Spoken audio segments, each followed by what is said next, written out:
Caracas. We would like to start by please giving an applause to our comrades from Lara and their traditions. As part of Venezuelan traditions, our music, our roots, that the revolution has been recovering.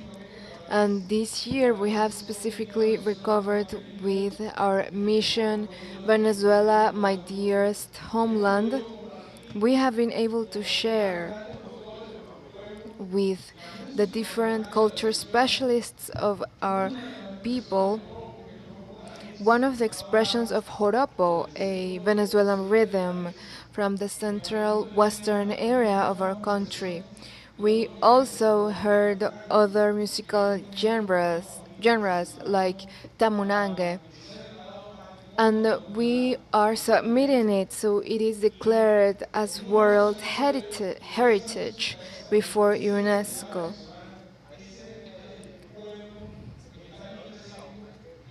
And we are seeing the identity of our people in any fora, in any international space. And we can proudly say to the world that we are Venezuelan, that this is our identity, and we have it here to share it with you all. My name is Carlos Ron, president of the Simon Bolivar Institute for Peace and Solidarity of the Peoples. We have the team of the Secretariat of ALBA-TCP, from also the team from the Ministry of Foreign Affairs. We welcome you on behalf of our Minister of Foreign Affairs and the Executive Secretary of ALBA, which is Jorge Arreaza. Welcome to Caracas. You are in a rebel society, a society that has bet on fight against colonialism, fascism, and we have raised in such spaces. We are very close to the place in which we gave our first steps toward our independence, and this is also a very important week for us. Simon Bolivar, who is our ideological and spiritual leader, will turn 41 years old.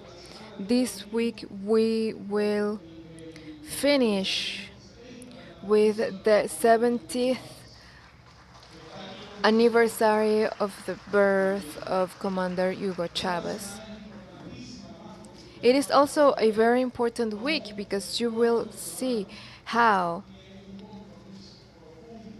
the Venezuelan people has a deep commitment with their protagonic and participative democracy.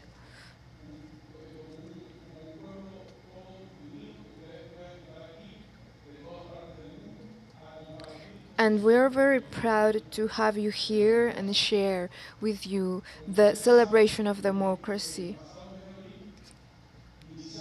Last April, we started this project of the World Social Alternative. And the idea is to have continuity for this project that's looking for unity of the forces that believe in social justice, humanism, and a better world. To talk more about this project and the reason why we have started this democratic celebration with this debate and conferences, I would like to invite the Executive Secretary of ALBA, Jorge Arreaza.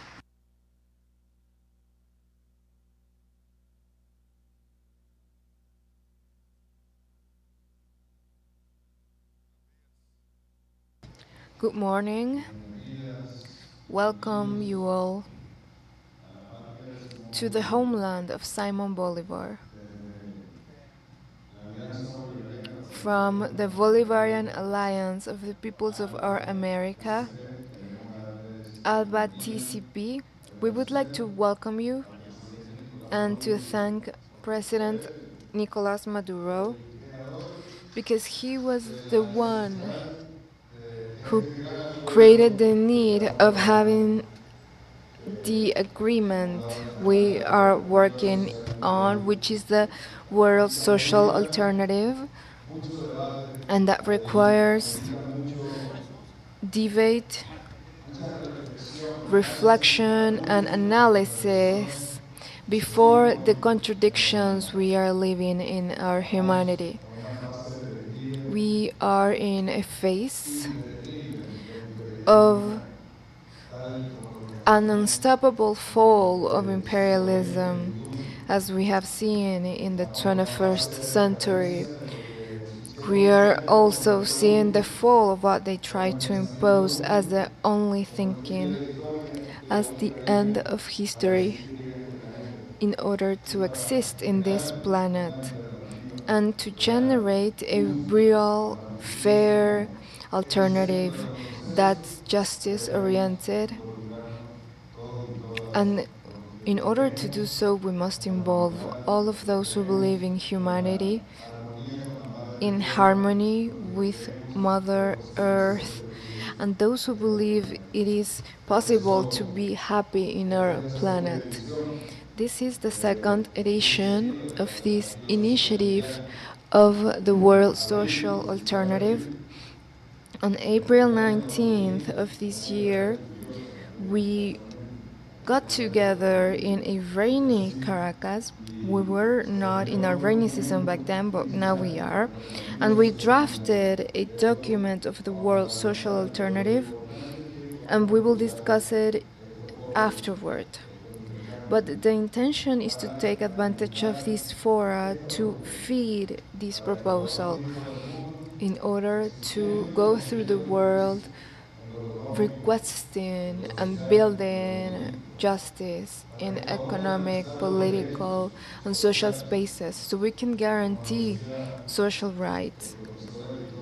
And as Professor Aristobulu Isturi said, a great leader of the Bolivaran Revolution that passed away in 2020, he said social rights are different from individual rights because it is a right my children have, that the children of my neighbors will be well fed, have an education, then study medicine, and then will save the life to my children or my grandchildren. These are the rights of the people, and we must focus in that fashion. That's why from ALBA-TCP, the 10 governments plus Honduras that we consider is also part of ALBA, and especially from Venezuela, from Cuba, from Nicaragua, from Bolivia, we want to make this project a reality.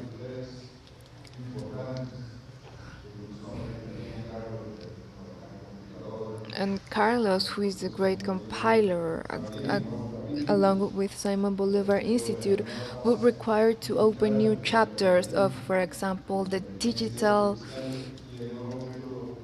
phase of capitalism, artificial intelligence, and the new method of domination that's trying to end work as the logic of human existence. So, what are our proposals from the social movements of the world? What are our community proposals? What are the proposals of our governments?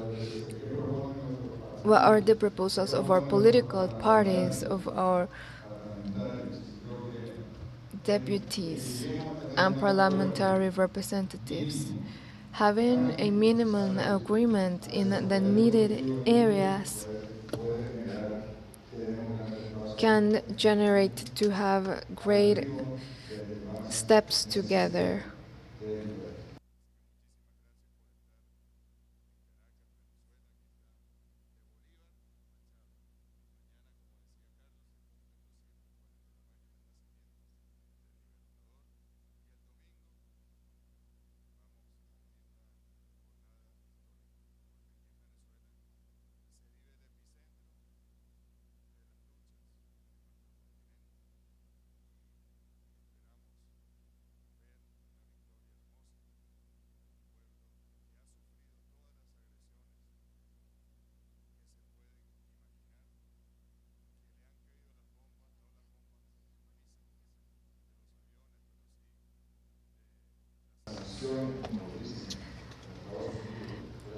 So that's why we want you to thank you for coming here because we are going to discuss the different elements. And as you may already know, we have been suffered as well as other brotherhood nations that from the sanctions and the unilateral coercive measures, we are struggling against imperialism. And this is not a struggle against a non revolutionary candidate. This is a struggle between the imperialism and the revolution. And as Carlos Ron was saying, you will be witnessing the celebration of our democracy. So, welcome to the World Social Alternative and welcome to Caracas. So, in order to start our debates, first I wanted to say that the conferences and debates we will have in the following 2 days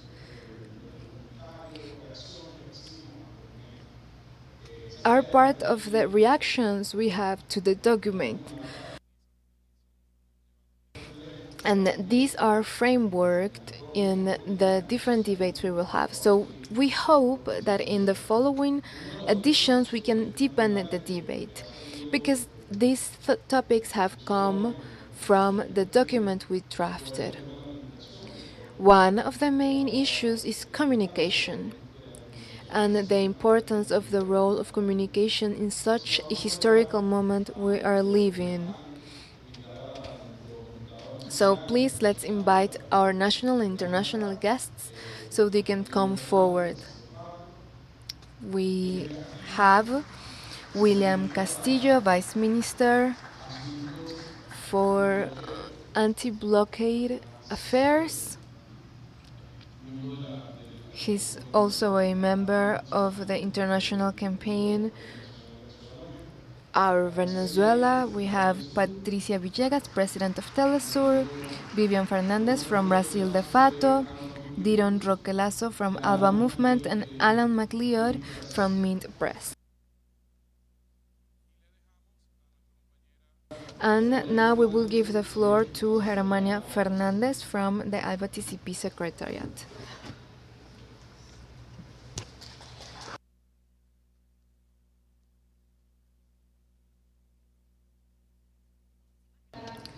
Thank you very much. Good morning, everyone, and welcome once again to Caracas. I will have a brief introduction so I can give the floor to our guests. For us, communication, it is very important. We decided to open the second edition of debates with the issue of communication because it has become a central actor in geopolitics.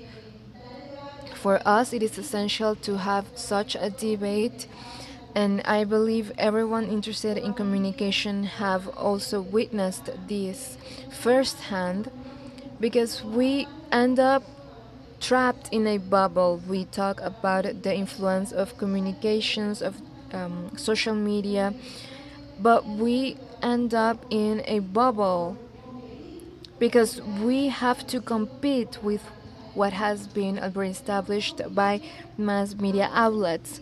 And sometimes we don't even know what this competence is about. So our proposal is to create new scenarios, new ways, new paths. And the question would be, how are we going to compete with the media outlets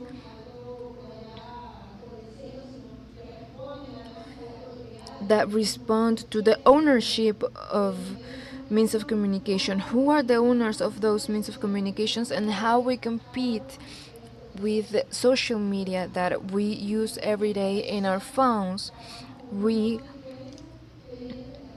always receive influence from external sources when we use social media. So how can we propose an alternative to those media outlets and social media, because they have an influence in our day-to-day lives in our countries, not only in Venezuela with our electoral panorama. This also takes place in Cuba, Nicaragua, and I am talking on behalf of ALBA countries because they have been impacted by the influence of social media. And that's why communication is an essential topic, and that's why we wanted to start with that issue.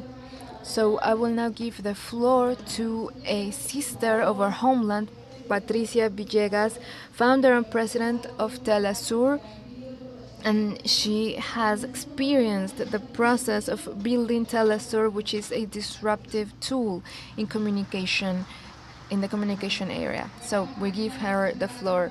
Well, good morning. Thank you very much to all of you and Hermania for the brief introduction. Tomorrow it is the 19th anniversary of Telesur, which was born on July 24th, because of Simon Bolivar, the father of our homeland. So we will be celebrating that date amidst the activities filled with work. As you may imagine, the team of journalists from Telesur, both in Caracas and other parts of the world, are dedicated to telling the truth of Venezuela. So I wanted to start there.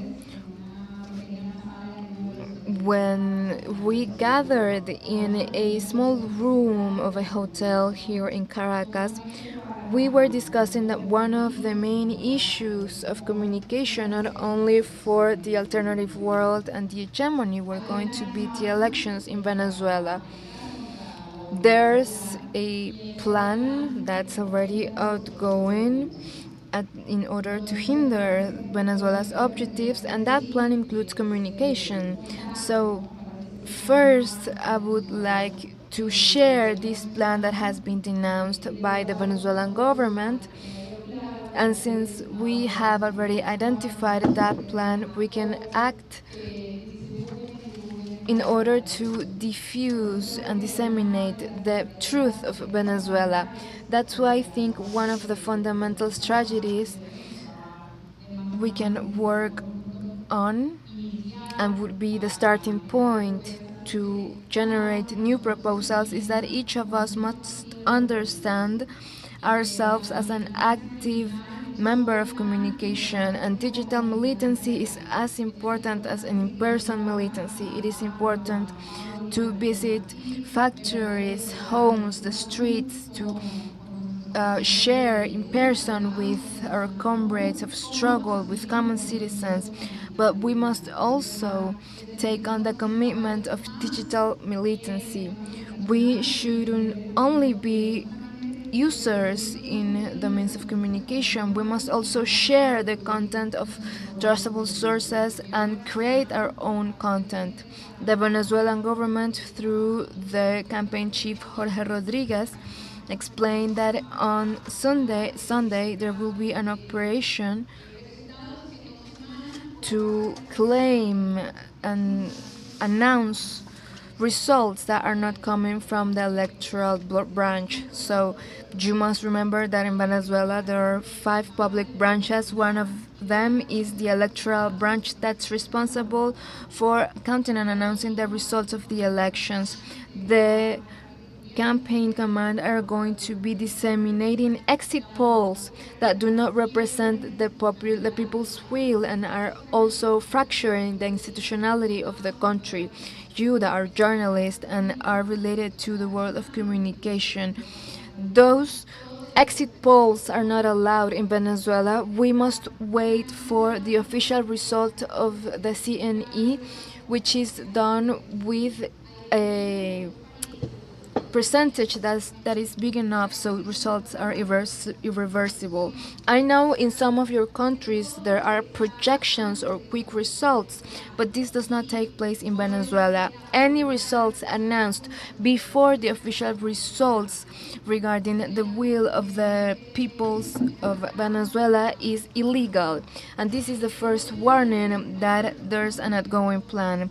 And the second phase of that plan is related to means of communication, social media, international media outlets that are operating within and outside Venezuela that will align and share those legitimate results. So that's why it's important that those who are here in these activities know what are the trustable, verifiable sources, and you will also be a witness of that process, so you can also disseminate and share the truth of what is happening in our country. Sometimes we believe that it is such an unbalanced warfare that we cannot make any difference, but I think Telesur has shown in the recent years that despite having an unbalanced battle, we can actually go against the hegemonic narrative.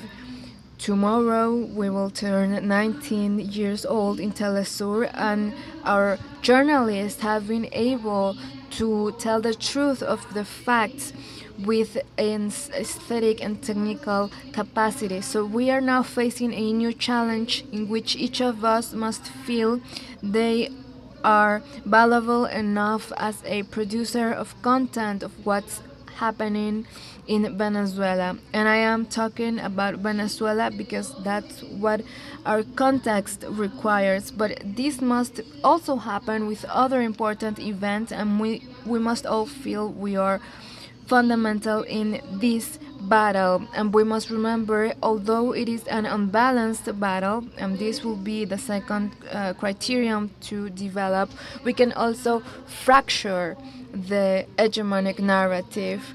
We must forget about being competitive, forget about trying to be the first one to share a news, to take a photo.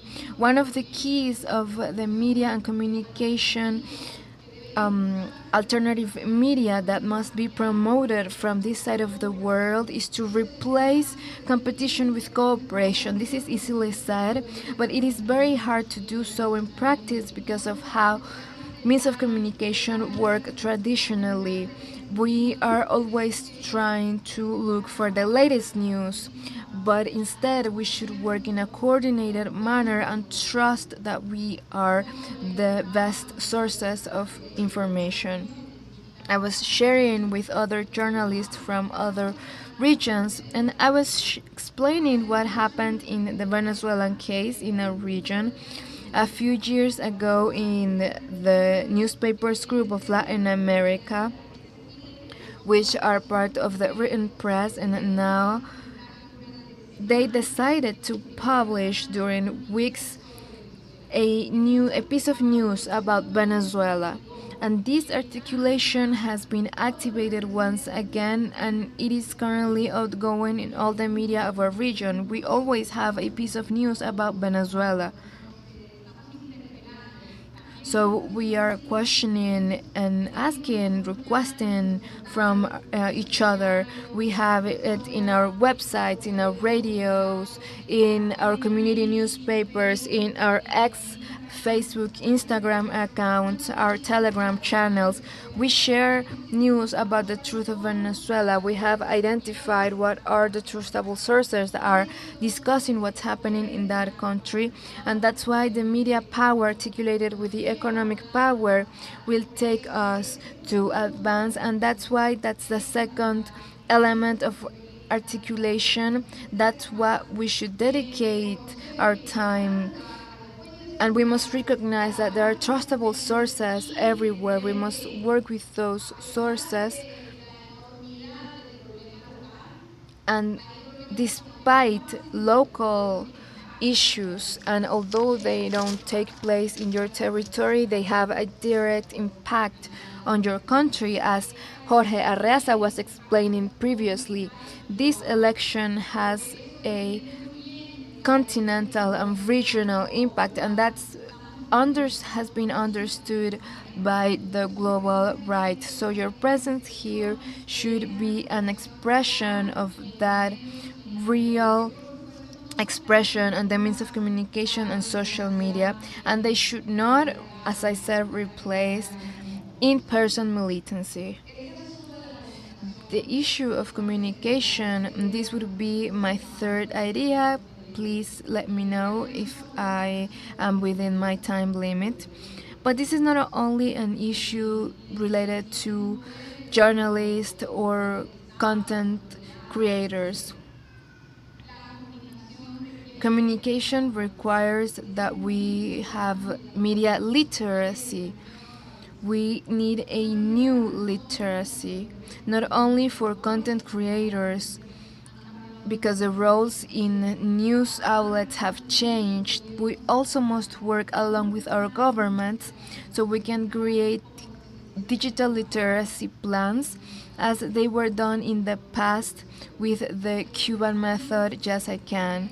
So the challenge is to have the universe Germania was explaining, and it requires a new way of reading. We must learn how to read social media, the content that we have on our phones, not only our literacy but also of the youth, because it is very important for them to understand those mechanisms as the most important source of communication, and that's why they are no longer going to the movies, using art, using books, and we did have the opportunity of using these other means of communication. So this requires an important change for those who are part of content creation, and this is both for public, alternative, and community content creators, for those who are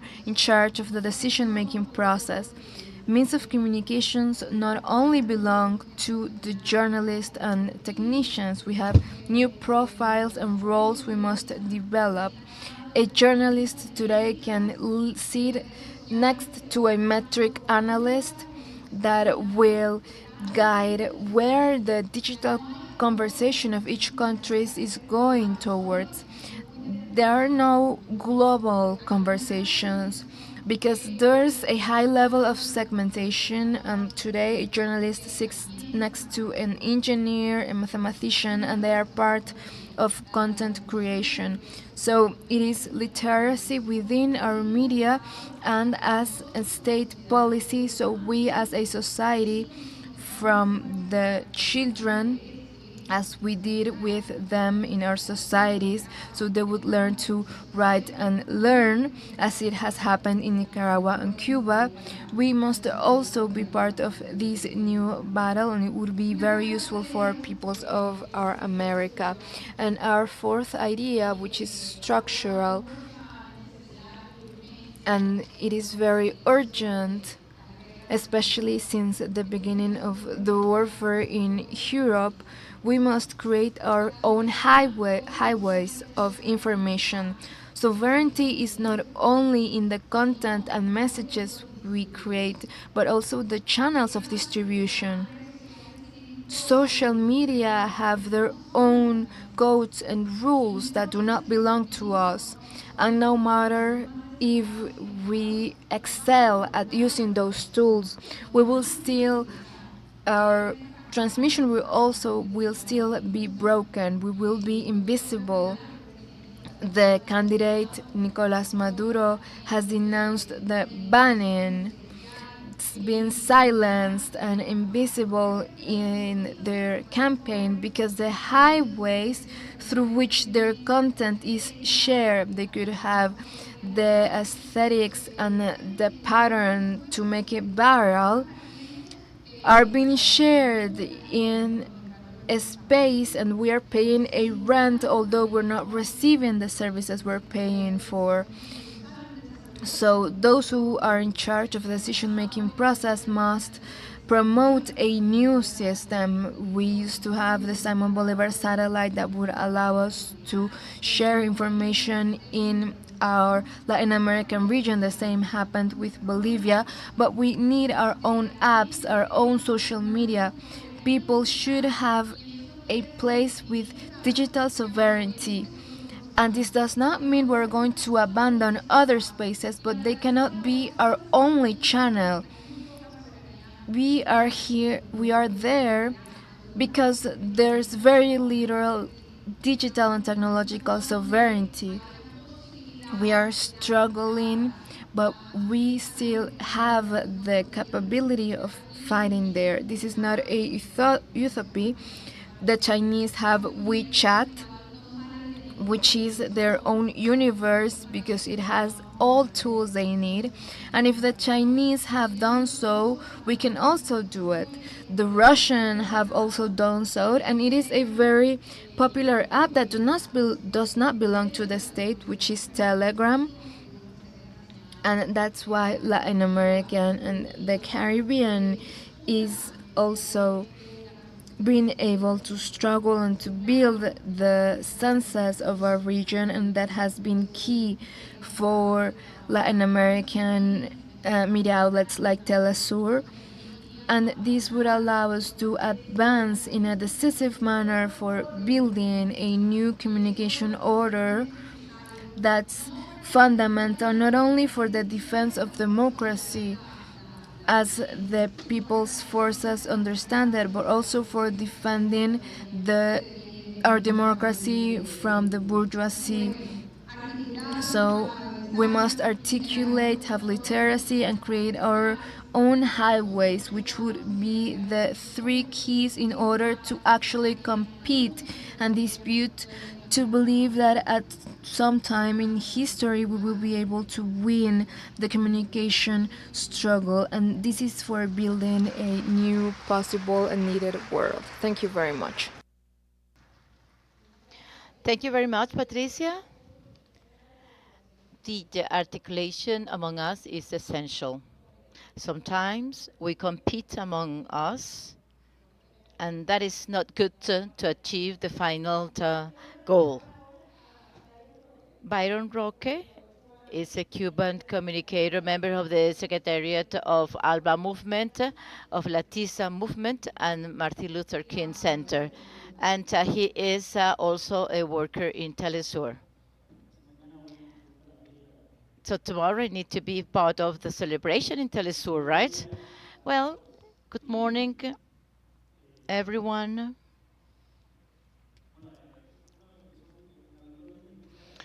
Normally, we start thanking people for the invitation. I'm not going to stick to this tradition. I'm going to celebrate that we have this panel on communication and resistance, especially when we deal with resistance. When we talk about resistance, instead of this NGO idea of resilience, well, this is also a way to impose our own view of the world,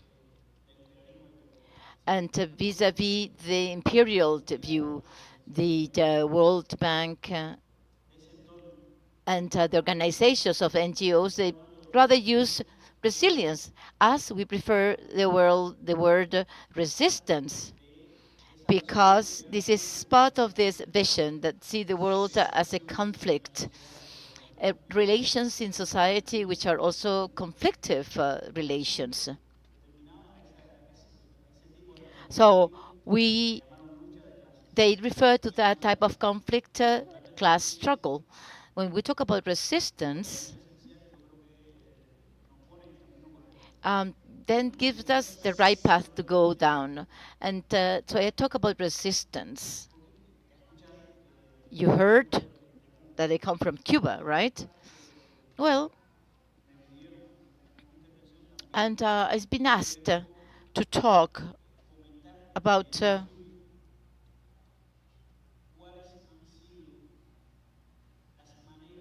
the ways in which they have tried to break the resistance of the Cuban people over the last 65 years, the last 65 years, but especially now, in order not to break the resistance of a people, but to break the possibility for this experience, Cuban experience, to be reproduced or replicated elsewhere in the hemisphere. When I talk the metaphor about Cuba, what I mean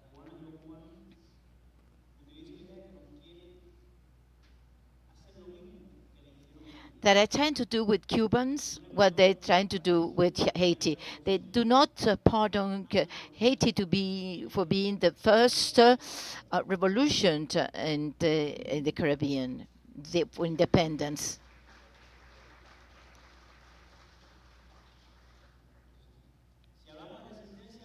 When we talk about resistance, then we need to take a step backwards.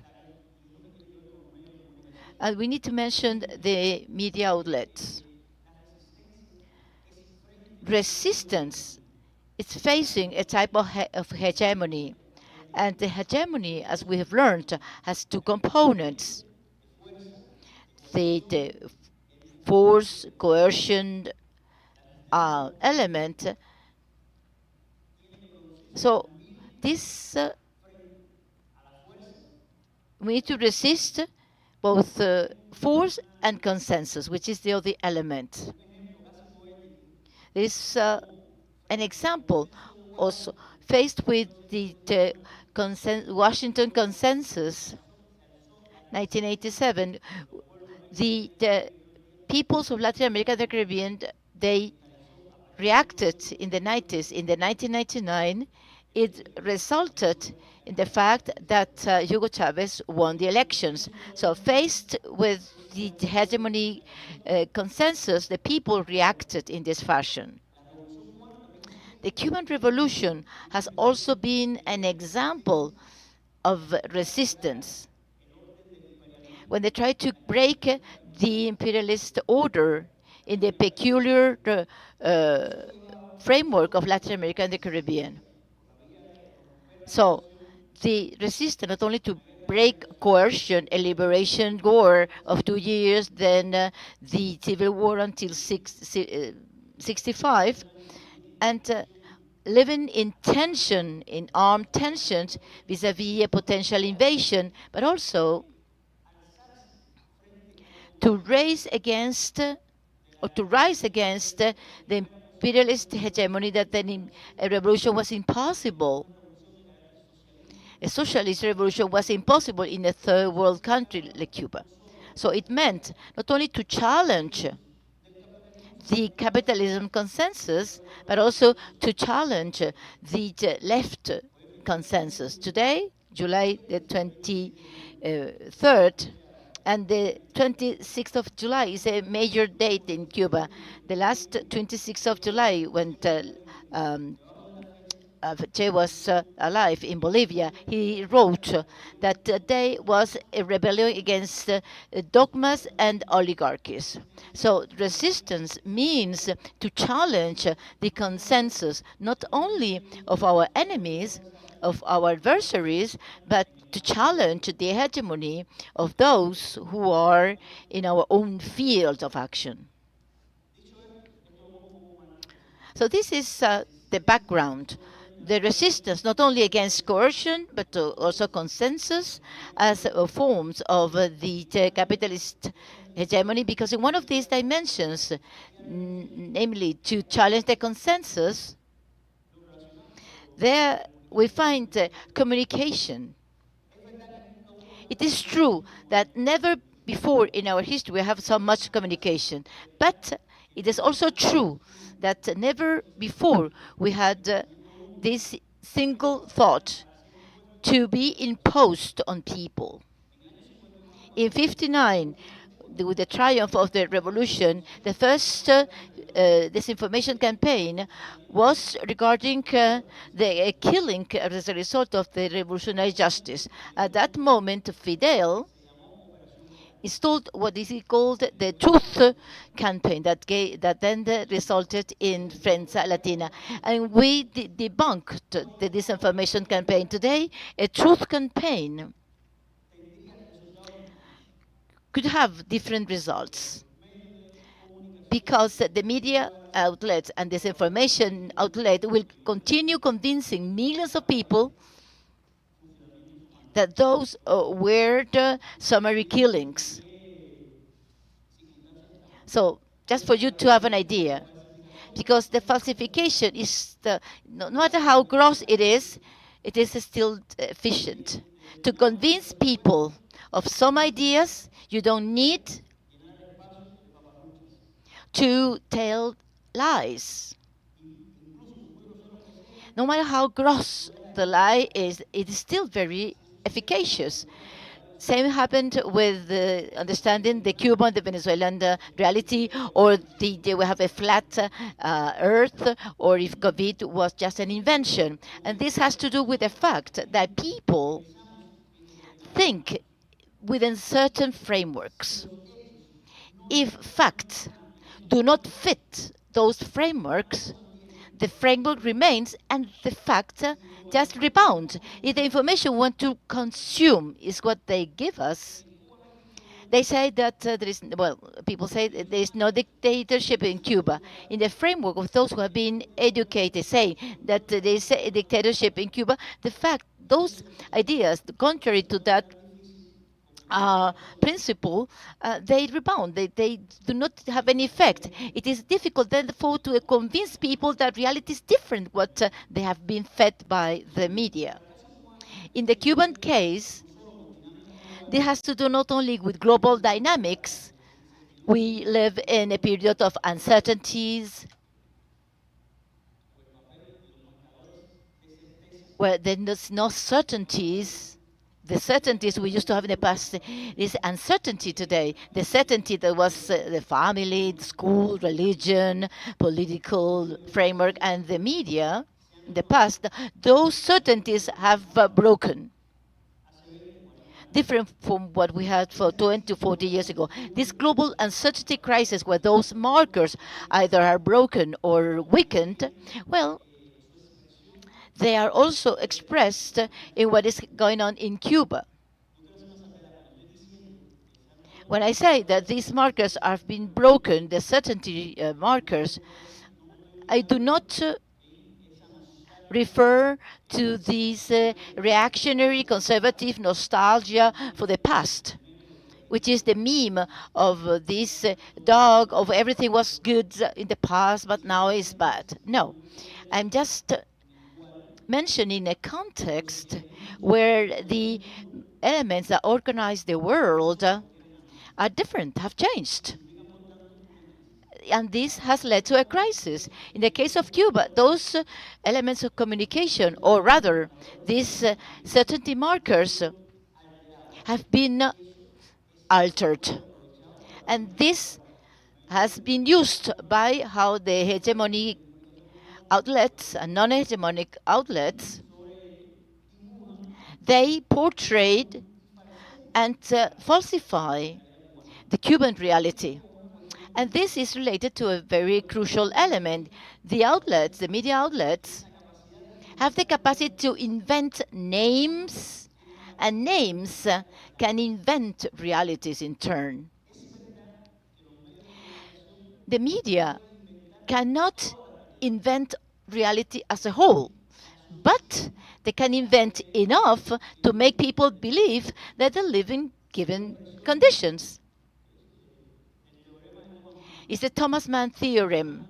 If people consider that something is true, then the consequences of that are true as well. If people consider that there is a dictatorship in Cuba, therefore the consequences of the dictatorship will be true. And that's precisely the task and the endeavor of these hegemonic outlets and their minions in Cuba. They say a number of YouTubers, influencers, and so on. The media cannot invent all the reality that exists in Cuba. However, they can portray some of this reality. And I'm going to make an observation again. The media, when they talk about Cuba and they portray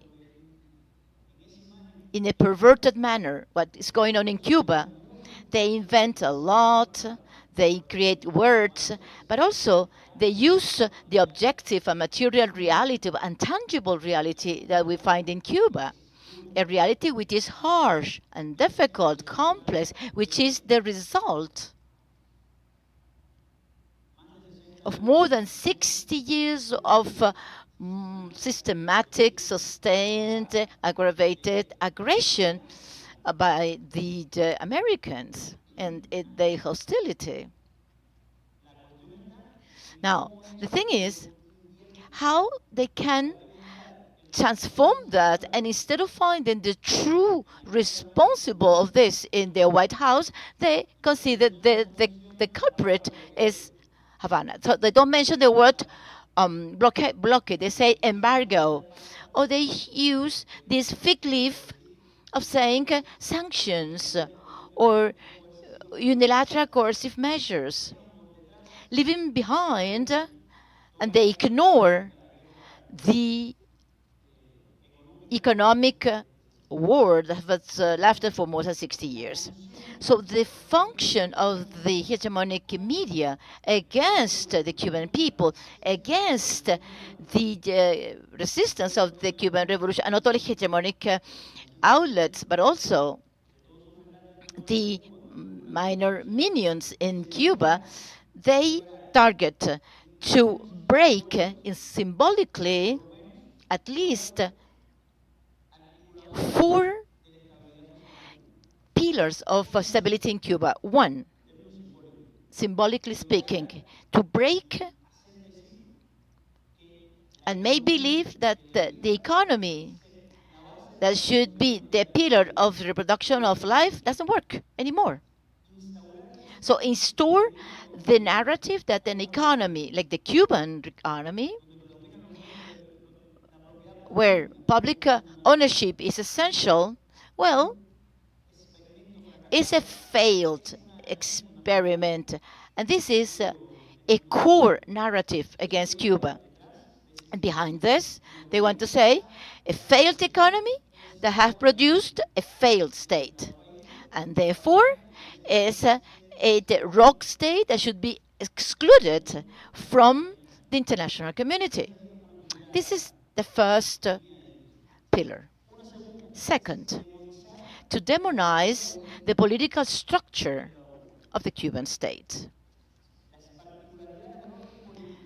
The characteristics of the Cuban political structure that has to do with its history, the conditions that gave rise to this socialist transition, has to be demonized. Not only because its uniqueness, but because it doesn't belong to the global system of political representation.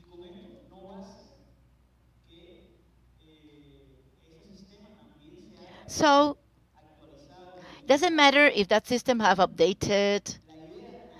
The idea that it is a failed system has been installed. February the 24th, 2019, when we were voting in Cuba the new constitution, and overwhelmingly, because more than 89% of the Cubans approved the new constitution, and in terms of the liberal bourgeois democracy could be considered the new social pact codified. Well, that very evening, from that very evening onward, they were called to ignore the new social pact that was installed. So when once the measures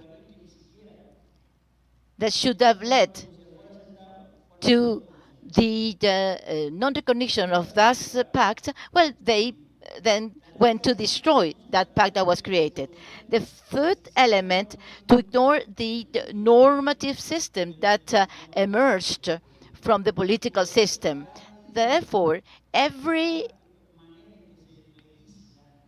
way we legislate in the country is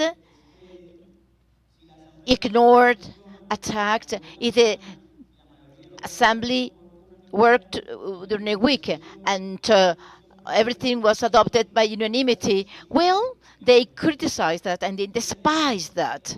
If you go into detail, if you go from Efe in Spain, and you Young Cuba and many other outlets of this array of disinformation and Cuban propaganda, you're going to find similar lines of thought of the sessions of the People's Assembly, our parliament last week.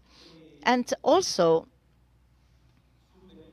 they are trying to subvert, to append. It has to do with the cultural base of the existence of the Cuban nation and nationality. And I will say that to append this is because in some cases they leave the folk cover, the folkloric cover, but also they empty of content this what is the Cuban culture. And today this culture is a culture of resistance as well. So in this purpose, when they refer to Cuba, there are concepts and names that never fail. For instance, the Cuban state doesn't exist. It is a regime or it is a dictatorship, invariable. That's the way they name this. The president of the republic is not the president. He is the governor. He's the ruler or the dictator. The Cuban is not a state. It's a failed state.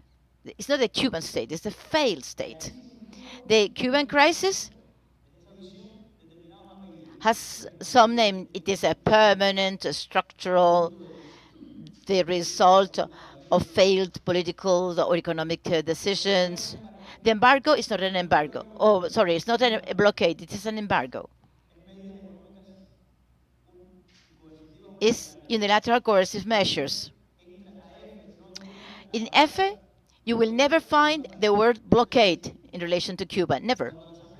When the UN Assembly voted the decision on Cuba, they always talk about the vote against the embargo, never the blockade. There's no way they change the word.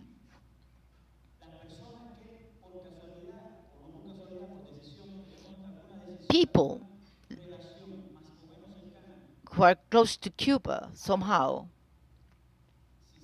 and close to the Cuban system, we are all the official spokespersons of the regime, whereas the others are the alternative media. Media financed by the US taxpayers and in the period of Obama, those are alternative media and paid by the gringo money. And they were the seed capital, but they are all alternative media. Now, today, different, contrary to 20 years ago, the main information does not come only from the large news agencies. Today, this onslaught against the Cuban Revolution goes through the diversification of the channels of communication today. So, manipulation, invention of the Cuban reality does not come only from the news agencies. Now you find TikTokers, YouTubers, websites inventing this reality. The most clear example, or most notorious one, is the Toque.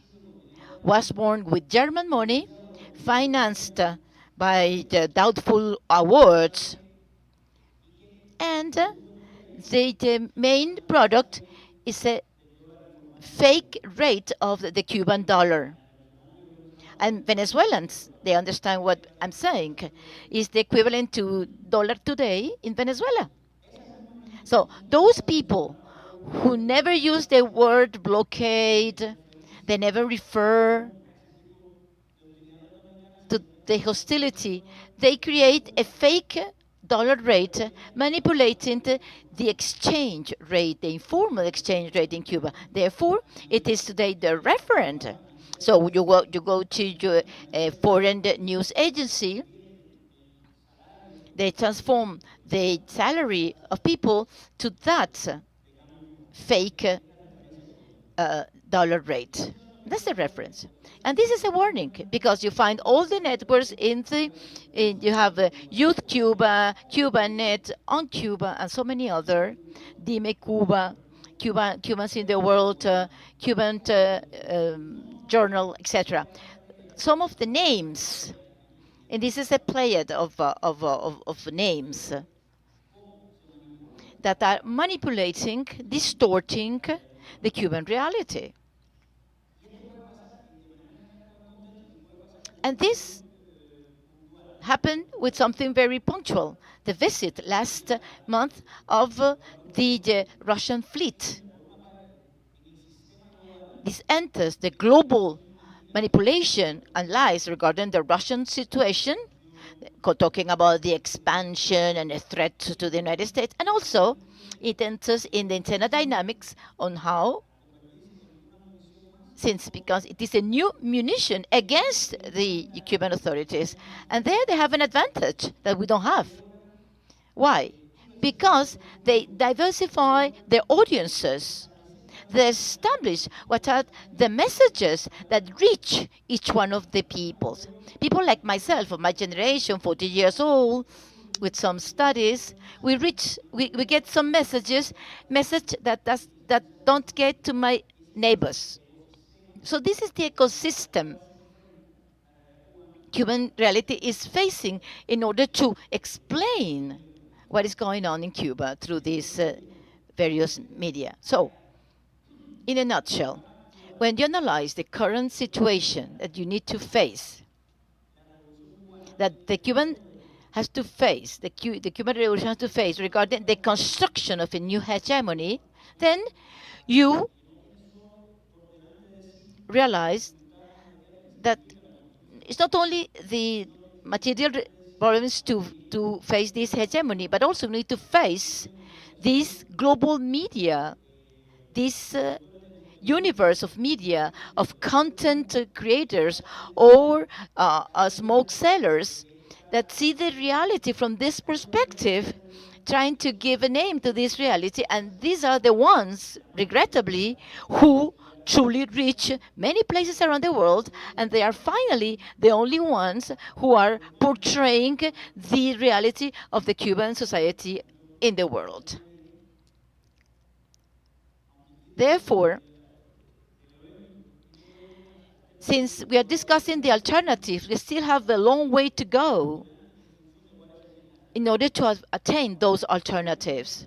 Now, there is an alternative that has been always key and have is keeping us alive so far, to resist.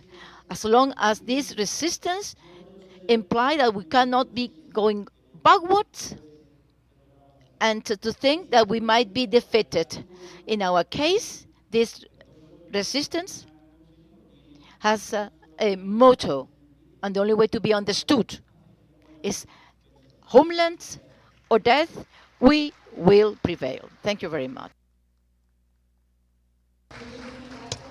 Thank you very much, Roque. I think it is important to take into consideration that this reality not only applies to Venezuela, there are all other countries, and that's the importance of geopolitics. This is part of the political role of the media outlets. I would like now to invite Vivian Fernandez. She has a PhD in communication and she's a journalist from Brazil de Fato. Well, thank you very much, colleagues. As Germania said, I am Vivian Fernandez. I come from Sao Paulo, Brazil. I have a PhD in communications in the University of Sao Paulo, and I have been working with Brazil de Fato for a few years ago and now with the International Assembly of the Peoples. I would like to thank ALBA-TCP, the Simon Bolivar Institute, for the invitation. It is an honor to be with you, sharing in this panel.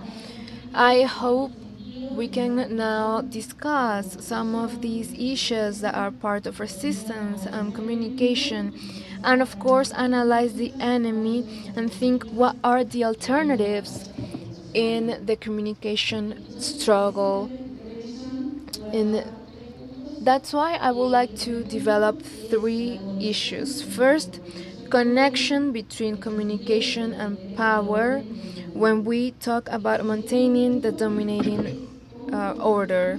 Then, how we build counter power based on people's and socialist communication. And the third element would be the urgent need of building a communication offensive that's regional and international and organized from the left. What Patricia was discussing about articulation, which is a fundamental axis of any communication agenda that's alternative and belongs to the people. So, first, we will start with the first element.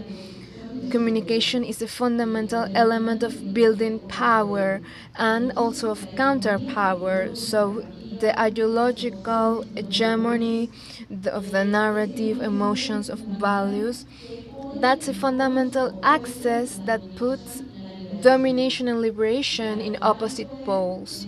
In order to take over power, we must destroy those relations of capitalist and imperialist domination. And this is done through direct actions, building different popular alternatives in terms of communication in our territories, our countries, and regions all over the world. I think not only digital and media convergence and also convergence within our communication experiences is the focal point of our priority agenda for this period. That's why our projects should also represent the horizon of the future filled with hope and a socialist construction, and we shouldn't be afraid of saying it out loud. And that project of the peoples will go through the path of socialism, and it is important to have it within the framework of our communication agendas. And when we analyze domination from communication and how it is part of power structures, I will talk about the case I know the most, which is Brazil.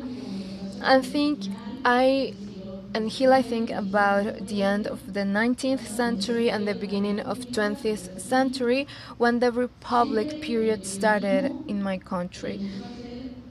Journalism was always built from an industrial and capitalist point of view, so from artisan and individual points of view that were previously built.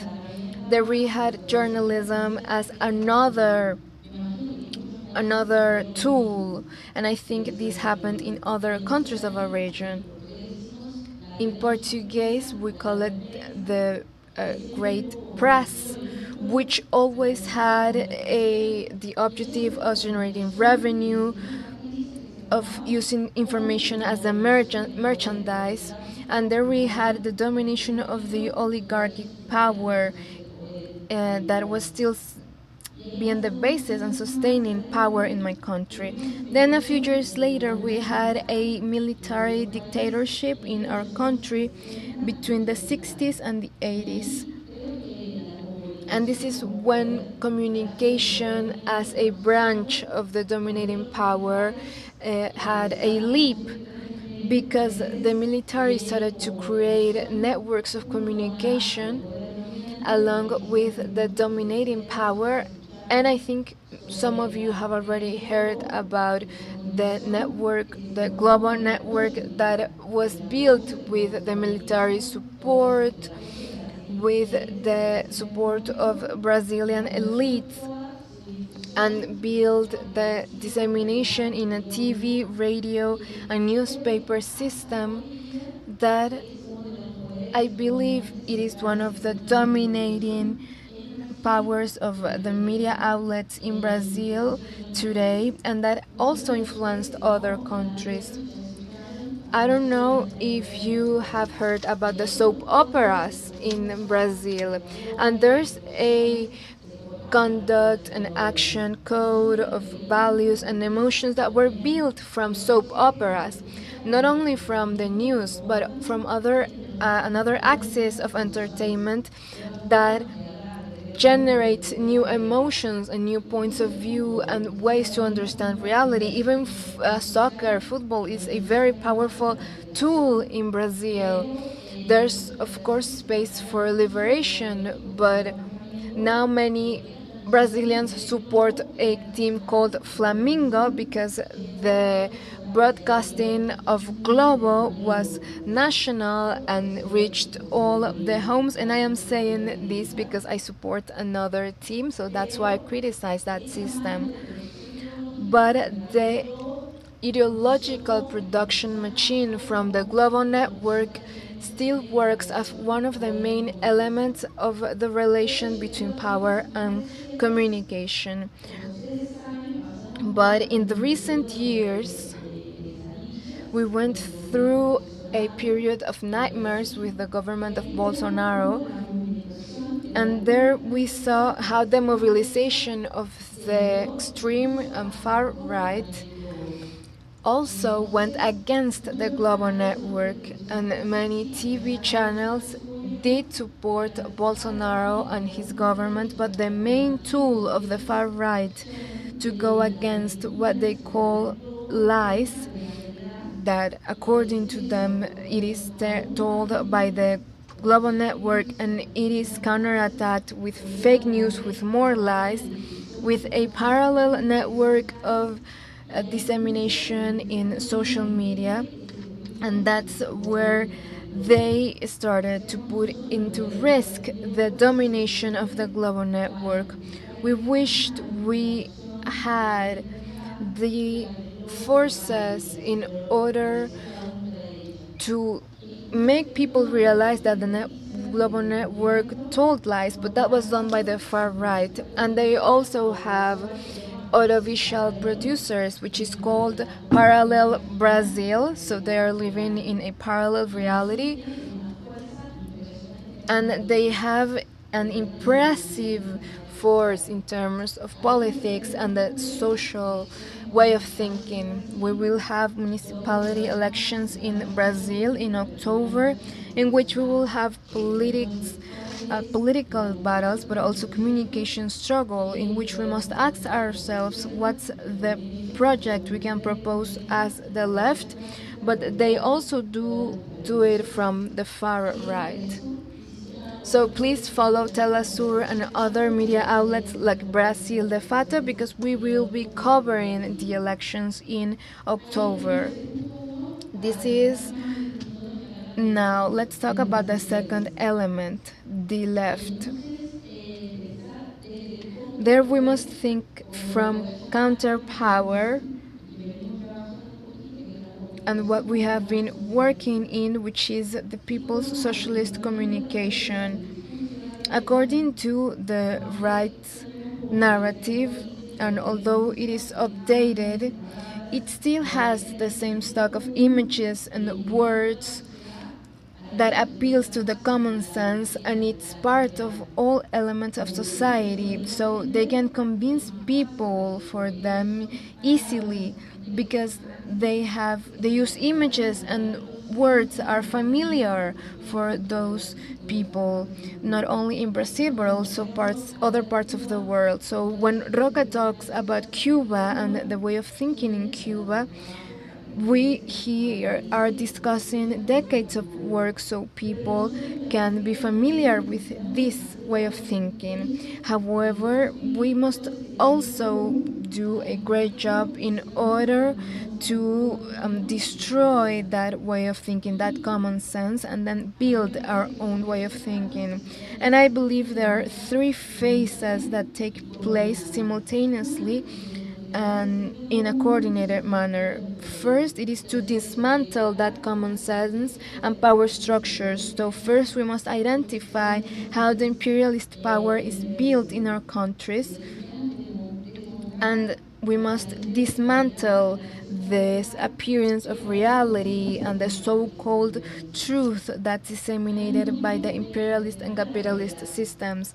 Then have a new interpretation of reality with a new basis in order to explain which are the potential and concrete changes even those that are already taking place. You here in Venezuela are seeing how the people's power is built, the work of the communes, and it is work in different aspects with concrete change, which must not only be denounced when talking about the right, but also discussing our achievements, and then to create a new narrative that's capable of struggling against the capitalism and giving a new sense and way of thinking to the people, which will transform everyone that interacts and the different members of society. So when Patricia was saying that we are all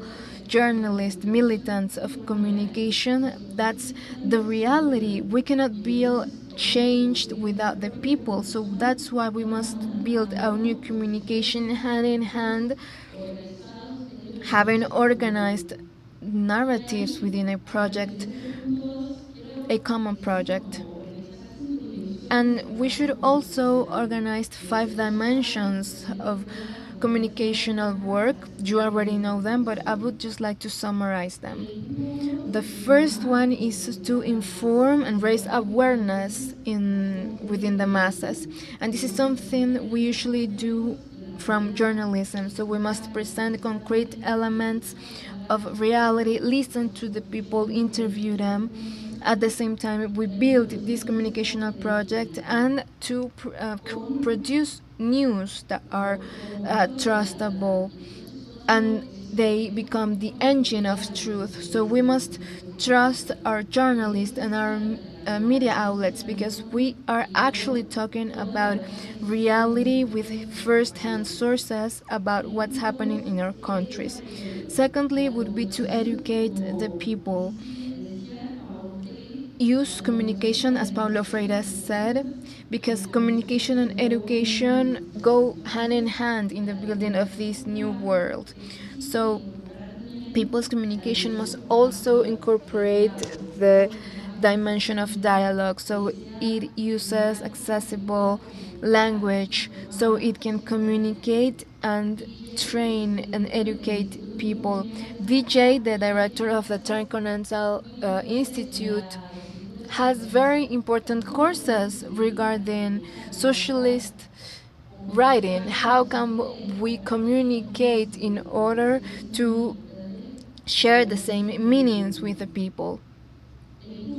The third phase would be ideological propaganda. We must defend and explain our project, have an emotion and idea struggle not only from journalism but also using art and culture. Fourth would be agitation. Along with propaganda, we must work with these elements so they raise awareness and a call for action when we go out on the streets in order to defend our projects. We have mobilization and communication, and this is done by mobilizing the masses. And lastly, communication as a collective organizer. And Lenin, many years ago, already explained how through a newspaper, a TV channel, a social media, we can use an axis of communication in order to mobilize people. And this is also a space for a dialogue and basis work, which is fundamental for any change process. And lastly, the third element would be to reinforce the idea of the urgent need and challenge of working with the articulation in the media outlets, not only in our countries, in our Latin American and Caribbean region, but also at a world and global level. It is urgent to have an organized and coordinated offensive from the communication of the left. Here we have many media outlets, not only from Latin America and the Caribbean, but also from Africa. We have Pan African TV from Ghana, amongst others that are here and must be part of this struggle in, for example, this moment of Venezuelan elections. And this can not only be done during one occasion or one moment. We must have permanent coordinated actions with the different tools and experiences that joined together makes us stronger. And of course, to be part of the social media struggle. We know the offensive of the far right, as it happens in Brazil, usually takes place using social media. This is, of course, because of technology. We must develop our own tools so we are not trapped by algorithms and social media. But beyond technology, it is also political priority. And I believe that we must have a technological communication access in order to create spaces and new communication ways from the digital space. Once again, we must position within the digital spaces of social media and other dissemination channels our messages and narratives of denunciation of the US imperialism and its different ways of working. We must also build new senses and values in society and establish a new political agenda for celebrating our achievements, also calling for permanent mobilization of the different peoples of the world. Thank you very much. Alan MacLeod, drafter or editor of Mint Press, author of Bad News and 20 Years of Fake News and Erroneous Messages in the Time of Disinformation. Muchísimas gracias. Es un placer para mí hablar con ustedes. Soy de Mint Press News, soy investigador. Analizo la política exterior de Estados Unidos, la parte militarista, el uso de los medios, etcétera. Antes fui académico, hice un doctorado en cómo la prensa occidental cubre a Venezuela y quería hablar de esto. Luego de 4 años de investigar todos los temas y hablar con muchísimos periodistas que trabajan en las noticias sobre Venezuela, puedo decir con certeza de que hay una guerra mediática contra este país, que es librada en Londres, en Washington, en Nueva York, en Madrid, en todas partes en Occidente. Venezuela es parte de la guerra mediática dentro del país, pero la guerra externa es tan importante como la que tenemos dentro del país. Vengo de Europa y ven en los medios europeos que hay un solo mensaje acerca de Venezuela, y es que las próximas elecciones son una trampa, que hay una dictadura, y también le dice, sin embargo, que el país está unido con una imagen paternal, que es Edmundo González, que está uniendo a Venezuela como un Simón Bolívar del siglo XXI. Es parte de las mismas mentiras que hemos visto hace 20 años. Y yo pienso que este público está claro al respecto. No me voy a incidir mucho en este aspecto. Ahora, ¿por qué está ocurriendo esto? ¿Y cómo ocurre? He entrevistado a prestigiosos periodistas que han cubierto a Venezuela en medios occidentales y ellos han sido muy francos acerca de lo que es el mundo y dicen que es muy fácil mentir acerca de Venezuela. Por ejemplo, a notable Carmenaya del New York Times me dijo en la cámara, luego de 10 minutos me dijo que generalmente siempre introduce mentiras exageradas sobre Venezuela en sus informes y que sus colegas y él se llaman mercenarios a la venta y quieren siempre servir una agenda. Por ejemplo, ellos metieron una noticia acerca de unos condones que costaban $700 y que si quiere hacer un viaje sexy a Venezuela tiene que pagar caro. Otros se ven como tropas en guerra contra Venezuela y se llaman a sí mismos como la resistencia contra Chávez y ahora contra Maduro y buscan manera de deshacerse de estos dos. Son activistas disfrazados de periodistas. He entrevistado a reporteros occidentales que están en desacuerdo con la cobertura de sus medios, pero me dicen que estaban obligados a trastocar su noticia, porque si no, esas noticias no iban a ser aceptadas por sus jefes. Esto me dijo alguien del Financial Times, me dijo, y cito, ni siquiera busco informaciones claras en mis... tengo noticias que Financial Times nunca aceptaría, pero no podría presentar estas noticias. Y the speaker is going too fast. El orador va demasiado rápido. ¿Se le puede decir que vaya más lento, por favor? Puede decirse que vaya más lento, por favor, porque va demasiado rápido para poder traducir.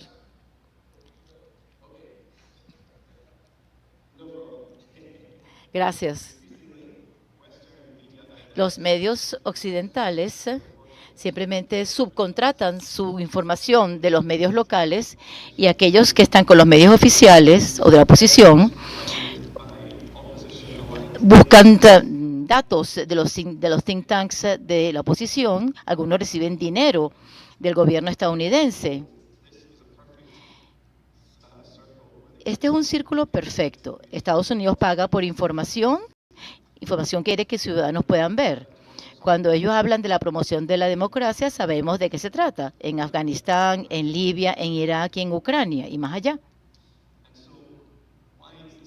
¿Por qué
internacional como Telesur?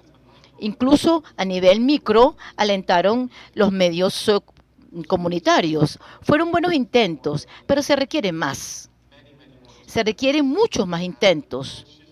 Con un cambio hacia un mundo multipolar, hoy es más difícil hacer algo como esto. Es bueno utilizar los medios sociales para contrarrestar los relatos que vemos en los medios corporativos, pero no podemos engañarnos de que los medios sociales sean la única respuesta. Estas plataformas son propiedad y son controlados por billonarios de Silicon Valley con un vínculo estrecho con el gobierno. Hay que mostrar los vínculos entre Facebook, WhatsApp, Instagram y Twitter, sus vínculos con la CIA, como la CIA. Hay una red de docenas o cientos de agentes de seguridad que vienen de la FBI, de la CIA y del Departamento de Estado y los llevan a las compañías de medios sociales. Y son la gente que está controlando lo que miles de millones de personas ven y lo que no ven en línea. Un ejemplo de esto es Aaron Berman, que es el jefe del el Departamento de Moderación de Contenido. Él fue miembro de la CIA y luego lo enviaron a Facebook una tarde. Y fíjense qué pasó con Nicaragua en el 2021. Una semana antes de las elecciones, Facebook cerró gran parte de las cadenas pro-sandinistas para tratar de cambiar el resultado de las elecciones. Y ese equipo de Facebook que decidió esto era gente de los funcionarios de seguridad de Estados Unidos. Se requiere un sistema de alfabetización crítica de los medios, como dijo Patricia. Una alfabetización que permita entender los medios y también cómo medir lo que estamos leyendo y analizar críticamente todo lo que leemos. No se trata de decir a la gente lo que tienen que pensar, sino darle herramientas para que ellos sepan cómo criticar o analizar críticamente lo que ven, lo que leen o lo que escuchan o ven. Es fundamental construir redes alternativas de comunicación en línea y fuera de línea. Hablamos de la soberanía antes. Si sus medios de comunicación we cannot really talk about any country or any nation having full sovereignty over their ideas, over their system of governments, and over their society. It's not going to be easy, but those that want a fairer, better media system have to fight on every playing field. Medios de comunicación, have to build up debemos construir international networks of redes de comunicación internacionales en línea y fuera de línea que puedan diseminar información que cuestione el relato imperialista. No es fácil, pero construir un mundo mejor no es fácil tampoco. Diría entonces que está bien si cambiar los medios no es su prioridad número uno, pero debe ser por lo menos la número dos, porque si no, nadie va a escuchar tu mensaje. Si queremos luchar y construir un mejor mundo, cambiar el sistema de medios es fundamental. No es fácil, pero es esencial. Muchísimas gracias.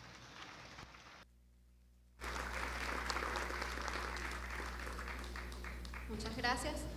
Vamos a invitar a Thank you very much. We're now going to give the floor to the last panelist, William Castillo, Venezuelan, renowned journalist, Vice Minister of Anti-Blockade Policies, and also President of the Anti-Blockade Institute. Thank you, Germania. Good morning, everyone.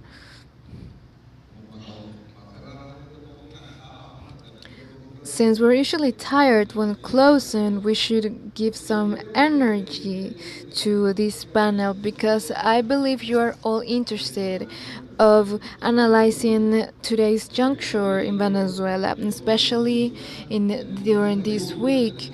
On Sunday, after Sunday, we have doubts regarding the situation of Venezuela, and I think I could go back to the beginning of the panelist with the contribution from Patricia. We are not underage, we're not babies, we know what's at stake in Venezuela. However, we don't know what are the details of what's being risked in Venezuela. Maybe to some of you, what I'm going to say is a little bit exaggerated, but I would prefer to be exaggerated and be wrong instead of being blamed, of not warning you. First, I would like to share some figures about the Venezuelan democracy. Hugo Chavez won the elections on December 1999 and took over power on February 1999.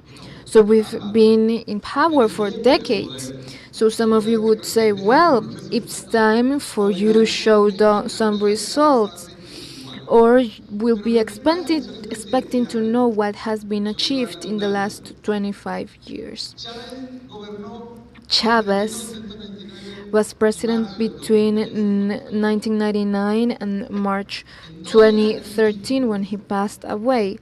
In those 12 years, Chavez went to presidential elections 4 times, and he was subjected to that people's judgment for 4 times. And there was a fifth time there in which we had a referendum.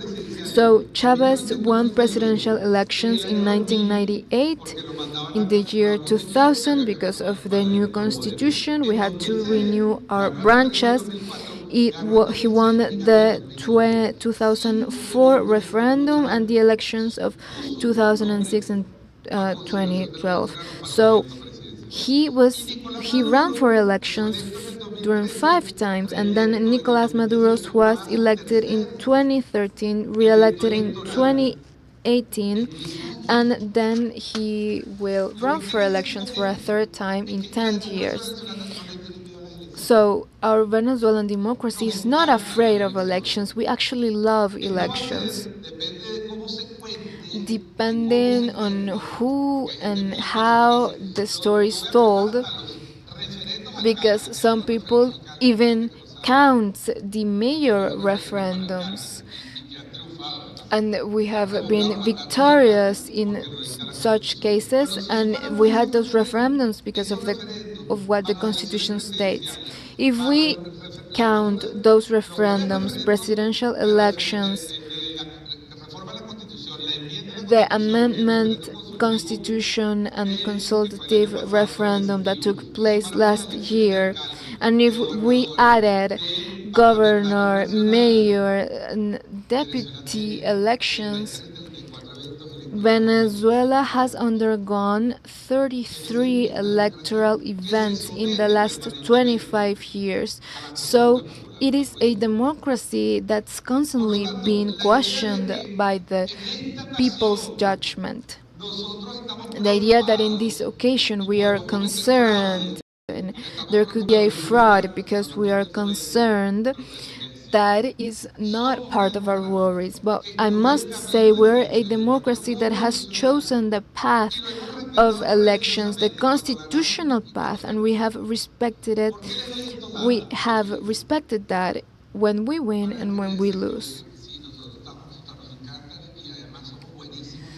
And by the way, we are great at elections, and we are going to show that on Sunday. But what's going on? And here I will go back to what Patricia said. There's a gigantic operation for this Sunday, which has been developed in the last half year when the opposition started to talk about the primary elections. But I will now refer to what's currently happening. The first element of this operation that has already been applied, and this is a movie we have already seen in the past. Well, I would say it is also like a TV series, and each episode has new elements to the script. And I would like to refer to some elements of what's been planned. It will, of course, first depend on the Venezuelan people, then the Venezuelan state, and lastly, it will mainly depend on communication because we have our worldview at stake. First, they're claiming that we are going to cut internet communications. They claim that since the government is lost, they are going to interrupt internet communications to hinder people from expressing the truth. Each time the opposition claims there will be a power outage, it's because they are planning that. Every time they claim there will be violence or a fraud, it's because they are preparing that same fraud. So they're building a narrative for those abroad that will have no incidents within our country, but they're trying to criminalize Venezuela and to not recognize the result that will be officially announced on Sunday. And this is being shared in real time. Here, there's a chat in one of the Venezuelan media outlets called Efecto Cocuyo. They did an interview with Mark Thursday. Please write down that name because he's the one behind the operation from the US and towards Venezuela. And he just said that there's the risk of that happening on Sunday. And an institution that studies internet in Europe also published a communique regarding cutting the internet communications in Venezuela because the government does not want the truth to be known. And why do they do that?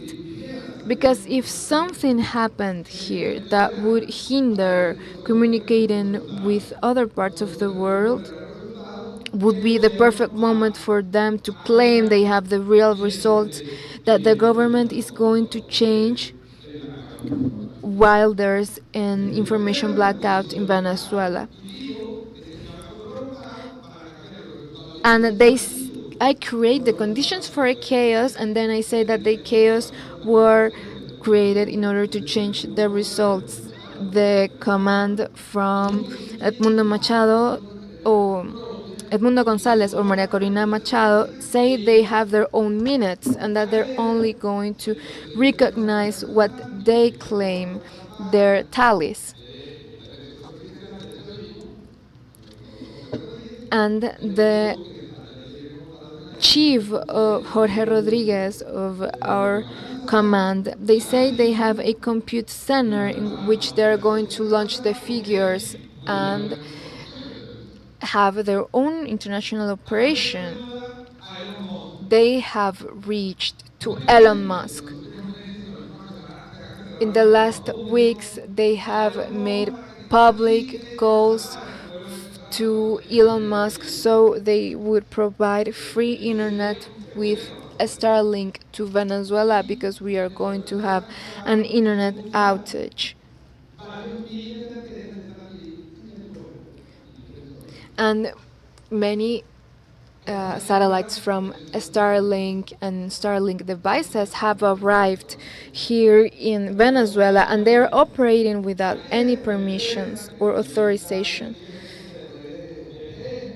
There's also a VPN provider called Proton. They have announced they are going to give free services to Venezuela because they are afraid there could be an information blackout and they want to guarantee that people can connect through a VPN. So they claim there will be an information siege in order to change the results and that they're going to have their own results from an office that it's creating them in Miami. This is not the first time this happens in Latin America. Let's remember what happened to López Obrador. He was about to win, then there was an outage, and when energy came back, he was losing. They also claim they have a clear advantage that all polls, and this is the second element, that all polls claim the opposition is going to win in an overwhelming fashion. This is the second element of their narrative.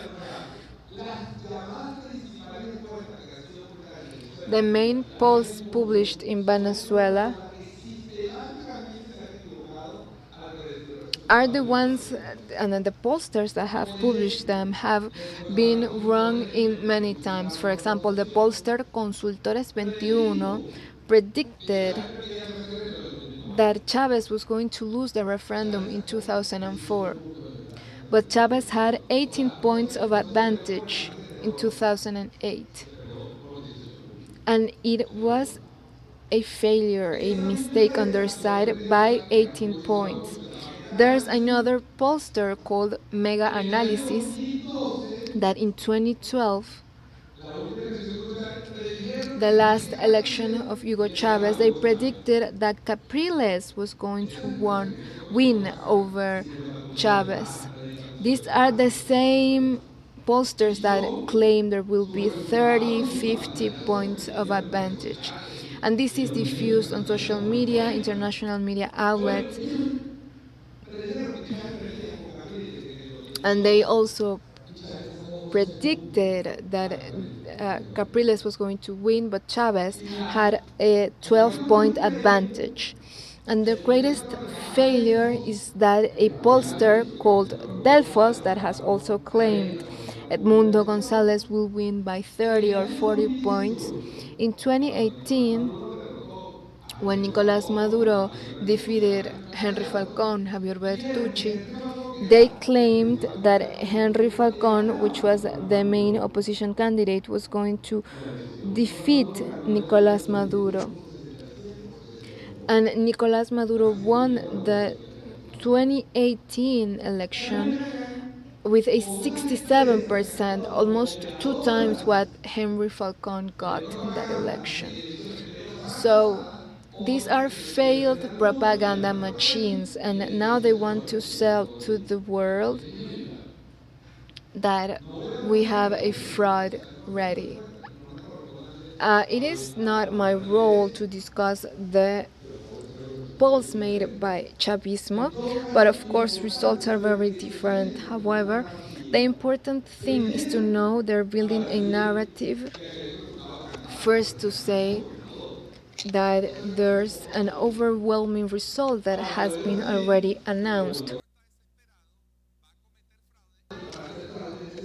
to then say that since the government is concerned, they're going to commit fraud through an unexpected event.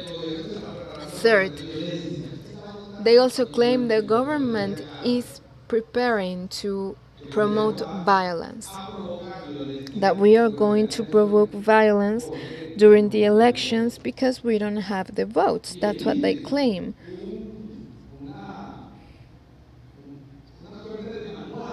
And they have a manual that they're giving to the poll workers of the opposition, in which they are asked to violate electoral regulations.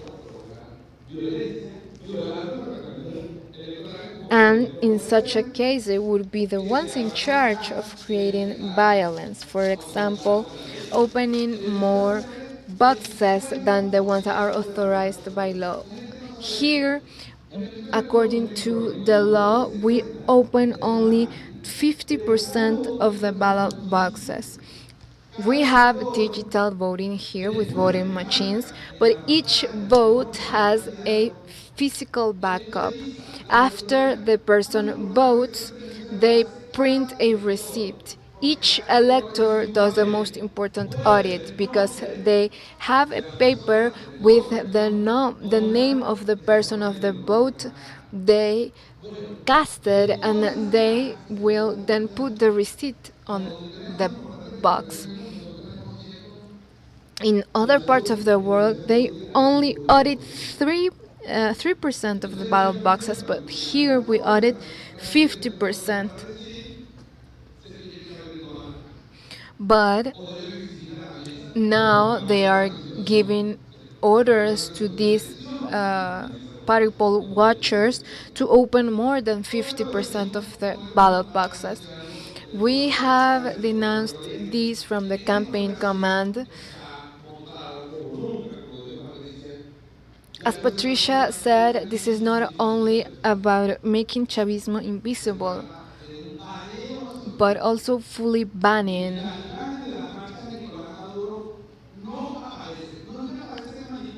the images of the demonstrations in favor of Nicolas Maduro are completely erased from social media.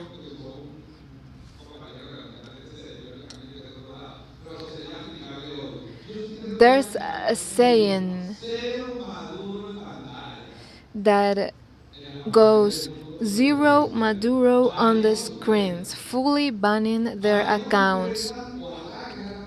They ban and attack the accounts of the Venezuelan trustable media outlets, and I think we must protect Telesur because you could be a target. And there's a political website called La Iguana that has been just banned by YouTube.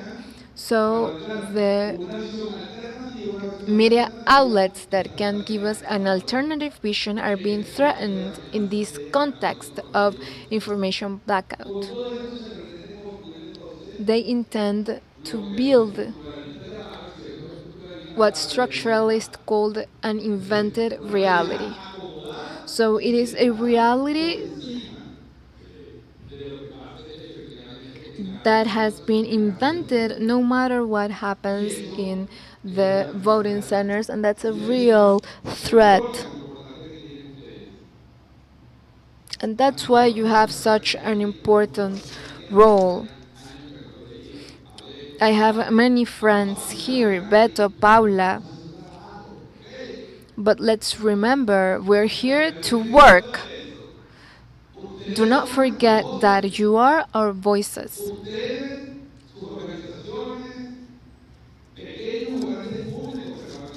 And no matter the audience you have, if it's small or big, you just have to share the reality that the Venezuelan people has defeated the biggest attack they have undergone in their history. Our economy fell by $6,420 million. PDVSA, our oil company, lost a revenue of $232,000 million. We have also millions of dollars blocked in banks abroad because of the sanctions of Obama, Trump, and Biden. We have 39 vessels of PDVSA threatened that they can take them over if they find them sailing with oil. 57 airplanes that belong to public companies were sanctioned. We also had a plane that was under custody of Argentina. Then Milei gave the airplane to the US, and then the plane was fully destroyed because it is sanctioned by the US. So this country has suffered in the recent years an aggression of unprecedented attacks, and who knows how are we now growing at a pace of 4% per month after the pandemic. And that's because God is Chavista. Every time it rains, don't worry about the rain season, because every time it rains, we say that Chavez is accompanying us. So Chavez is accompanying you in your arrival in Venezuela. So I want you to contribute to end the information blockade. Denounce this operation and accompany our people because it will be a clean and transparent process. And what the CNE will say at night is a reflection of the will of the electors in the ballot boxes. But we must warn the world about this operation that has been financed by USAID, by foundations like Freddie Ever from Europe, and we also have NGOs in Venezuela that are posting even the list of trustable media outlets. They published, and let me look for the post because you will probably receive this information in your phones.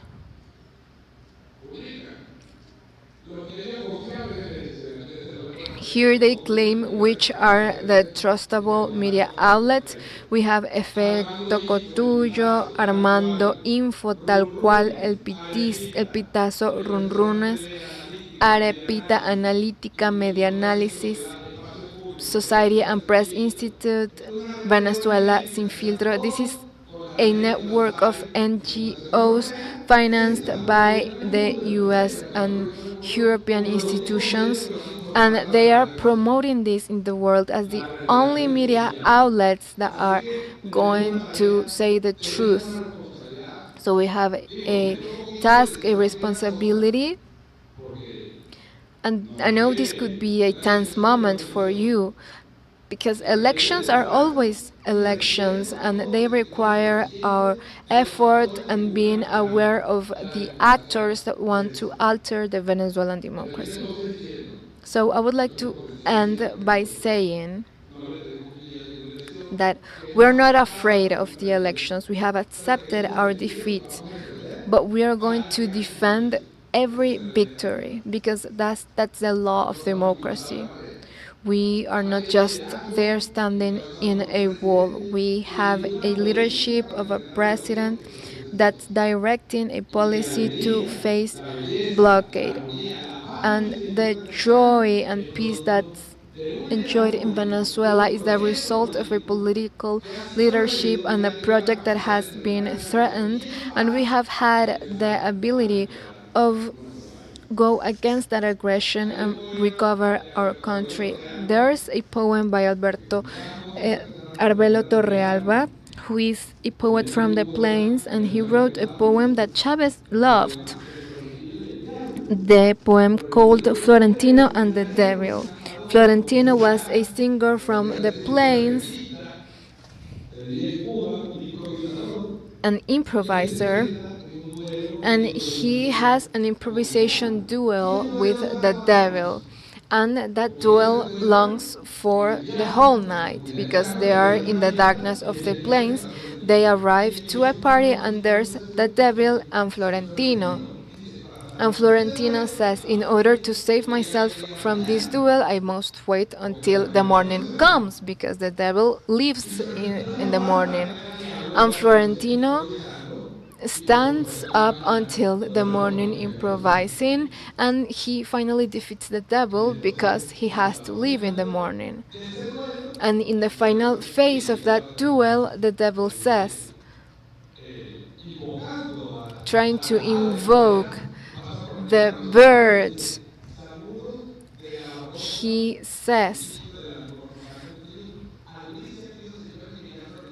vultures from the plains, I tell you, Florentino is already mine. And then Florentino says, vultures in the plains, now you will see the devil struggling. And this Sunday they will struggle, and I need you to be our Florentino this Sunday. Thank you very much.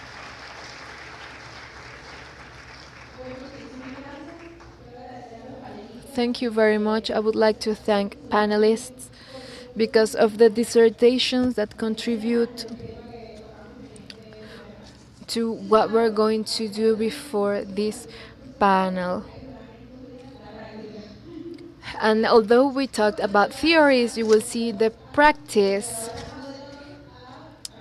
during these days. I will now give the floor to Carlos Ron.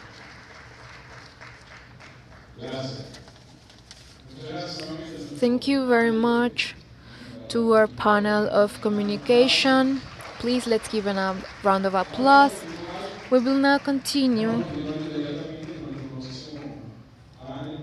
with our next panel, in which we want to talk in terms of the world social alternative, why there's a need of having this alternative before the current challenges. I would like to call for Vijay Prashad from the Tricontinental Institute for Social Research. Please come forward. Now, Irene León from the Network in Defense of Humanity from Ecuador. Atilio Boron, intellectual, also a member of the Network in Defense of Humanity.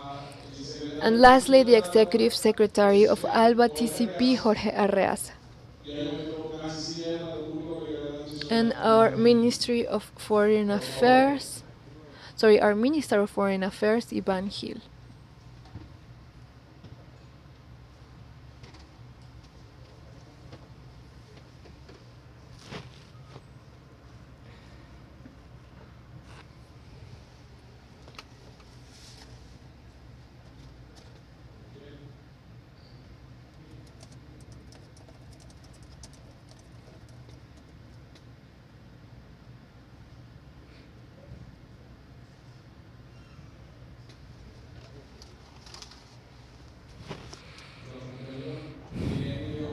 Irene León and Atilio Boron, please could you come forward? The light does not allow me to see you, but please could you come forward?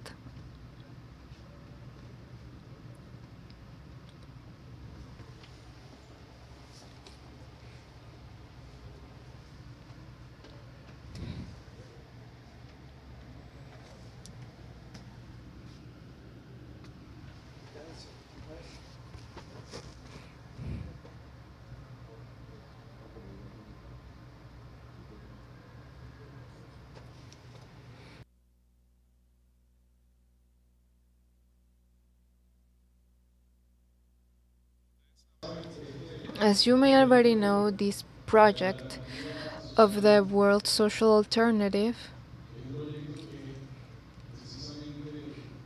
is a project we consider as urgent because of the discussions we've had with different political forces, social movement, popular organizations around the world.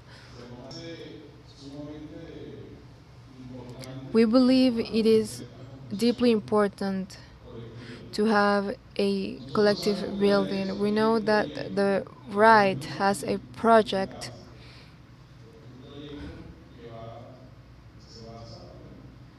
that's based in capital, revenue, extending their domination, in exploitation, even in a terrible phase.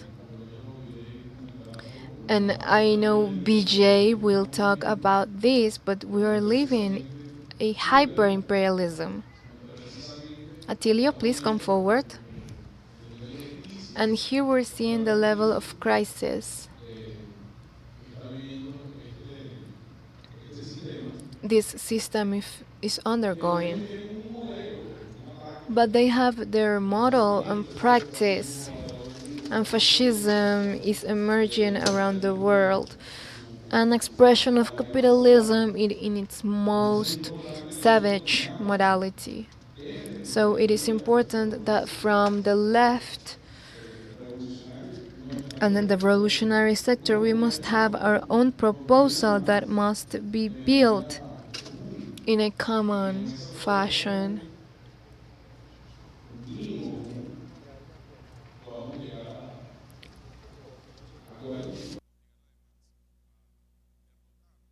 With which we can have agreements and defeat them in that battle of ideas and emotions,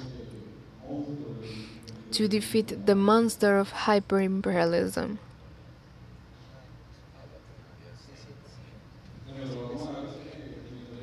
Well, we will wait for Irene, but I will now give the floor to the Executive Secretary of ALBA-TCP, Jorge Arraza. Please, let's give him an applause.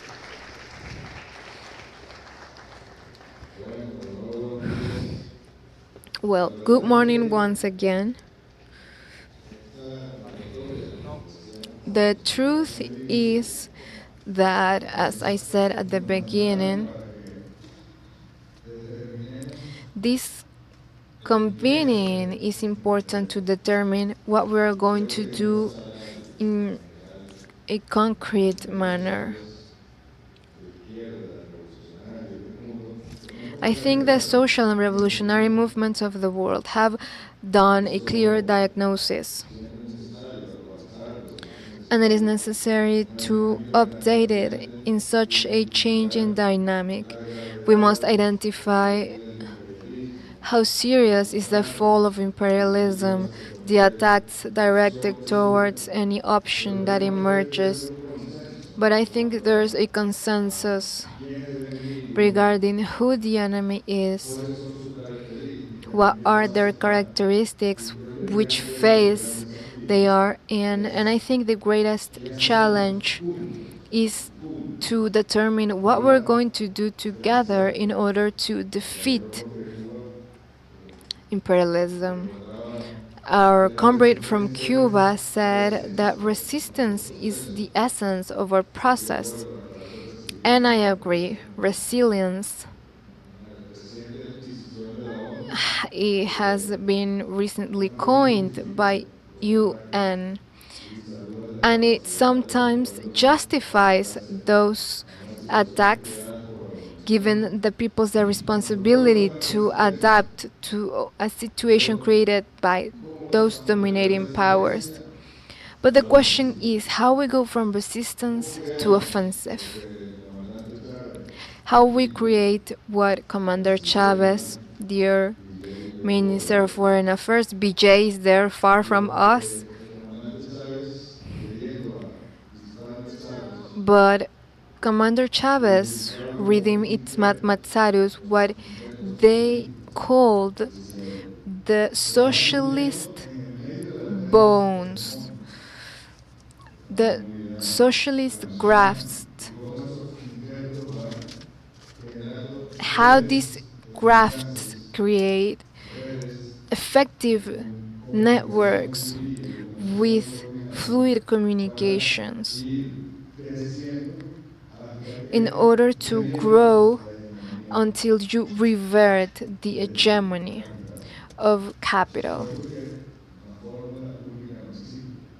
Of course, there isn't a single formula,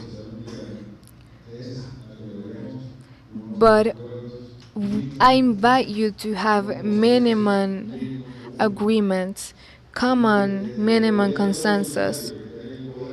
And from the revolutionary government that's in power in some of our countries, we should have policies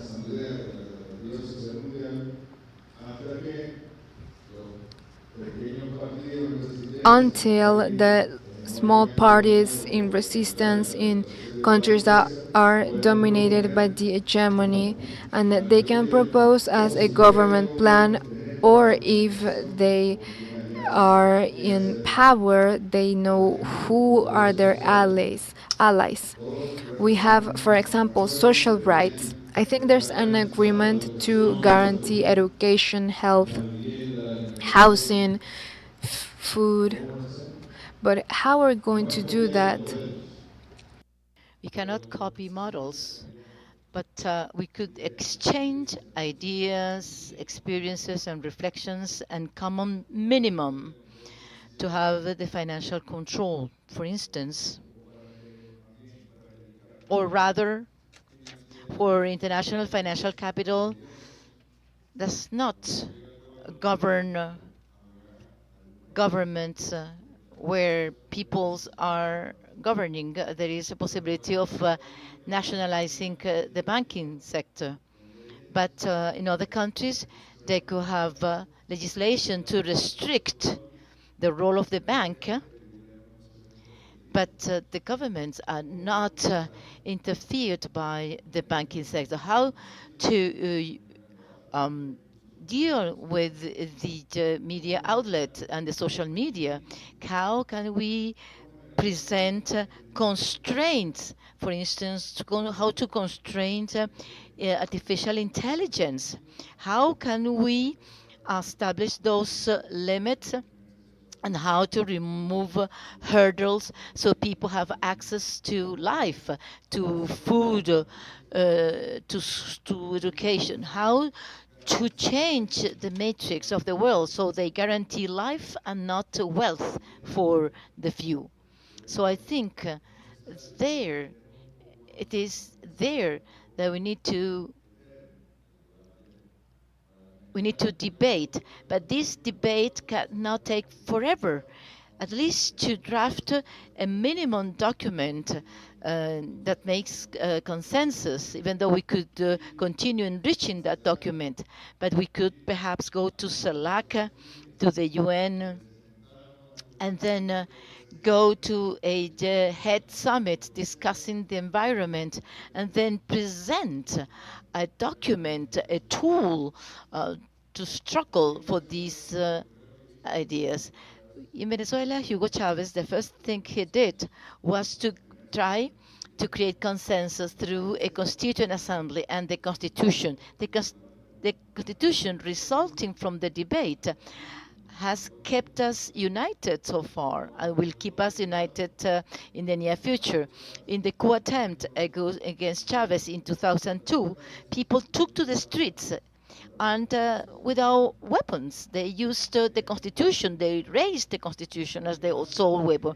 So we need to emulate this experience in Venezuela to generate a common program of minimum agreements, enabling us to use it as a flag or as a shield against the bullets of repression, or to use it for concrete policies in our communes, in our municipalities. And those these initiatives could, in the end, create the hegemony, and then could upend the fate of humanity. So we cannot remain like a sitting duck waiting for the empire to succumb.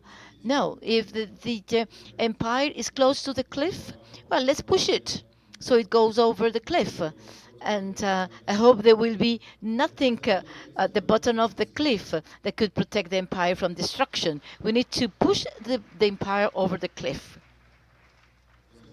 So, dear brothers and sisters, in this debate that we're going to have in these 2 days,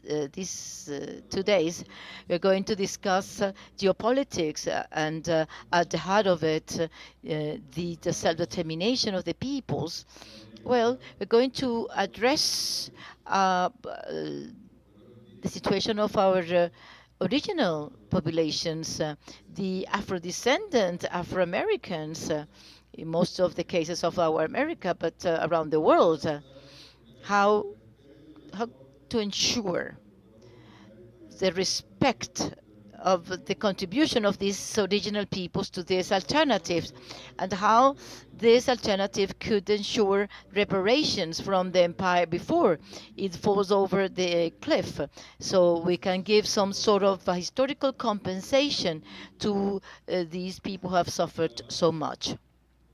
Peace, peace with guarantees, not because a peace based on the absence of conflict, but peace stemming from the ground roots of our peoples, of our communities, and justice in the various fields of society, economic justice, or justice in economics. How can we achieve that justice? How the economic matrix, instead of generating the capital, we can generate life instead? What are the concrete steps, the 2, 3, 4 steps required or common steps that could guide us in all the political spaces we are um, working to have this, and justice in politics, lawfare, for instance, of course, and the persecution, resorting to legal systems against politicians that are considered as leaders. This disguise of democracy that we have in Venezuela for 40 years, it was considered a flagship democracy, the best functioning democracy in Latin America. But the people disappearing, people, the missing people, started during the period of democracy in Venezuela. They were thrown from helicopters. They said that they had committed suicide, etc. But these guys were killed. Today, there's moral assassinations in our societies. But also, justice has to do with the contribution many masters, Enrique Dussel, who died this year. We can take a lot from the Enrique Dussel. Mm, how can we make sure that peoples can organize at the grassroots and make the decisions in those political spaces? And also through the alliances. ALBA is promoting that organized movements just confront the government with their own agenda, and the people should rule, should decide. How can we go towards that end? How to replace the elite of three companies, Silicon Valley, the pharmaceuticals, etc., and replace these major corporations by the huge number of peoples at the grassroots who should truly rule, and the multipolar world. We all know what this means, but the multipolar world is burdening. How can we make sure that, however, that Africa becomes a pole of that multipolar world? How we can ensure that the Latin America and the Caribbean region are also a pole in that multipolar world? That in Asia, beyond their economic capabilities, they also can be part of this multipolar world. Opportunities are rife. People talk about the BRICS, and BRICS, regardless of the various governments within BRICS, we could include the people's variable. When Chavez was invited to the Mercosur for the first time, Chavez said, "Oh, this is very good. This is terrific. But this is a purely economic and financial and custom unity. But what are the peoples?" So he proposed the social Mercosur, and then in the OAS,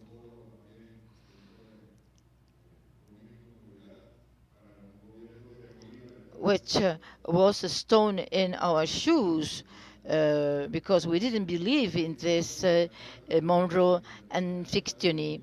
So we need, and he mentioned the Inter-American process, but he mentioned the social Inter-American project. But people that prevail within the OAS, they were not interested in this type of project. So I think today, at this historical juncture, we can do a lot, but we need to debate. And any contribution today in the communication group, our brothers and sisters made concrete contributions. Some of them even gave us a list. We need to collect all these proposals. Some of you have studied the alternative document, the people from Claxo, and they are giving us inputs. But I think that this very year, and I want to give the floor then to our foreign minister, this year, after the victory in Venezuela and other victories to come this year in our hemisphere, And regardless of what will happen in the US, we should have the world social alternative, a clear-cut document to be presented and to be implemented.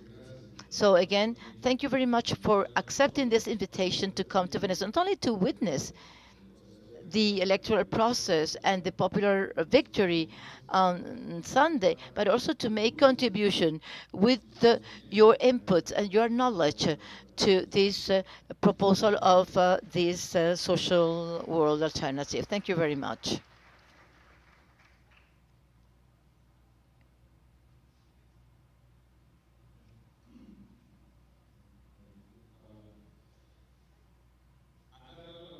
Before giving the floor to the foreign minister, I would like to give the floor to Atilio Boron for him to make some comments from the Latin American perspective on the need to build this alternative for the future. You have the floor. Thank you very much. Good morning to you all. Thank you, Jorge, Foreign Minister. I'm very honored to accept this invitation. So far, we have had some very interesting comments and reflections. I couldn't attend the whole meeting this morning because I was being interviewed. However, I would like to comment on a few things and then go in depth. I think it was Patricia Villegas who mentioned the need to become in news generators or news producers. I will give this a name. We need to become in digital warriors. Otherwise, this task of articulating and connecting social movements against the empire is going to be impossible. Therefore, we need to be far more active and truly believe that we can be news producers, news generators, and this is essential. So we're in the midst of a communicational warfare. So we need to be warriors. We cannot be pure consumers. We cannot say, oh, I've just seen in the Telegram media, which is an alternative media, yeah, very good news, and you don't find them elsewhere. But what's the use? We need to multiply this. And this is my diagnostic, but I think people are too passive. We limit ourselves to receive alternative news, just lying or just debunking the news from the main medias. But we need to try to link all these movements and social forces and grassroots movements and governments who have been demolished by the empire. So we can fight back and go to the offensive, not only to resist. We need the clock of history should move in the other direction. It cannot continue going towards the destruction. Fidel, in 1992, said so. Our species is in danger. And the planet is being destroyed in the awful ways. We have seen things never happened, cyclones and hurricanes appearing in a different season, and the drought in California, the worst drought in the 1800 years. What are we waiting for?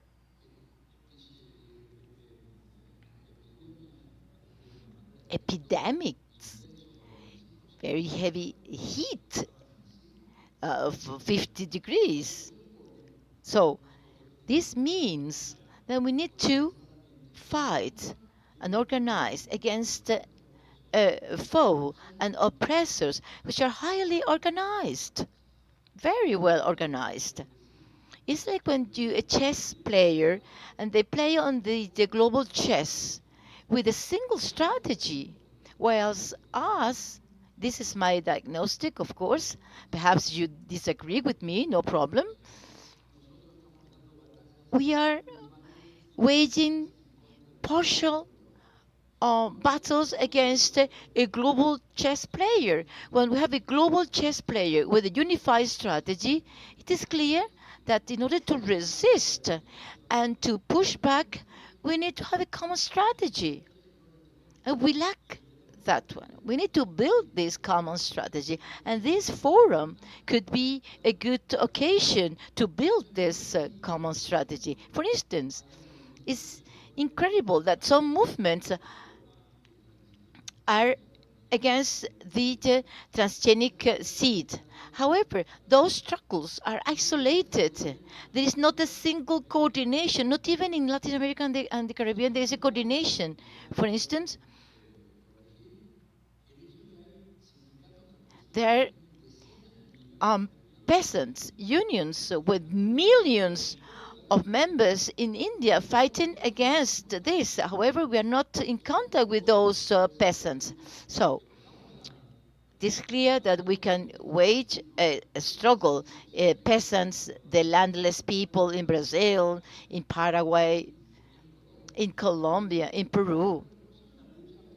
But it is better to have a single struggle where we can decide, for instance, one single day we take to the street to fight this a case of the genetically modified seeds. So this struggle should be to occur at a single day around the world. So that is going to give us an impact which is far more important than isolated demonstrations in a few countries. But those limited struggles, they are not as important and as useful. For instance, in the media, in social media as well. Today, we are the prisoners of the media. And if you cannot say anything that go against the general opinion of these media because they simply close your channel. So what are we going to do? What are we waiting to organize a strike? And for 2-3 days we don't use X. And if we do this at a world scale, we have hundreds of millions using those social media, well, this could have a major impact, and it's not negligible. Same thing with other common enemies that we have. What are we waiting for since we are facing this genocide in Gaza? What to do with the complicity, the support of the US governments and the vassals in the European Union? What are we waiting to organize a global strike against the genocide in Gaza? And that day, in all the capitals, well, we go to the US embassies to protest for financing the genocide in Gaza. Today, with the development of the media outlets through informatics, this could be organized. In the past, it was difficult. Think about it. I remember, well, 15, 20 years ago, to coordinate a global reaction was very expensive and very difficult. You have to send letters and call long distance calls, etc. People's the grassroots could not organize. But today, this can be done in a second. Why don't we do this? What are we waiting for? A great demonstration, a single day, we agree, and we go to the US embassies demanding the end of the Gaza genocide that continues, goes on without problems. And even the hegemonic media, they are so disgusted that it can also giving and what is truly happening in Gaza. So we lack this willingness. We lack the international approach, whereas the imperial bourgeoisie they are clear about the importance of acting globally. Every single year, they gather in Davos, in Switzerland, and they organize the global strategy on how are going to attack Venezuela, Brazil, or the Latin American country. What are the priorities? What are the potential allies? And if they don't have those allies, how they're going to buy them out, etc. So they meet every single year to organize their global strategy. We had with the World Forum in 2003, 4, 5. Hugo Chavez attended the Global Social Forum, but at the beginning, the organizers of the forum they didn't want political parties and governments to attend. It was purely social movement and NGOs. So when we proposed that we had to have a liaison structure with the various struggles of social movements, and this was proposed to the organizers of the Global Social, the International Council, well, that initiative was rejected by the majority of the vote. Why? Because we still had, at that time, I was among those who proposed the creation of this liaison office to link all the social struggles. But we thought that we were subordinating social movements to government and political parties. And we thought that the mere existence of this international organization of grassroots movements was enough because it was the beginning of Stalinism and the Third International. But that was absurd. But they said that, and they said this vehemently to one of the promoters of this idea, Samir Amin, for instance. Samir Amin insisted constantly on the need to have this international linkage of struggles. In the end, the time uh, showed that he was right. The World Social Forum almost disappeared. However, the Davos Economic Forum remains there, creating every single day, every single year, the conditions to reproduce capitalism and the destruction of the environment and the crushing of opposition movements. So it is essential. We need to have a program, an action plan to save humanity and to save the planet. And when I say save humanity, it's not mere words. It has to do with the diagnosis done by Fidel, and it was reiterated by several Lancet and academic journals.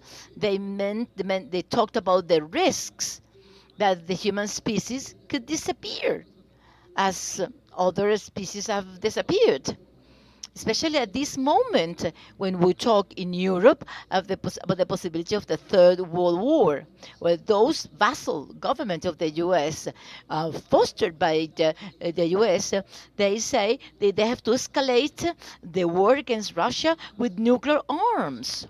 50 years ago, the experts know that in a nuclear war, there are no winners. No winners.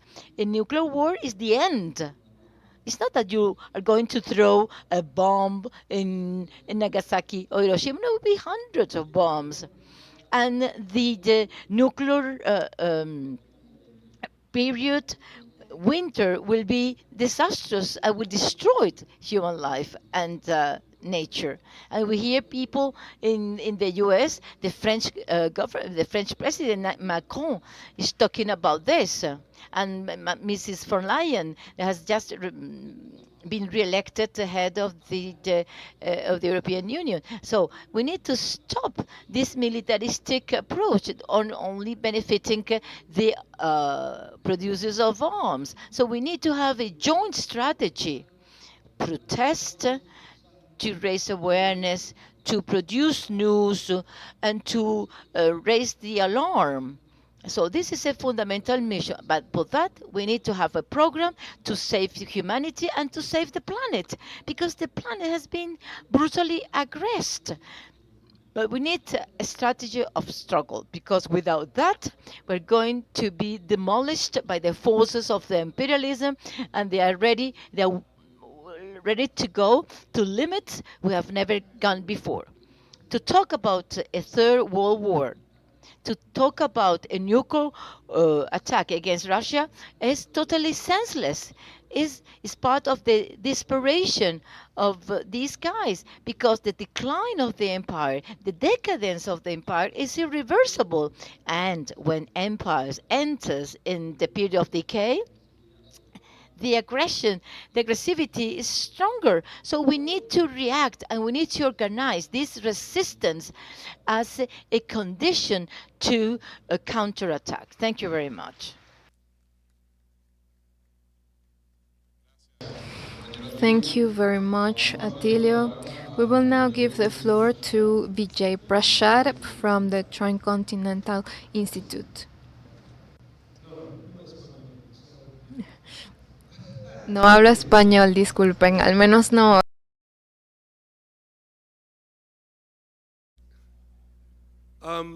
Firstly, it's a pleasure to be on this Bolivarian soil a few days before the birthday of Hugo Chavez, when the Venezuelan people will go and vote, and I hope they vote for socialism. You know, we are not just anti-capitalist. There are many people who are anti-capitalist. We are not just anti-capitalists. We are socialists. We believe in something. We have faith in humanity. It's not enough to be upset with the human condition. That just creates its own frustrations. It creates anger. It in fact creates the kind of social toxicity that's making life unbearable. I don't want to live in a planet where people don't believe in things. I don't want to live in a planet where belief in the future has disappeared. We have to believe in something. We must believe in socialism. It's the only salvation for the planet as far as I can understand it. I'm coming here on behalf of Tricontinental Institute for Social Research, but also on behalf of the International People's Assembly. Because the International People's Assembly, which includes over 200 political and social movements, is part of an important fight to bring together exactly what Atilio talked about. Peasants in Tanzania with landless peasants in Brazil. We have to create the linkages between people, linkages that multinational capital already has. Multinational capital is very linked. It's very global. There is an executive of the global multinational bourgeoisie. We need an executive of the landless peasants, of the workers, of people who are oppressed. That executive is not the International People's Assembly. International People's Assembly is a process that will lead us to build something like an executive. So I welcome you to find out more about the IPA, to get involved. You know, that's the thing about belief. Lots of people have lots of critiques of capitalism. The internet is filled with them. You can be angry with the present, but what do you want to do? I always ask people, have you joined anything? You know, humans are social. We like to be involved with each other. We are not Robinson Crusoe. We are not individuals. If you're going to be social to build something better than what we have today. You see, I've been studying what we have today quite a bit in our institute. And what we find is that the extreme center, the liberals, the neoliberals, the traditional conservatives, the extreme center is exhausted. The extreme center represented by Joe Biden, by Keir Starmer in the UK, by Emmanuel Macron in France. This extreme center is exhausted. It has finished its role in human history. It has nothing left to provide us with. That's the reason why people like Macron and Biden have no ideas. They don't know what to say about the world. And because they don't have ideas for the world, they try to control the world with their weapons. In our institute, we discovered that 75% of the share of the arms market is controlled by the NATO countries. NATO countries spend 75% of the world military budget. China spends 10% of the world military budget. Russia spends 4% of the world military budget. 75% is spent by the NATO countries. They are the most dangerous force on the planet. It's because of that finding that we use the term hyper-imperialism. The global north has become hyper-imperialist. It doesn't know how to build bridges any longer. It only knows how to blow them up. That's the sum total of the agenda of the global north. Within this exhaustion of the extreme center has emerged the far right of a special kind. And you see this far right of a special kind in Venezuela. The opposition is a far right of a special kind. They don't have any ideas or proposals to improve the conditions of life of the people. Instead, they spread bile. It's always surprising to me to see people of the left support Donald Trump. Donald Trump is a far-right person of a special type, a neo-fascist. People on the left must never support characters like that. It is outrageous to see support of people like Donald Trump, people like Viktor Orban, and so on, regardless of their positions on geopolitics. This special far right that has emerged, this far right of a special kind, is in fact neoliberal. It has no different from the extreme center. The only difference is, whereas the extreme center tries to control itself by not being overly offensive, the far right of a special kind, like Javier Milei in Argentina, are offensive.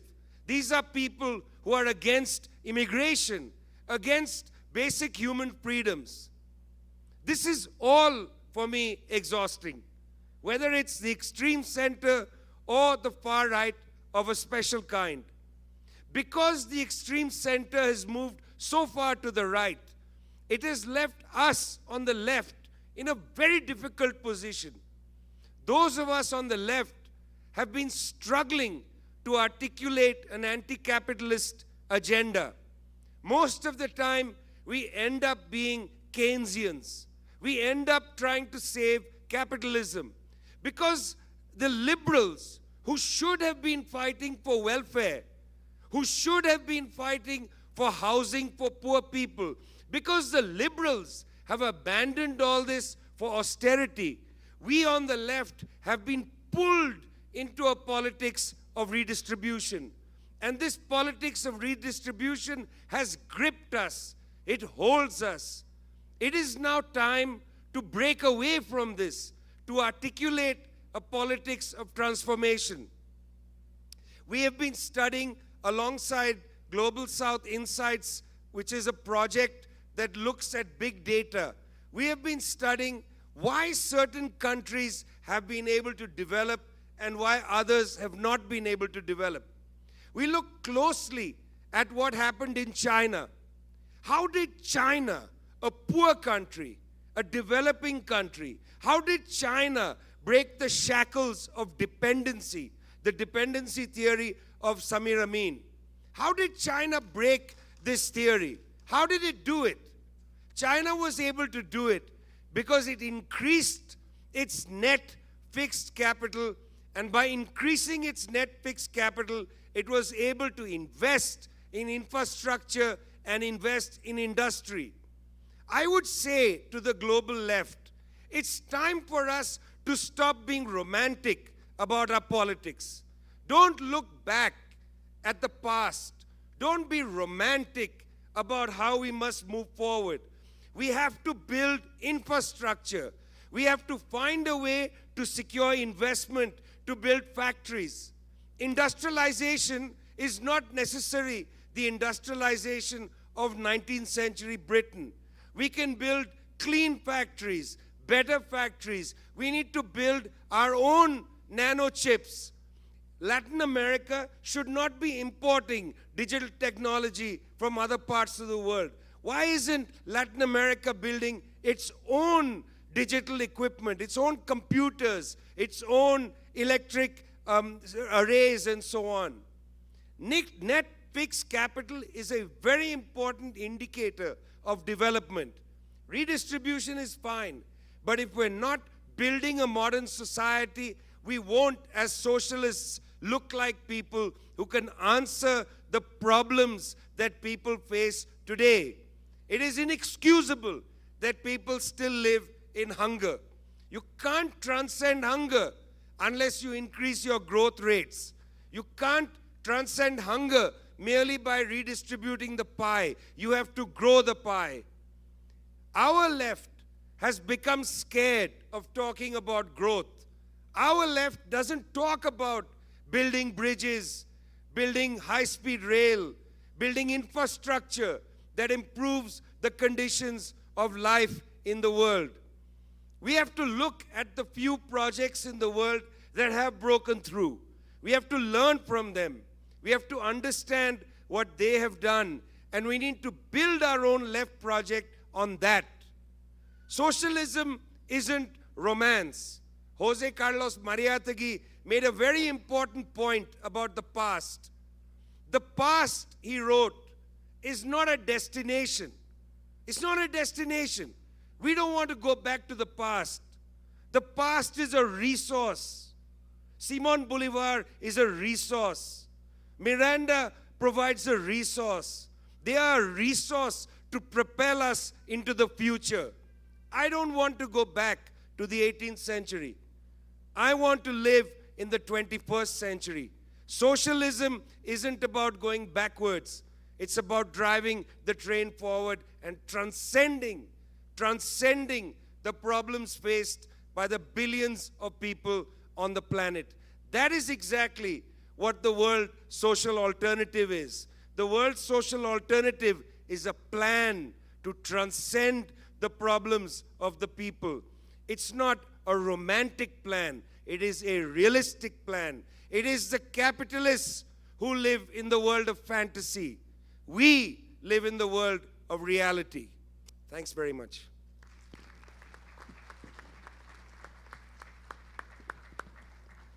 Gracias, Vijay.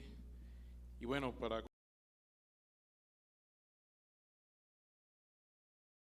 this discussion in this panel, we're going to give the floor to our foreign minister.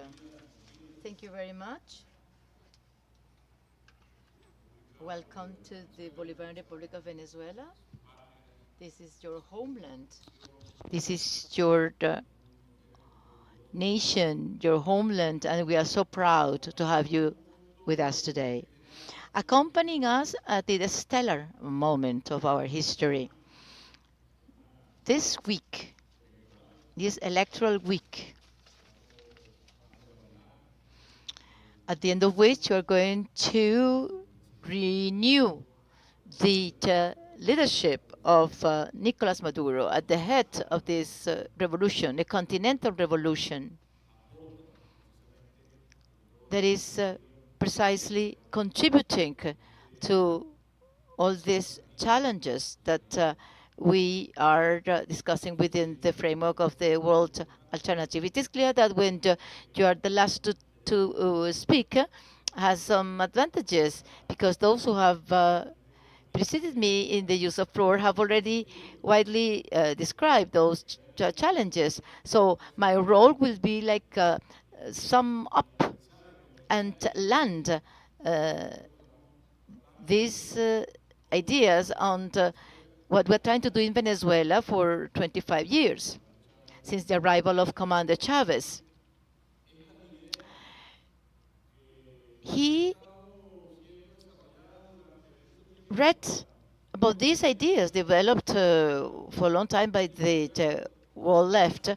Well, with Chavez, we have started to implement some of these ideas. And today, under the leadership of Nicolas Maduro. When they gave me the title of this panel, the challenges that we have and the threats, well, after this discussion, it is clear that we have the very same challenges and threats that the grassroots movement have confronted for years, for centuries. First, colonialism in its various shape and forms, and now neocolonialism, which is not only the root of the deterioration, the disasters, the inequities that we are facing around the world with poverty, inequalities, spoliation of natural resources and of labor. But today, we are facing an even more ominous threat with the greater power of spoliation, because it is a capitalism in crisis, which is even more dangerous, as Attilio Boron said. And it is, in my view, one of the major threats we are confronting today. And this threat goes hand in hand with imperialism, which is another major element that goes hand in hand with neocolonialism. So these are the two major threats.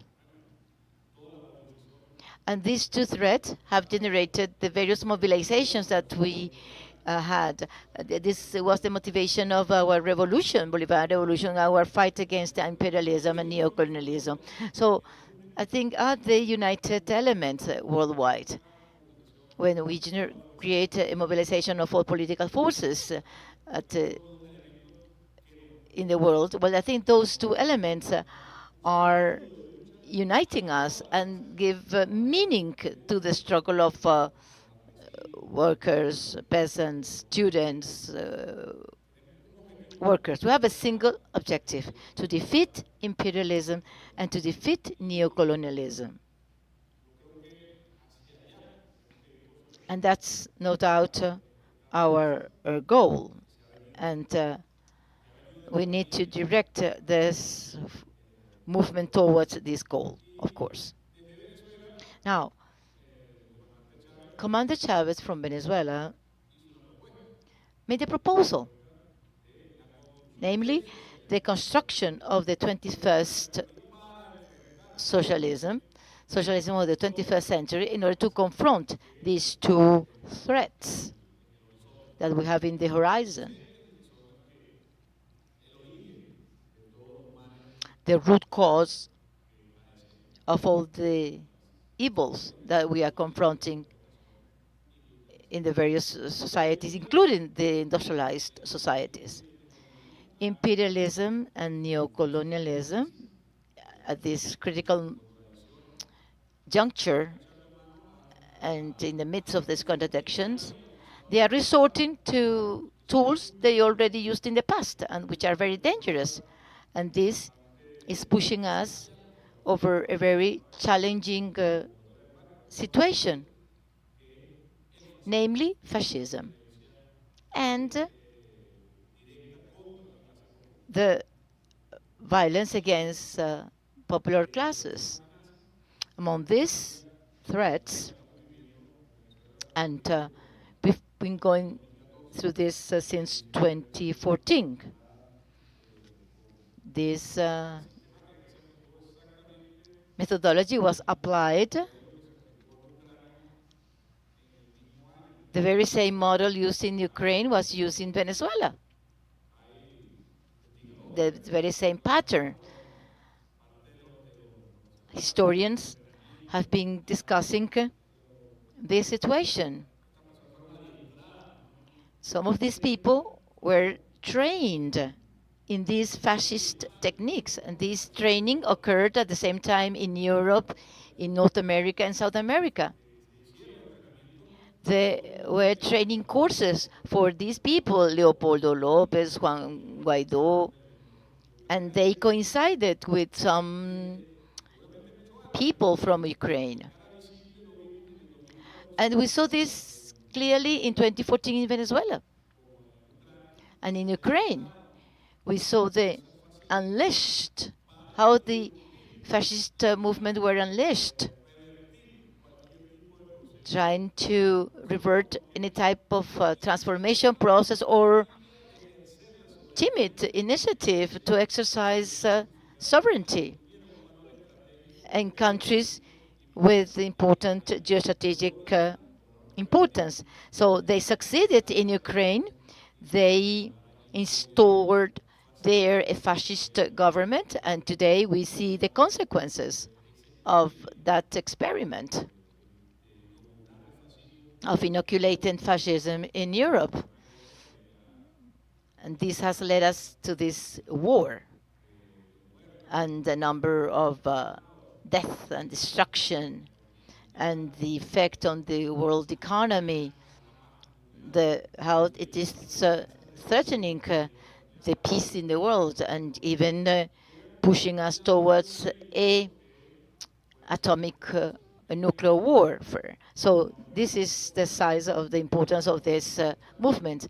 In Venezuela, Chavez's movement succeeded in stopping, and under President Maduro, to stop this fascist progress. However, they have insisted, and since 2014 and up until now, they have been consolidating their movement, their fascist movement, and they have been the beach front of fascism.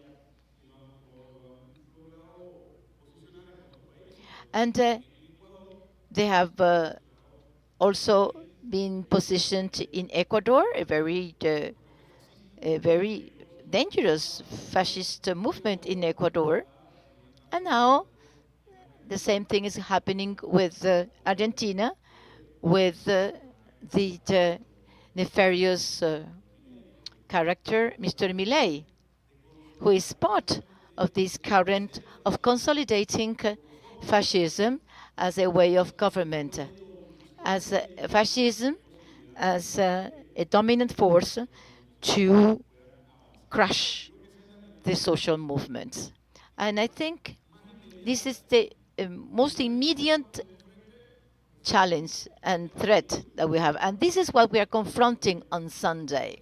So this victory on Sunday is so important. It is important not only because, of course, we are going to preserve power, the revolutionary government that is working hand in hand with the various social movements and against the new imperialism and neocolonialism, etc.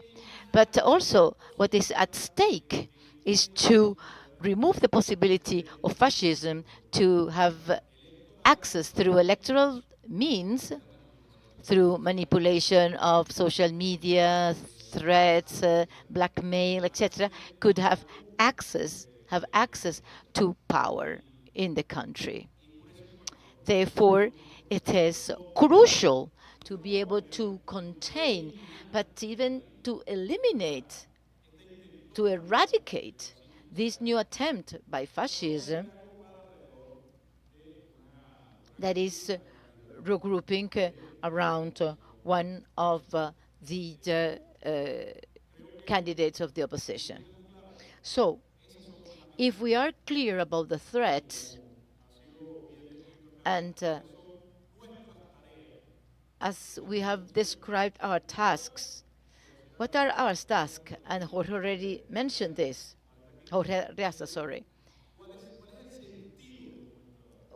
What is the purpose of our action? What is the actual purpose of our action? What are we going to offer our people?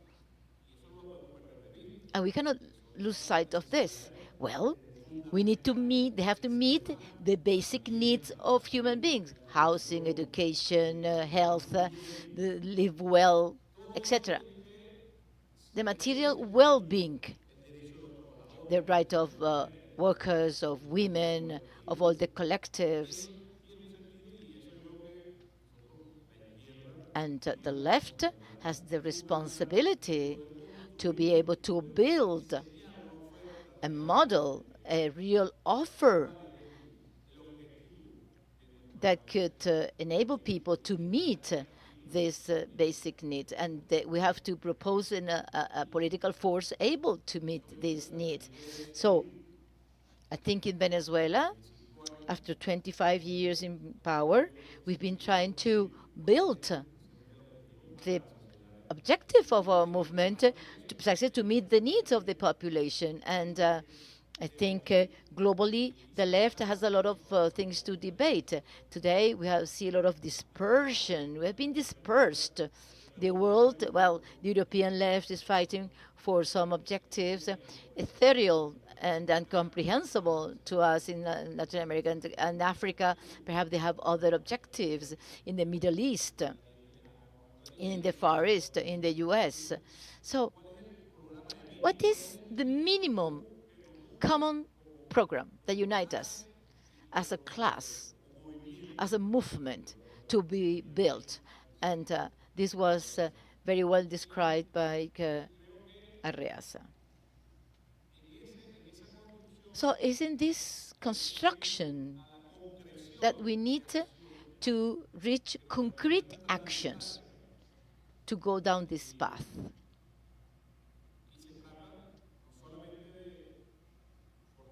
So it is not only the need to strengthen our political platform, and we will continue debating this, of course, the consolidation of revolutions, social revolutions, the social movement should take power.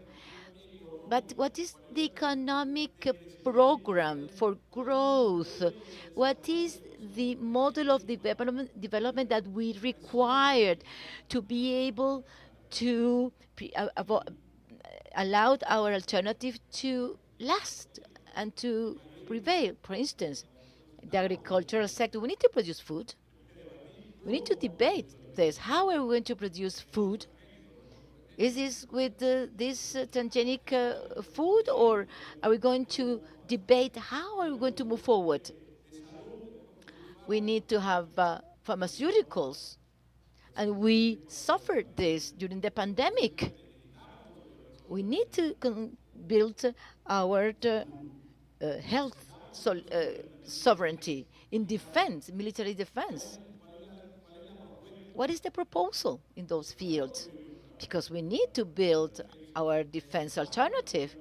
We need technological alternative to have our own technology. Therefore, we have a number of topics. We are not going to exhaust them here, but to have to establish a hierarchy. So we need to resist, but we need also to have the offensive. We need to take power, and to take up power to do what? To build a different world and to sustain this struggle. So that debate, we cannot postpone this forever. It is high time for us to, on the one side, to build the unity of social movement, political movement around an objective. Well, each region should decide what is the objective for each region, and it has its own agenda. But there must be a minimum agreement. And also, what for? To have power, what for? And this is a major challenge that the left has always had, and we have not been able to tackle. How many left parties have got to power, and in the end, they simply, in the best of cases, they have optimized what happened before, while others simply succumbed and failed. So it's a major responsibility. And in Venezuela, very humbly, first, we want to put at your disposal our lessons, our mistakes, our progress, our accomplishments, our errors, our design for the future. President Maduro is going to win the elections with the program devised by the people and discussed by the people with the 7 transformations, dozens and hundreds of meetings and assemblies. It has taken us 25 years to reach this type of organizations. So our nominee has a program that has been debated by millions of people all over the country. 7 million people were consulted in thousands of assemblies. Of course, we need to improve the methodology, and perhaps we need to improve the program we are proposing. But this is a major exercise which is very progressive, and we put this experience to your disposal. Perhaps you have to make improvements. We could include other things, but it is based on our reality and our current reality. It is the plan for the next 6 years, 2025, 2031. But it's just an experience. And we've been on this with Chavez, with the plan of the house of the homeland 1 and 2. So try to give a sense and meaning to the revolutionary democracy. But I guess there are other experiences. For instance, the Cubans, the Chinese experience, the experience in Nicaragua. We should study other experiences of revolutionary democracies that are also creating models of consultation to move forward of management and proposals that should be analyzed. It is no doubt a major task. We need to create a major global think tank able to address these various models that we are trying to build. But repeat, going back to my beginning, that this has a meaning if we can consolidate a great mobilization, a major unity around one project, that is to fight the evils that we have ahead of us: imperialism, neocolonialism. We need to fight them with a concrete proposal. I don't want to be too long because the prior speakers were very complete in their presentations. Again, I want to thank you. We will be discussing these 2 days. Well, hopefully we can discuss from now to the 28th and 28th in the evening. Let's hope that we can sing victory, commemorate victory, and to say that in Venezuela we will continue contributing in the construction of this world alternative against imperialism and neocolonialism. Thank you very much. Thank you very much, Foreign Minister, and thank you to all of our guests. With this, we close today's morning, and then we will invite you to have lunch. Once you go out, you will have an orange bracelet.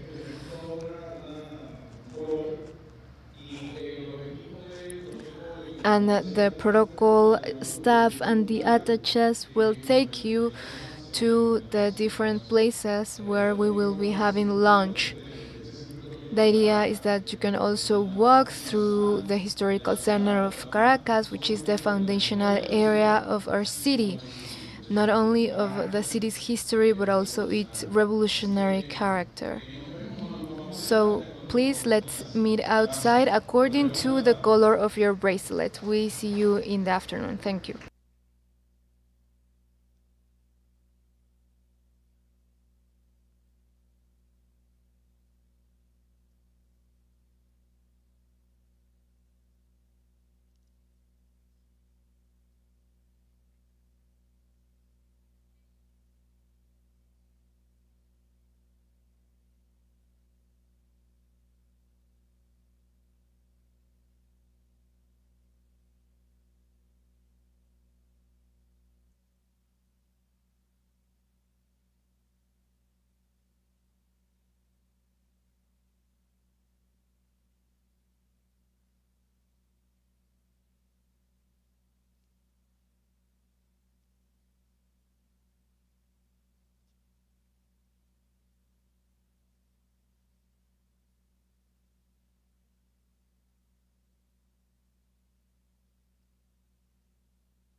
for accompanying us with us in Caracas in the second encounter of the World Social Alternative. As we said this morning, the origin of these panels we've been organizing since the early hours, they come from different contributions to the document we presented in April. One of the main issues we discussed, and I think we must have a deeper conversation, is related to self-determination. What's the role of self-determination of the peoples in such a historical moment we're currently living?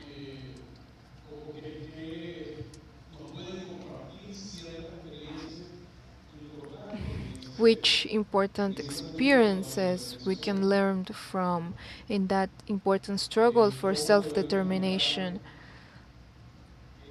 how we can frame those struggles within the new project and proposal in the World Social Alternative.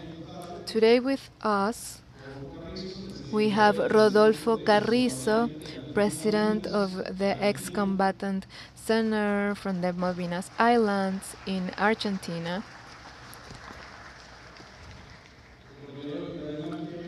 Ibrahim Makebe from the political school Modibo Keita from Mali. Indu Anderi from the Solidarity Platform with the Palestine Cause, here from Venezuela and Palestine. And Iñaki Gil de San Vicente from the Basque Country.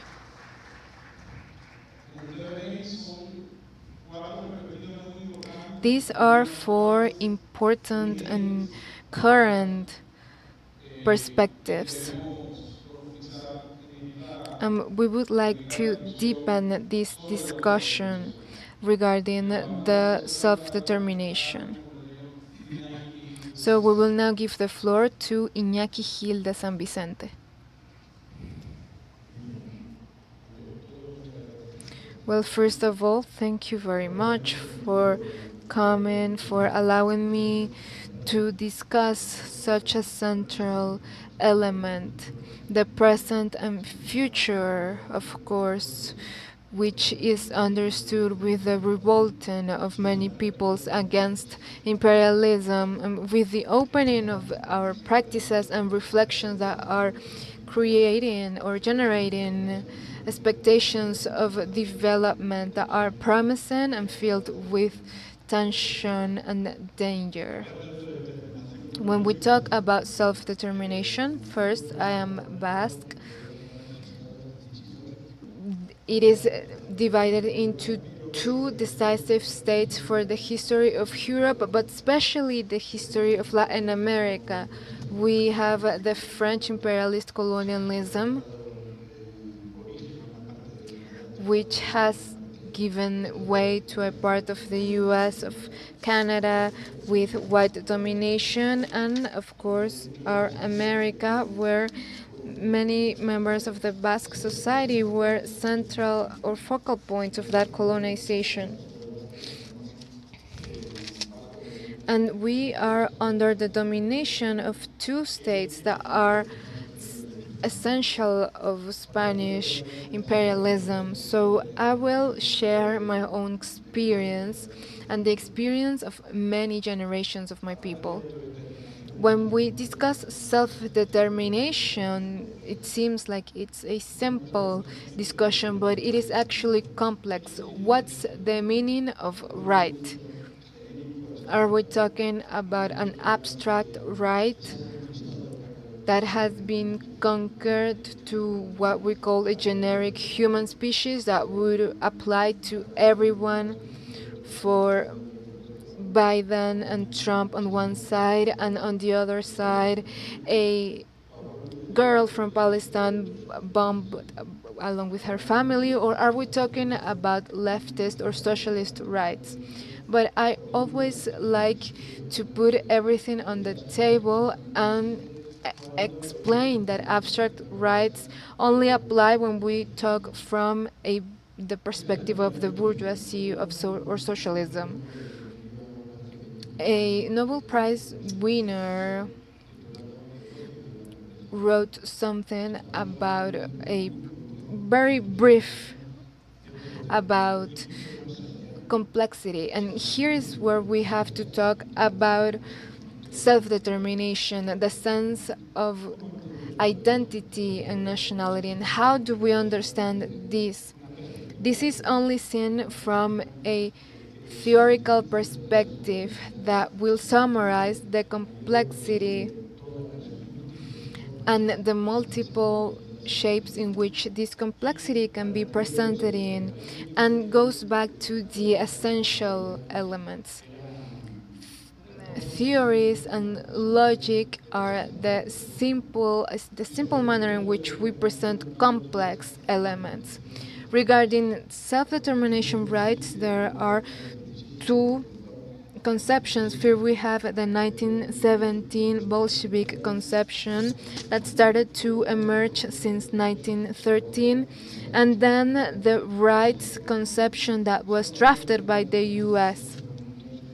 These are the two poles that are at risk. The self-determination right under the dictamen of a dollar, and then the self-determination right under the people's power. From this perspective and this simple manner of transforming the complex elements, this has historically reached the peak moment, and the socialism expands, and every time it is expanding, it completely demolishes and crushes other peoples. Capitalism completely crushes other peoples and even goes beyond continents and completely erases formal independence of states that were previously huge, as it is happening with Europe and with Argentina. States that used to have formal independence are completely subjugated to the dollar. This is the expansion of the capital. And when it must be focused or concentrated in order to guarantee its benefit, it then reinforces the military power for the next attack. There are many theoretical formulas to explain how capitalism works. But in the face of everything that's happening, we have North American capital and has been going through an expansive period. Since the 20th century, it is now the opposite. It is now in a refugee, and it is then trying to expand again. As we were saying in the morning, it is taking us almost to a third world war. But who is forcing capitalism to go back? In the first world, we have the class struggle that's increasing. And then what do we have to offer? What's our perspective? We've been struggling for 3 centuries. And we've been resisting for 150 years in the framework of a highly developed capitalism with an independence and socialist vindication. And how other peoples are similar to ours. All classes and nations, when there's a tension moment, they look for self-organization. They don't wait for example, the IMF or the World Bank or the pirates of Washington. They don't wait for the tanks from London. They don't wait for the vessels that invade Africa. They don't wait for the opium war against China. We don't wait for any of those elements. And if you have to resist against those elements, how do you do so? When you have that uniform process of capitalism, when they expand, they must weaken, they must crush and impose their discipline over the peoples. That's why they have NATO, they have the World Bank, that's why they have the different North American military planes near our shores, and they try to establish their military bases in territories that historically have belonged to Venezuela, and so on. So we self-organize ourselves. And how is this done? We organize ourselves and this was started by Bolívar when he presented the need of having a meeting in 1926 in Panama, in the Amphitonical Congress of Panama in 1926. This self-organization process is not compatible with capital, because you first have self-organization and then you have submission to that organization they have imposed. But this self-organization must go beyond that, otherwise it will not have any impact. Then we must have self-management. Self-organization without self-management, without the people, so we prevent the people from continuing paying the debt of the bourgeoisie, and we must guarantee that the people can organize their own education, healthcare system, to recover their own languages, to organize themselves in a freedom framework. If we don't have any of those elements, self-organization will not last in time. If we don't expand and reproduce that self-organization, and that's why we need self-management, it will weaken and die. And this is an issue that the left is not discussing. We can vindicate self-organization, but when you have to manage that self-organization, sometimes they panic and they go back and they end up dying. But self-management, which is the next step or even simultaneous,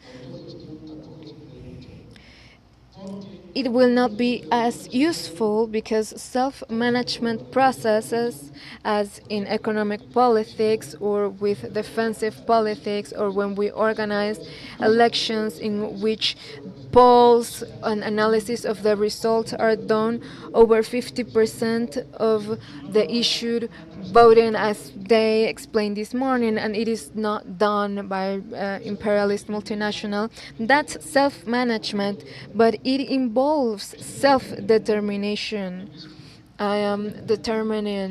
We are determining ourselves how I am going to act, who I am.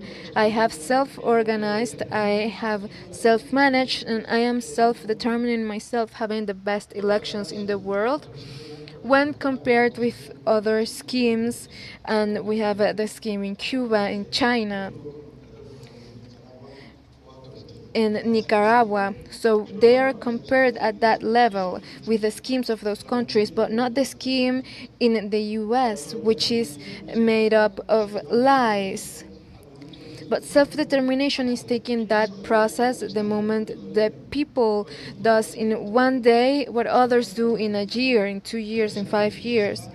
And through that practice, they show they are self-determining themselves. And there we see the civic-military relation. And for example, the military alliance in Russia, that's self-determination.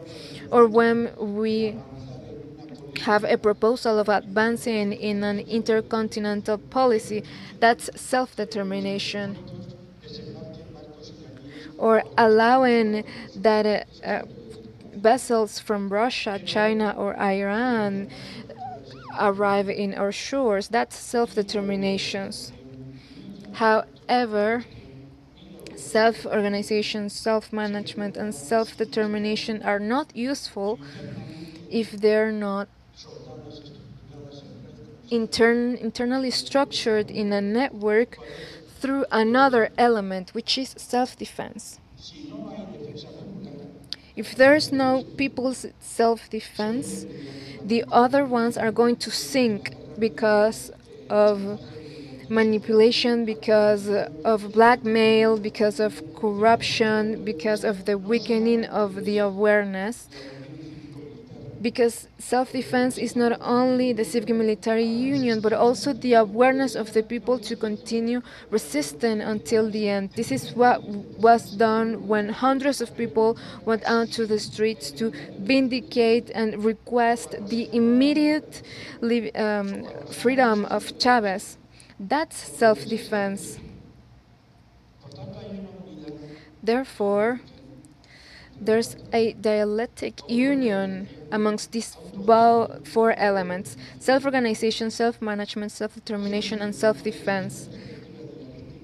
And if we see it from this perspective of the capacity of the people to organize themselves, to lead themselves, because here we have the working people, and here we have another element.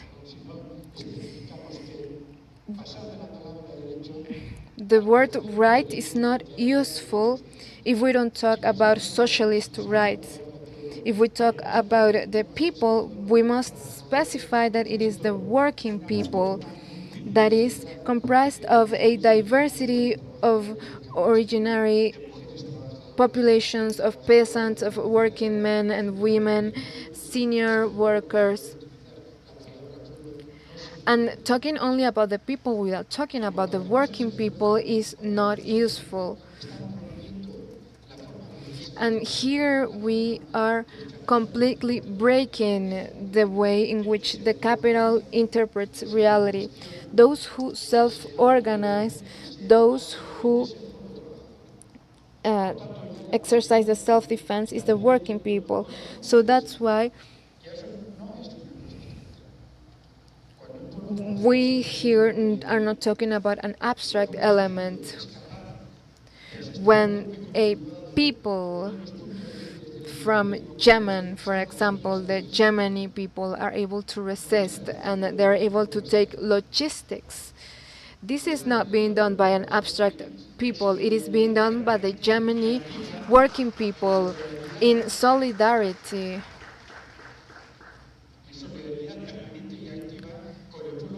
Permanently and actively with the Palestinian people, with the Syrian, with the Lebanese, the Iranian people, with the whole Middle East, and therefore with humanity. And that takes us to the last element, so I can be brief. From the perspective of the bourgeoisie rights, rights are not defined because they are imposed instead. They are imposed by the monetary fund with their bumps. It is imposed when the US says Venezuela is a danger for the US. But when we talk about self-determination and we end up in self-defense, we are proposing a new, different model. And it is beyond different, it is opposite. So here we give place to the socialist vision. And from that socialist vision is when we introduce the independence that breaks in a qualitative manner with the dictatorship of the dollar. And we go back to another dialectic concept, which is that the independence of socialism is the interdependence of the peoples, and this is multipolarity taken to its most coherent vision. The interdependence of the peoples that are owners of themselves and their productive forces. That's the self-determination right that we are always defending. Thank you. Thank you very much, Iñaki. We are now going to give the floor to Rodolfo Carrizo from Argentina. The issue of the Falkland Islands has always been very close to us. And although there's people that want to forget that they are part of Argentina, we reiterate that the Falkland Islands will always belong to Argentina and will be Latin American. Good afternoon, everyone. Thank you, Carlos. Thank you to the Institute for inviting us. I want to first introduce myself. I am Rodolfo Carrizo, president of the ex-combatant soldiers of the Falkland Islands from La Plata City. I would like to clarify something for those who don't know the history of the Falkland Islands. Those who went to the Falkland War in 1982 were around 19 years old average. They were not soldiers by training or their own decision. We had to comply with the mandatory military service law.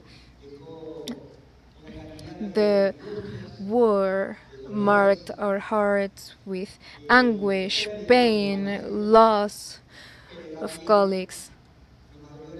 But it also opened the doors to try to understand what happened to us. What happened with the Falkland War? And why today, 42 years after finishing the war, the Argentinian armed forces are still owning us, an explanation for that defeat. I would like to first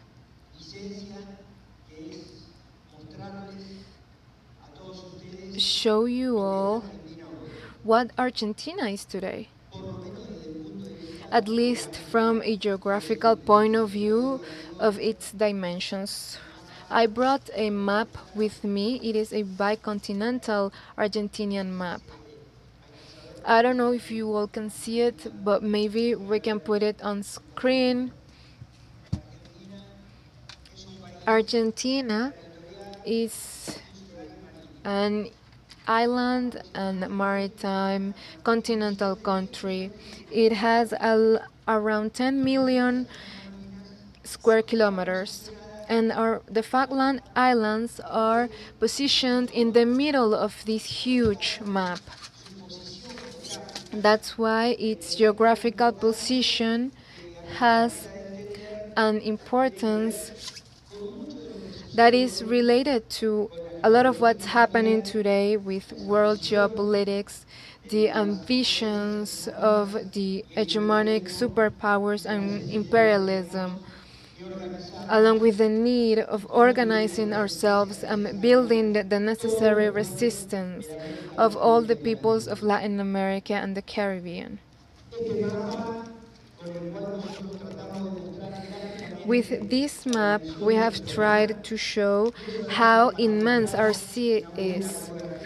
And it is not only to show the cartography, but to mark the redefinition of the borders of Argentina. To the north, in the borders with Bolivia, and in the south, borders in the heart of the South Pole, we have the Andean Mountains to the west, and then to the Sambo Islands in the south.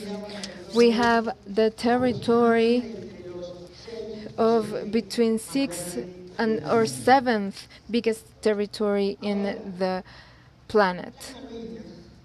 However, the Malvinas Islands are in a very strategic point of our geographical structure, which is in the V oceanic communication. It is very important because everything around the Malvinas Islands is made up of infinite natural resources, essential resources for all living beings in our planet. Today, when I was listening to Attilio this morning, he was talking about taking care of the environment and our planet because it is a way of taking care of ourselves and the perspective of life.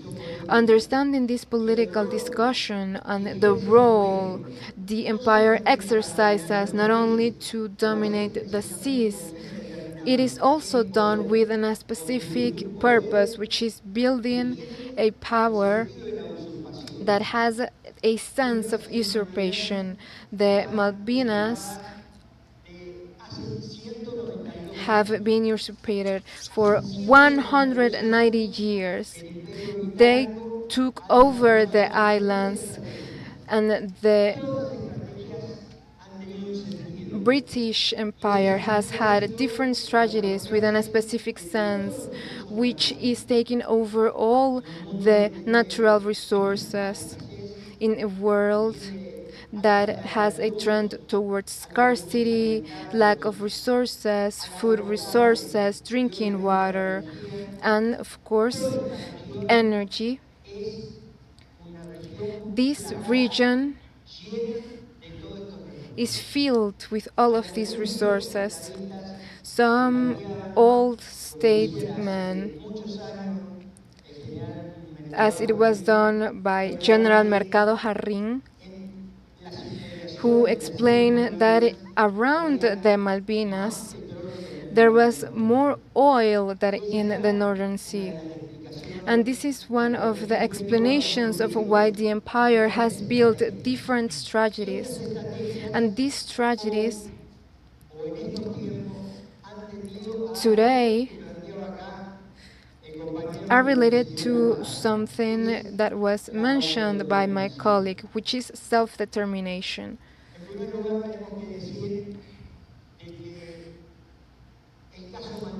First, the Malvinas case is not related to self-determination. This is fully related to colonialism. It is one of the multiple colonies that the British Empire still has out of the 17 they have, and most of them are located in the southern axis. Today, in our Malvinas Islands, there is the military base, and the most important one in the southern hemisphere, owned by NATO. And this is not an accident. And it is not merely to have the self-determination of 2,400 inhabitants that has been the same figure since 1911. So most of the inhabitants of the islands, over 50% of them, have different nationalities. So this is not an autochthonous or origin peoples. They have been imposed there. So there's no right for them to have self-determination. However,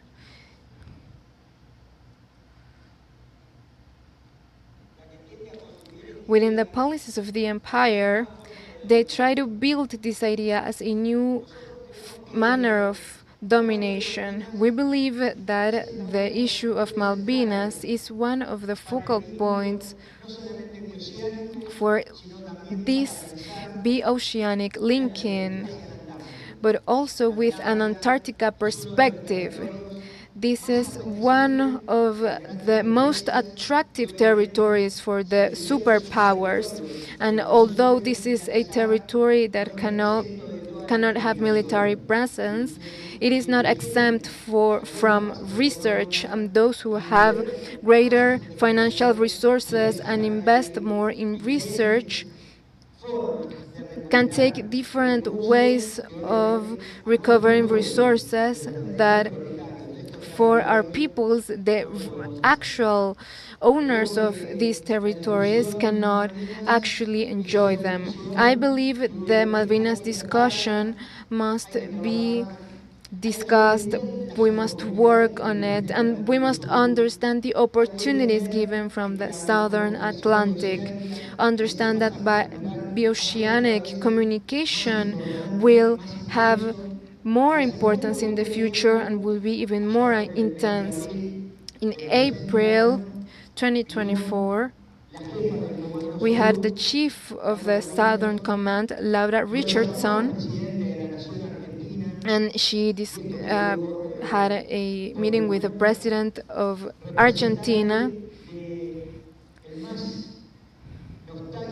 and the representative of the most nostalgic treason of the liberation of the peoples that in its concept believes Argentina should be a commodity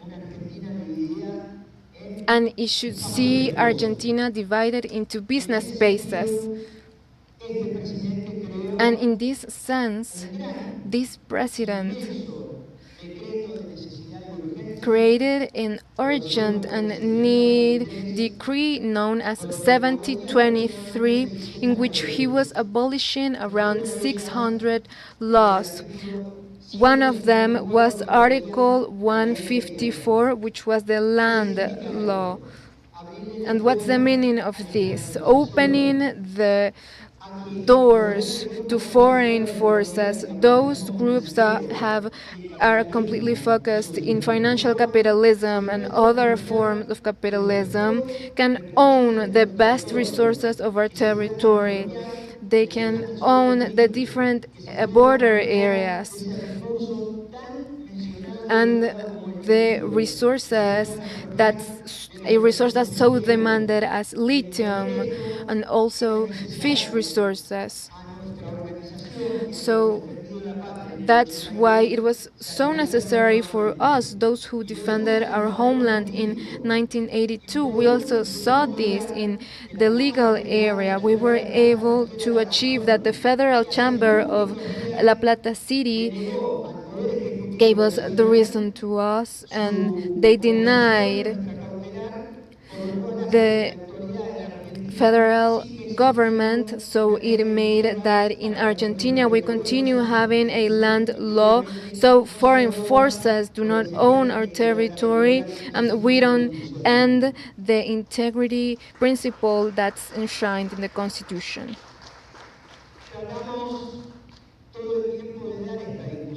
And we're always attempting to discuss these aspects,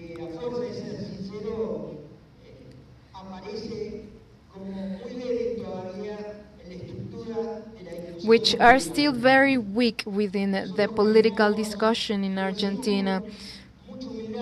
And I very humbly say so, and also very honestly, we believe Argentina has some difficulties in the discussions because they try to make politics a hierarchy.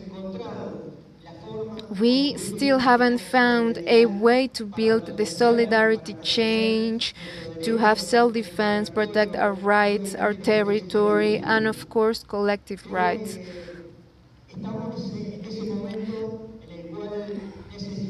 I believe we currently are living in a moment in which we must develop common intelligence, common efforts, and the basis to think about an alternative to overcome those issues. For us, Malvinas is a feeling that gives us a very important possibility for us as Argentinians. It is a symbol that's rooted in the people's feeling.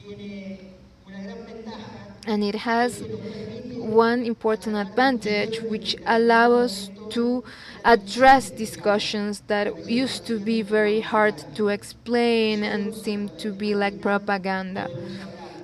Through Malvinas, we can talk about the fundamental contradiction our people has, which is homeland or colony. And we must choose to be either a homeland or a colony.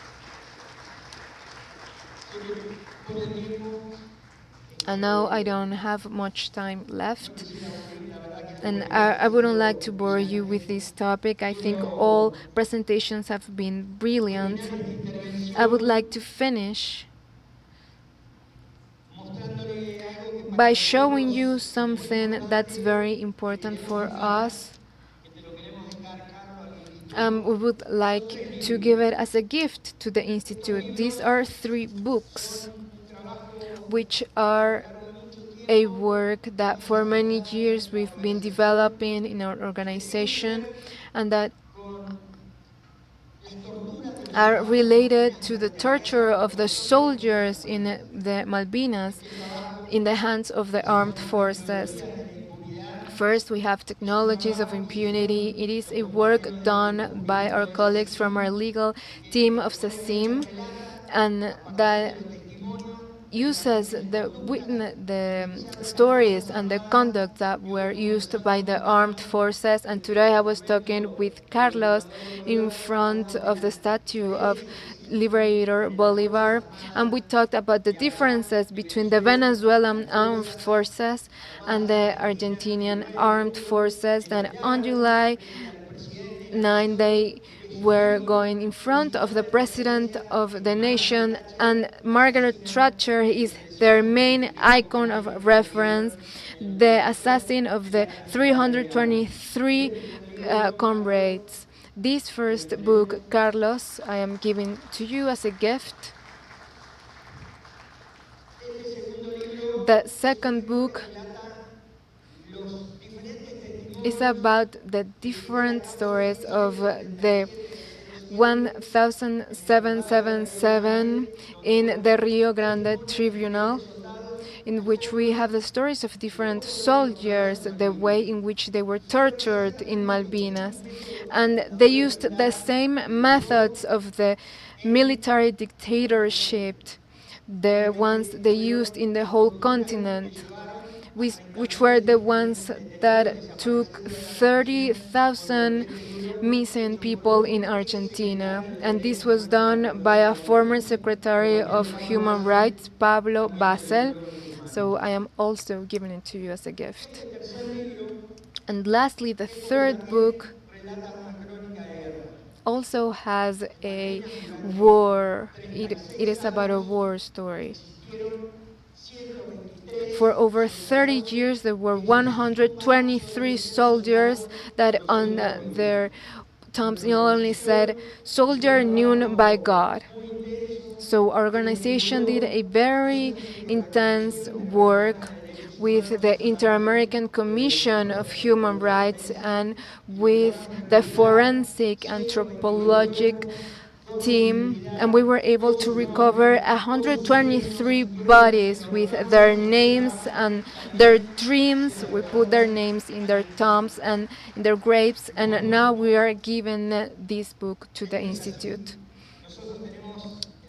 And lastly, we have a tradition in Argentina. We have a soccer tradition in Argentina, which is related to the cloths. The ones we are so proud to wear, like our flag. So, I would like to give you our cloth, which is the one of the former combatants, so you can permanently have it in your institute.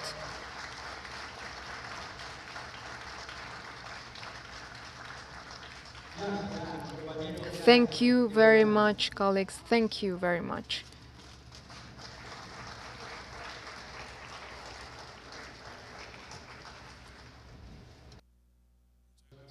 Thank you very much, brother. It has been an honor, and to the Bolivar Institute and the Bolivarian people in general that is joining to you to support you in your cause, and we join you in this cause. And as you know, brothers and sisters of all over the world, we have also joined a long time ago to another a cause very close to our hearts.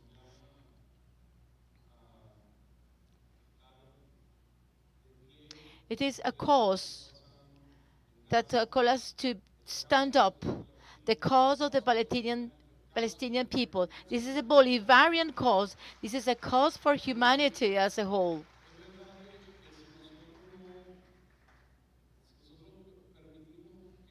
If we allow that is what is going on in Gaza goes on forever, it's because we have lost the last trait of humanity. Venezuela has raised his voice on behalf of the Palestinian people. And we've seen so many other peoples around the world in various capitals, universities, colleges, claiming for freedom of the Palestinian people.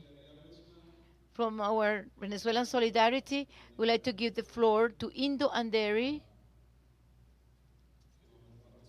so she can share her reflections on this cause and the importance of solidarity for the Palestinian people, not only from Venezuela, but for the whole world. Thank you very much for this invitation.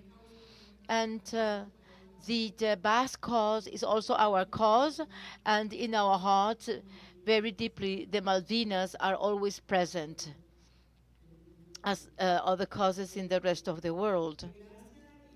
Thank you very much and very much welcome, brothers and sisters from various parts of the world.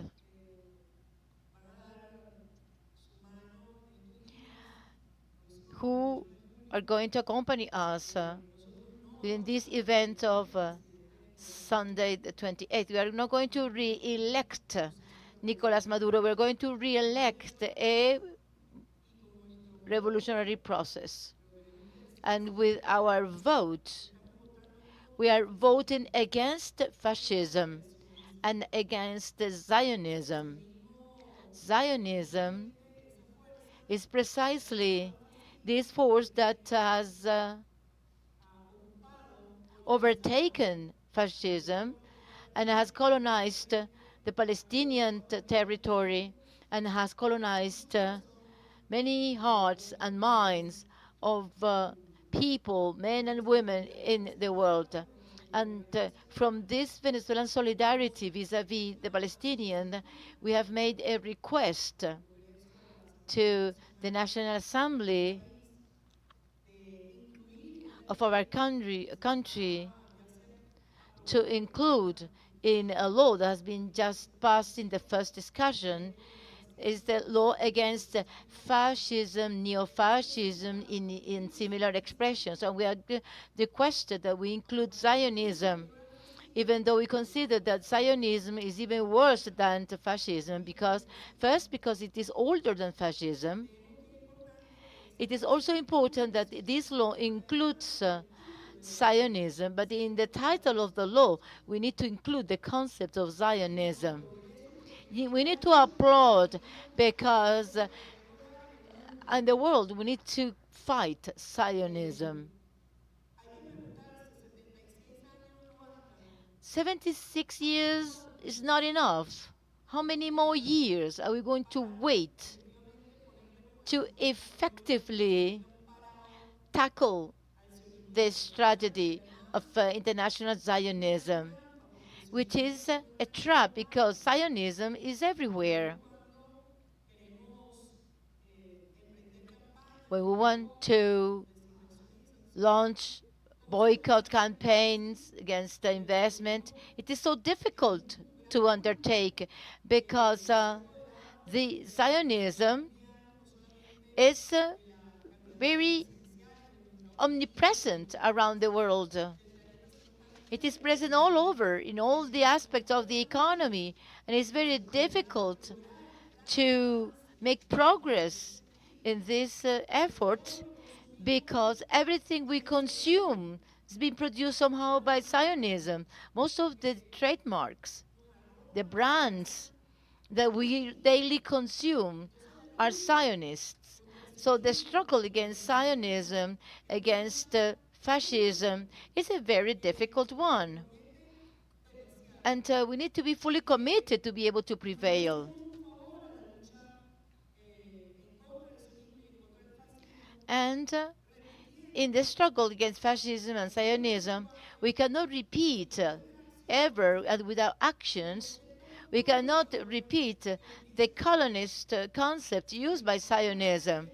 If we are going to talk about decolonization, we need to start by decolonizing the thought, the language, but we need to decolonize actions because many times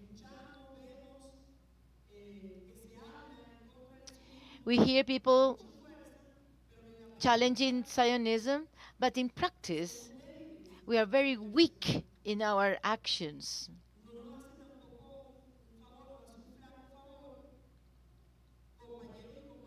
Brothers and sisters, that in their analysis, public analysis, opinions, not only have a very weak ideology, but they contribute with manipulation that Zionism is doing through the media over the last 100 years.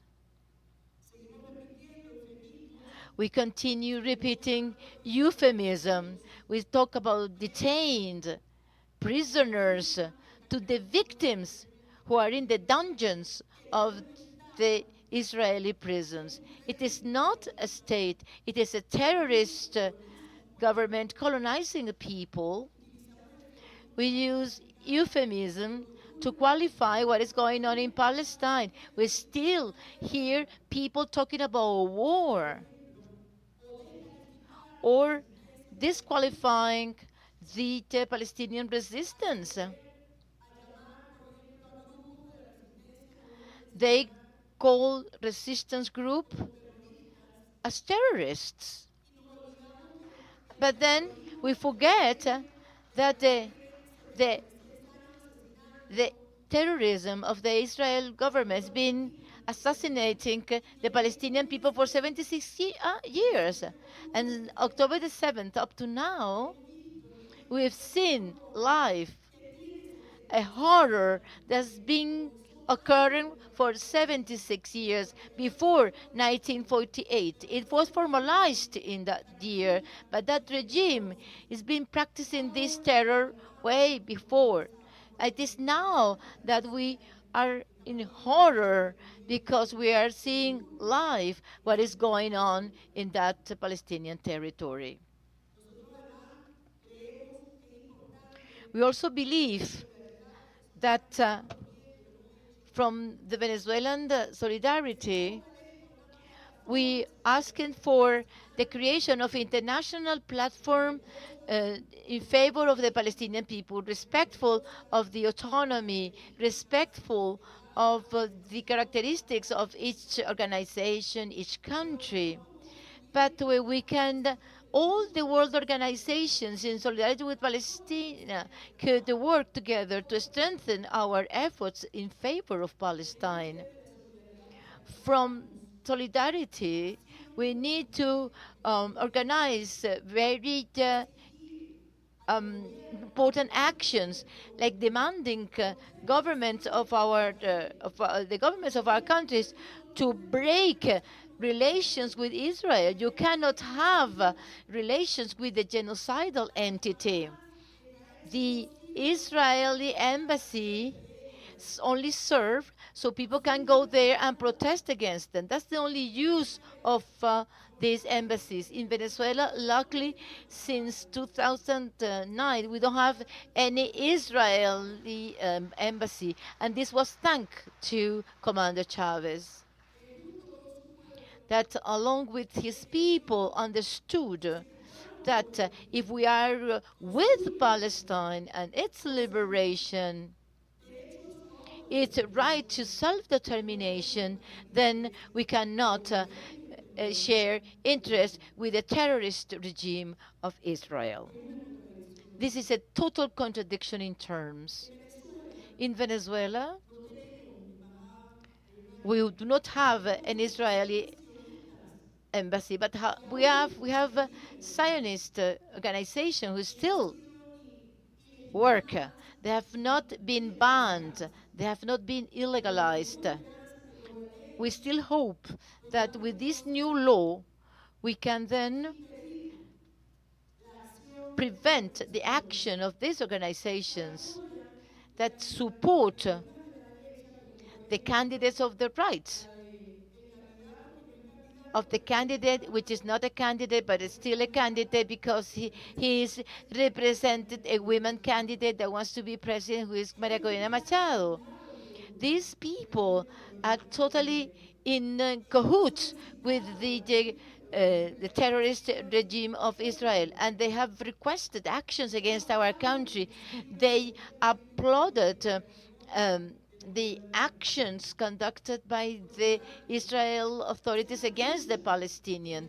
Therefore, the struggle waged by the Palestinian people today against Zionism, fascism, and neo-fascism, well, that's the very same struggle that we need to wage in our respective countries. Today, Palestine is spearheading the fight against Zionism. Palestinians are fighting for men and women in the world, and everything we are doing on our territories is nothing, nothing when you compare it to the tragedy they go through in Palestine. So we need to do much more. And this is self-criticism. Even in Venezuela, we need to do more because a percentage, an important percentage of the Venezuelan population has been manipulated by the religious matters. What happened in Brazil is also happening in Venezuela with the Christian evangelical churches. Not all of them are Zionist, and not all the Christians evangelical are Zionist. Regrettably, however, that some people applaud what is going on in Palestine because, according to them, this is getting them closer to the second come of Jesus Christ. So, as leaders, activists, militants, we have the obligation to decode. We need to build a new thought where we think Palestine, we feel Palestine, and we action in favor of Palestine, because Palestine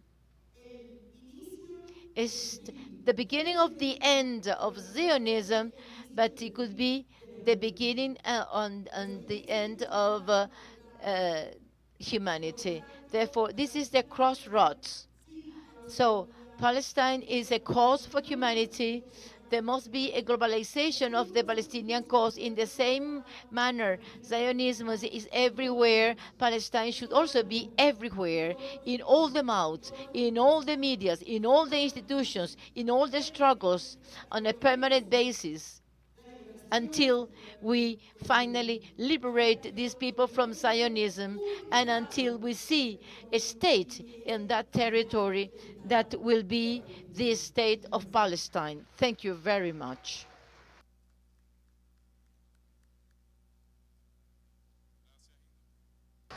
Thank you very much, Indu.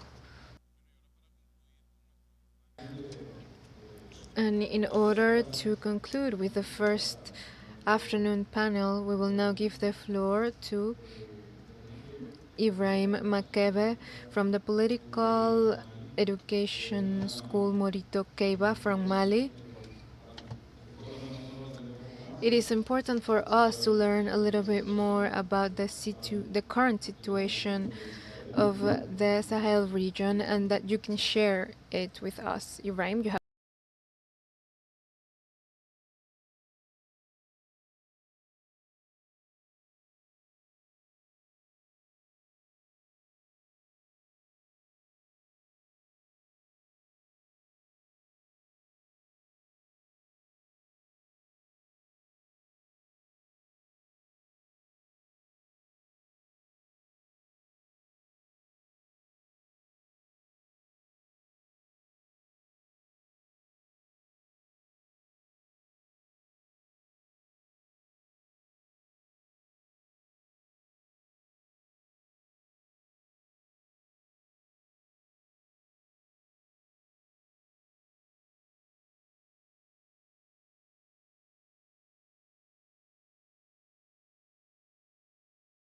c'est-à-dire l'impérialisme international, qui sont responsables de cette barbarie, de cet acte inhumain. Et troisièmement, et ce qu'il faut retenir, est que cette zone qu'on appelle le Sahel est une zone qui est très vaste, c'est vrai. C'est une zone qui est au cœur aujourd'hui de la préoccupation internationale. De ce fait, toutes les puissances impérialistes sont en train de travailler pour avoir réellement une mainmise sur les richesses qui se trouvent au niveau du Sahel. C'est parce que tout simplement, le Sahel est vachement riche. De ce fait, à mon avis, il y a un facteur qui est très important. C'est qu'aujourd'hui, quand on parle du Sahel, il y a... On peut retourner? Voilà, vous voyez la bande rouge. C'est cette zone qu'on appelle le Sahel. Il y a une partie du Sénégal, une partie de la Mauritanie, une partie du Mali, une partie du Burkina Faso, du Niger, de l'Algérie, du Tchad, du Soudan, jusqu'à l'Érythrée. C'est cette bande rouge qu'on appelle en réalité le Sahel. Donc quand on parle du Sahel, c'est une zone qui est vraiment déstabilisée. C'est l'escalade de la violence. C'est la montée en puissance en réalité de l'insécurité. Parce que c'est une zone riche et c'est une zone qui, les gens, pour aller à l'immigration, passent forcément par cette zone-là. Donc, l'Europe n'est pas d'accord avec l'immigration, par exemple, ou la migration. L'Europe, en tant que force impérialiste, s'oppose à ce que les citoyens puissent se déplacer et aller partout où ils veulent, où ils se sentent à l'aise. Donc, pour empêcher tout ça, il y a exactement des forces terroristes qui sont vraiment présentes dans cette zone-là. Donc, parmi ces forces terroristes, il y a ce que nous appelons le Al-Qaïda au Maghreb islamique, qu'on appelle AQMI. Il y a également ce qu'on appelle le groupe de soutien à l'islam et aux musulmans, qui est même affilié à AQMI. Il y a également d'autres groupes qu'on appelle le Moujao, par exemple, le mouvement pour l'unicité et le djihad en Afrique de l'Ouest. Il y a également Ansardine de Yad Agali.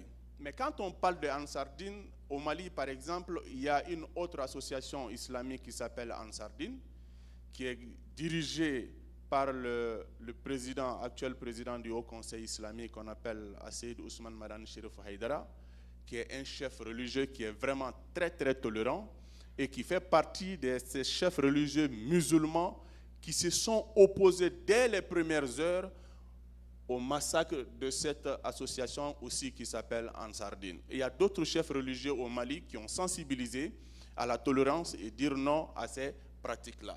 Donc Ansardine fait partie des groupes terroristes qui sont aussi dans la zone du Sahel. Il y a l'État islamique également au Grand Sahara. Voilà les différentes forces terroristes et narcotrafiquants qui occupent vraiment la zone du Sahel. Pourquoi? C'est parce que tout simplement, il y a des richesses dans cette zone-là. Et si vous voyez un peu partout où ces forces stationnent, et c'est soit il y a des minéraux dans ces zones, soit il y a le pétrole, soit il y a l'uranium, soit il y a d'autres ressources naturelles, en quelque sorte, c'est comme si les impérialistes sont en train d'activer la violence dans la zone, s'aimer le désordre afin de pouvoir étendre leur influence. Parmi les ressources, il y a le pétrole dans cette zone-là, et c'est prouvé. Il y a également ce que nous appelons le gaz naturel dans cette zone-là. Il y a aussi l'uranium qu'on appelle le gâteau jaune. Je pense que la France est en train d'exploiter ça, même récemment au Niger. Il y a également plusieurs minéraux, les différents types de minéraux qui se trouvent dans cette zone du Sahel. Maintenant, il y a ce qu'on peut appeler les stratégies déployées par les puissances impérialistes afin de pouvoir étendre leur influence dans cette zone du Sahel. Donc, parmi ces stratégies, il y a ce qu'on appelle la coopération militaire et sécuritaire. Et cette coopération militaire se repose sur trois piliers fondamentaux. C'est-à-dire, il y a la question de l'assistance militaire, c'est-à-dire ils déploient leurs forces dans nos pays, c'est-à-dire installer les bases militaires, et même le fait d'installer les bases militaires dans un autre pays, hors de ton pays, fait partie des mécanismes de l'impérialisme. Par exemple, la France, en tant que force impérialiste, en 2012, elle est venue au Mali avec une force qu'on appelle Serval. Après, elle a transformé Serval en Barkhane, et après, la transformation de Barkhane en Takuba a été stoppée, mais elle a réussi quand même à installer à son temps des bases militaires au Mali. C'est comme aujourd'hui la Russie également, par rapport à l'assistance militaire, est en train aussi de travailler à travers ces groupes privés pour essayer d'apporter ses soutiens.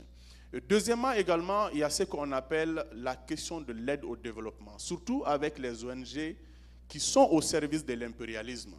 Avec l'aide au développement, à vrai dire, on sait que ces aides au développement n'arrivent même pas à développer nos zones, nos différentes localités. Ils sont là pour d'autres missions afin de pouvoir servir en réalité les multinationales qui sont aussi au service de l'impérialisme. Et troisièmement, il y a la question de la diplomatie et de la médiation.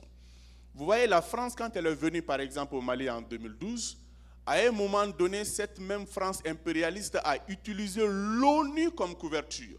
C'était dans le cadre de la diplomatie. Et presque toutes les puissances étrangères ont voté à ce que la France puisse être soutenue dans cette zone du Sahel à travers, par exemple, les casques bleus. Donc la question de la médiation et de la diplomatie fait partie vraiment des stratégies que les puissances étrangères utilisent vraiment dans ces zones-là.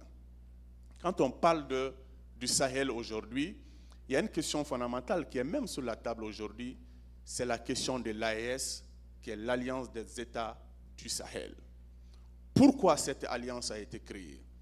C'est parce qu'à un moment donné, la France, en tant qu'ex-puissance colonisatrice, a essayé de mettre ensemble 5 pays du Sahel. Il s'agit de la Mauritanie, du Burkina Faso, du Mali, du Niger et du Tchad. Wanted to act in Donc à these son temps, au different Mali, on a countries. dénoncé ça parce qu'en toute réalité, le G5 Sahel était sous la présidence de la France qui ne disait pas son nom.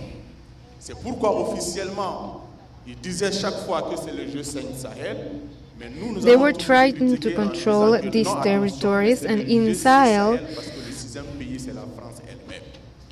Donc la we France were a essayé de criticizing that piloter there was cet like a organe-là. kind of Donc à un moment G6 donné, from avec Sahel, avec le but the Mali, sixth le Burkina, country et le was Niger, France. ça n'allait pas du tout avec les différents With Mali, Burkina Faso, and Niger, there were different coups d'etat, Donc il ne reste and que Mali 2 retired pays. from the Donc G5 du of moment où ces 2 Sahel, pays se sont and there were retirés only du 2 G5 countries Sahel, alors que remaining in l'enjeu est énorme dans G5. cette zone. When these Parce que le Mali, countries le Burkina et retired le from Niger partagent une G5, zone qu'on appelle le Liptako-Gourma. C'est la bande des 3 frontières appelée par certains comme ça. these Et countries cette share zone est an extrêmement important importante. border Parce que in si vous Africa, contrôlez le Liptako-Gourma, vous pouvez contrôler presque toute la and zone. if they Et même control l'OUA this est area, maintenant they à will be able to là où vous les control the whole region, and they can stop the progression of Donc terrorist les 3 groups pays, and drug Mali, trafficking groups. So the 3 countries, Mali, Niger, and Burkina Faso, l'Alliance des États du agreed Sahel in order en to dehors du establish the G5 alliance afin de of pouvoir Sahel continuer leurs states efforts outside et G5 faire in un order front to commun coordinate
about this summit,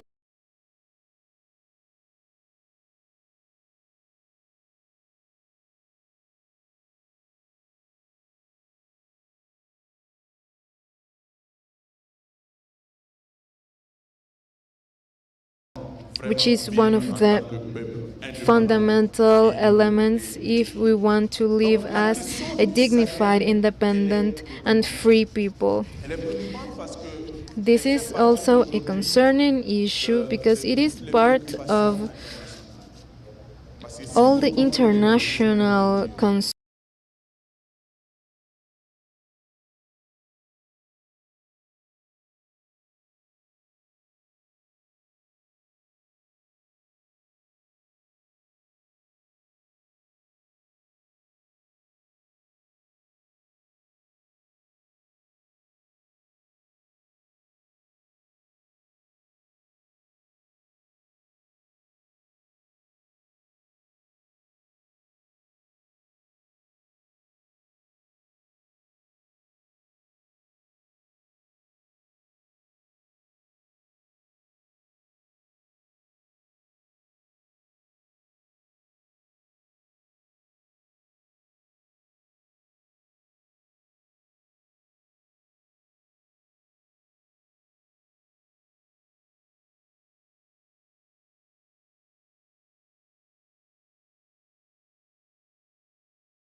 Orchestrated by France. puissamment toutes ces forces-là à un moment donné sur notre sol. C'est pourquoi France supported ces alliés these doivent être forces in the combatifs past, which jusqu'au dernier is jour. why France and its allies En guise must de conclusion, c'est à face nous tous, each camarades, other de strongly. tirer les conclusions. As a Nous sommes face à conclusion, un dear nouveau monde. comrades, D'aucuns nous parlent de la mondialisation. Mais we à vrai are dire, in la a world in mondialisation which we discuss elle-même n'a pas encore été globalization, développée. Et c'est but la the lutte des truth classes is qui est that une réalité et we cette don't lutte actually des have a classes global est world. inéluctable. What we have is Il the nous faut class struggle, travailler, il which nous cannot faut be avoided. lutter constamment We must pour pouvoir work liquider and struggle in a définitivement et de constant la plus manner durable in order manière to l'impérialisme. fully Je termine avec destroy cette citation du imperialism. président And I Modibo finish with Kata, this quote of le premier Modibo président president, du Mali. who Et was c'est the d'ailleurs sous first sa president of direction que le Mali. Mali a pu arracher son indépendance et And sa it was souveraineté under his à leadership des that années Mali de was able colonialisme to achieve encore its sur notre territoire independence à la over the France ashes of colonialiste. imperialism Modibo nous a indiqué que l'impérialisme by respecte que le expelling the peuple imperialist existe France. et qui ne recule devant aucun Imperialism will danger, only aucune respect menace the people oppressante. that Je will vous make remercie themselves tous pour be chacun avec respected, and modestie. we will not respond before any threat. We are all in this together. Thank you very much. Muchas gracias. Very much. A big hand to all the participants, to all the panelists. Thank you very much.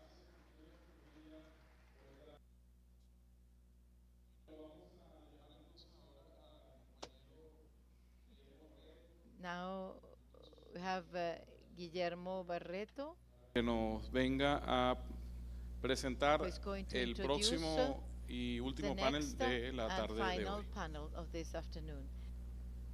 Gracias.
Let's proceed with our discussions in this world social alternative with the last panel. Here we're going to deal with rights and reparations. I'd like to invite over here our panelists, Justin Tiva, and I'm going to introduce them properly, Sikaya Thomas, Julieta Paredes, Amzat Bukhari. Sikaya was someplace.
Testing 1 2 3, testing 1 2 3, testing the English Channel, can you hear us? Testing 1, 2, 3.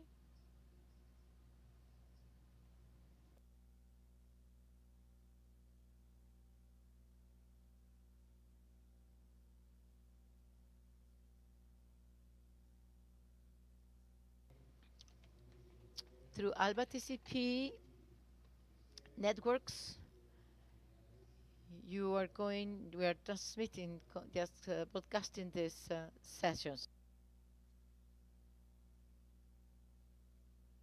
So again, welcome to our guests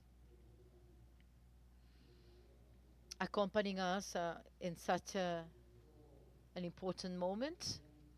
As William said this morning, we love elections.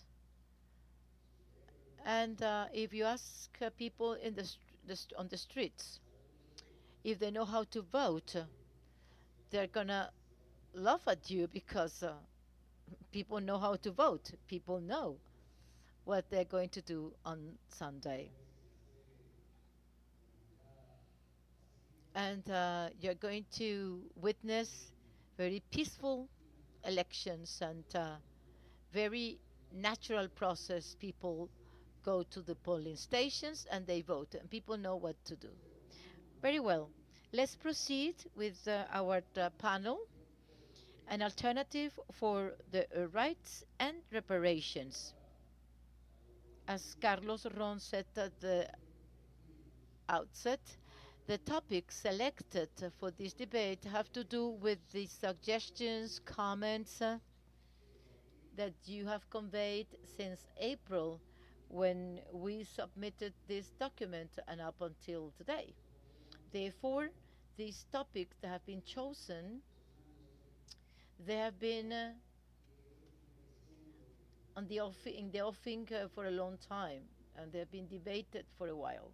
Therefore, we're going to start, and we have a very good panel.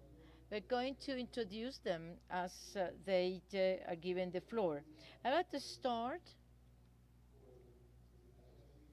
Justin Tiva from the Tesuque community, Tacoba, in a territory in the United States. She comes from the Red Nation, co-founder of the feminist group of this Red Nation group. So I give her the floor. Justine, you have the floor. Welcome. And don't speak too fast so we can follow you and be able to translate.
the bomb is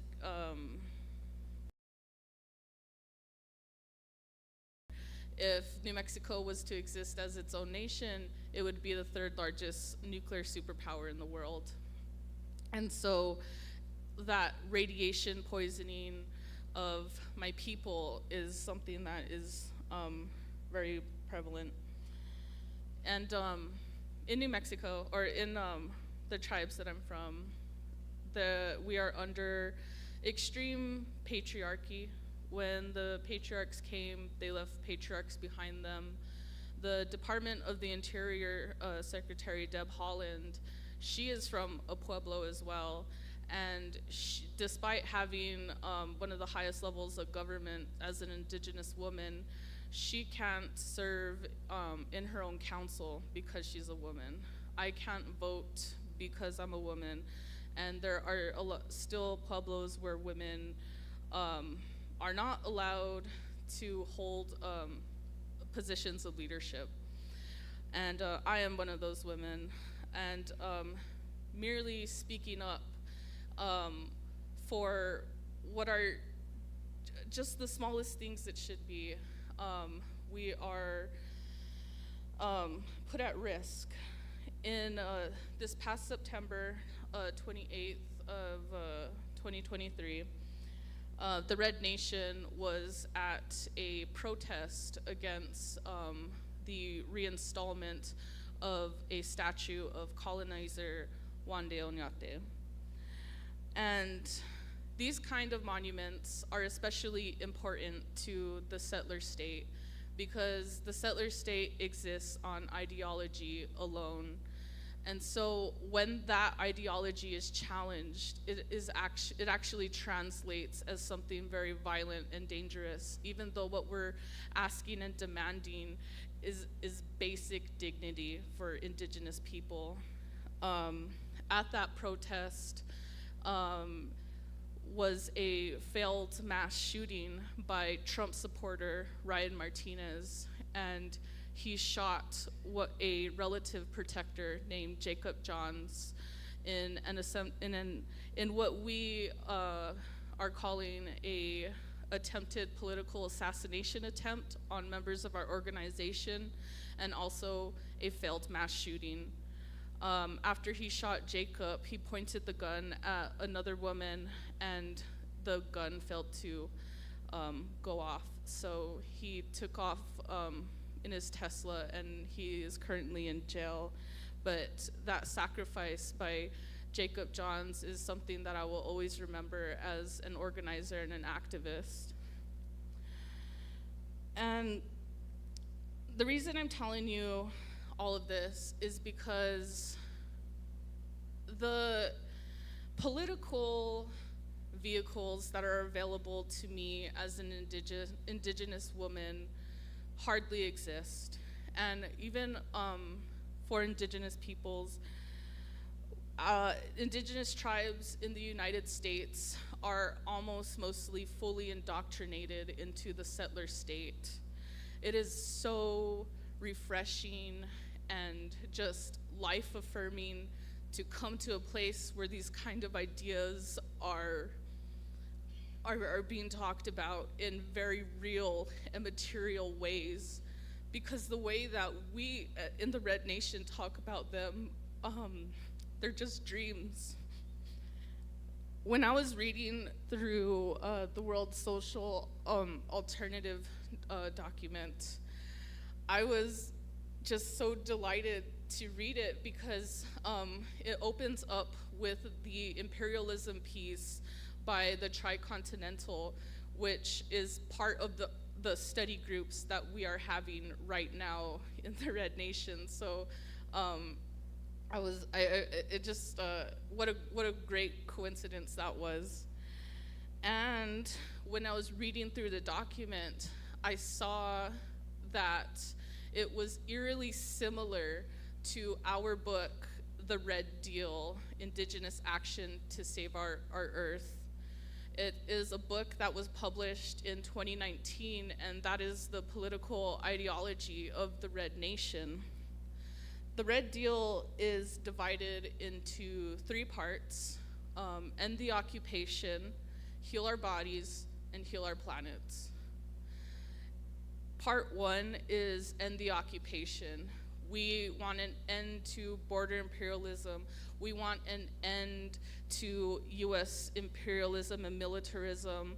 We want to end the prison industrial complex in the US.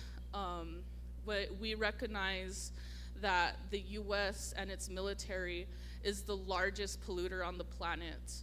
And it is very much on top of the US suffocating the world with its policy, it literally creates the most carbon emissions out of any carbon emission creator in the world. And the US spends tons of money, it spends the majority of its budget on its military. And that's because the US doesn't have anything else. The US exists by force and force alone. It exists purely by settler ideology, and we recognize this. Part 2 and 3 are heal our bodies and heal our planet. We believe that we can divest from US occupation and reinvest in our common humanity. We can use the money that is used for the military instead for education, for healthcare, for housing, for clean water, to feed everybody, to hold the U.S. accountable for its climate reparations that it owes us, that it owes me as a Tewa person who comes from the mountains where the Los Alamos nuclear bomb was created, where they filled our kivas with nuclear waste, and our ancestral sites are completely contaminated. They owe me and my people the environmental reparations to clean up the mess that it made. We also, in the Red Deal, we also talk about land back. We know that the US is built on stolen land by stolen people. We know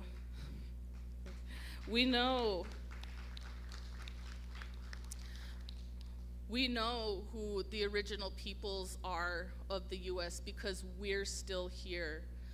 We are the political alternative that exists in the US, and I feel like our people don't even realize that because we are so indoctrinated into the settler state.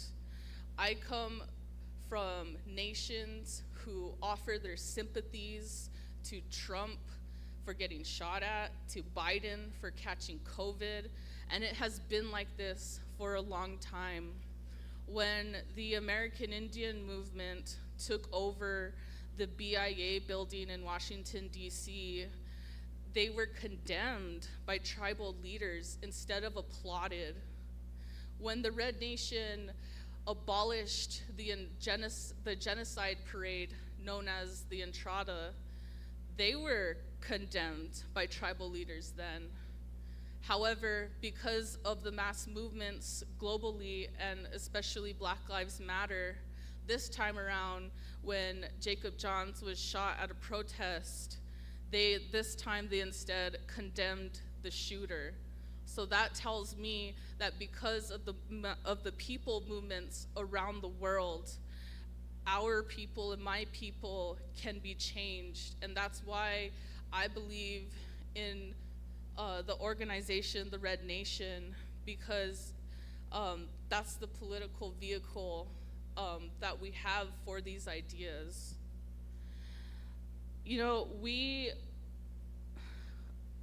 as an Indigenous person in the United States, I understand that my existence alone is a contradiction to the existence of the settler state.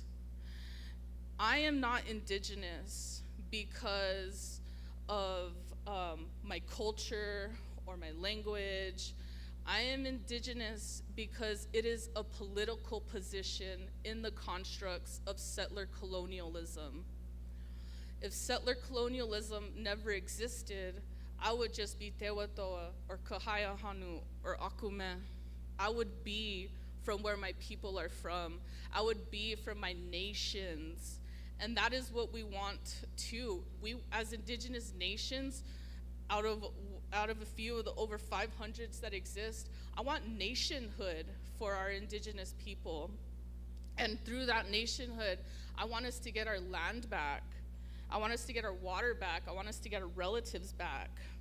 And through that,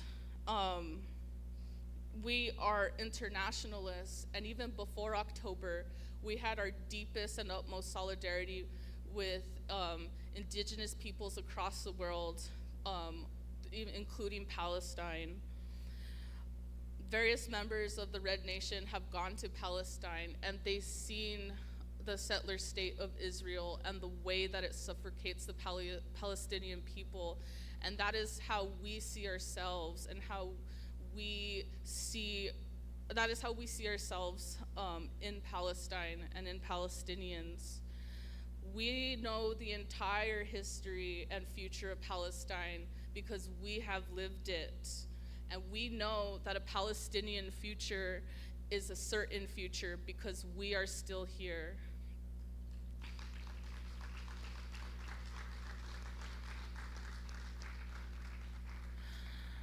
And never forget that the Al-Aqsa flood began because they were trying to free their political prisoners. They were trying to get their relatives back. They were trying to free their relatives from the Israeli settler state. And that is something that we are very much fighting for too in the US. Just a couple weeks ago, our elder and relative, Leonard Peltier, who was the longest serving political prisoner, or longest held political prisoner in the US, was denied parole for a crime that he did not commit. And we know why they keep him in jail. We know why they keep him imprisoned. And it's because he is a threat. His existence as an indigenous defender is a threat to the settler state, again, because it only exists by ideology. And so when we say free Palestine, we mean free Palestine, we mean free us and free Leonard Peltier. So as far as reparations go, what we say in the Red Deal is it is not just an Indian problem when we say that we are, when we talk about the climate crisis that we are facing, because these are issues for the entire world. Indigenous people getting sovereignty and nationhood and land back are very much reparations for the entire world. When you put leadership into the hands of indigenous people, we don't only want good for us. We don't only want a clean water, clean environment, housing, resources for ourselves. We want it for the entire world. And so what we demand is an end to imperialism, not just for us, but for the entire world.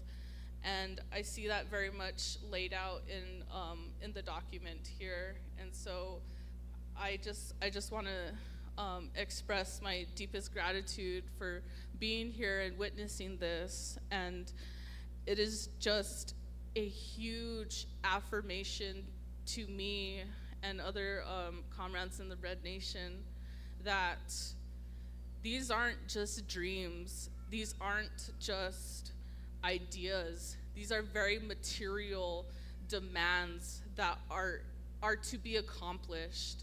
And I just wish for a future where we are not under the boot of US imperialism globally.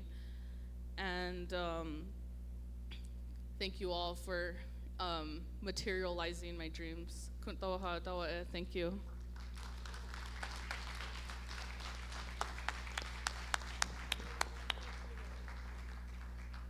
Muchísimas gracias, Justin. interesante reflexión.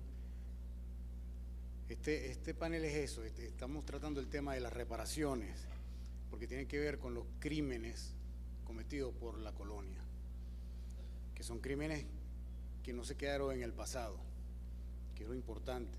Son crímenes que trajeron consecuencias en el presente, pero que además moldearon el presente, porque esa es al final, la civilización que se construyó a partir de la invasión de esta tierra por los europeos, es una civilización que se basó en valores racistas, coloniales, patriarcales, y es una civilización que negó el conocimiento del otro y de la otra.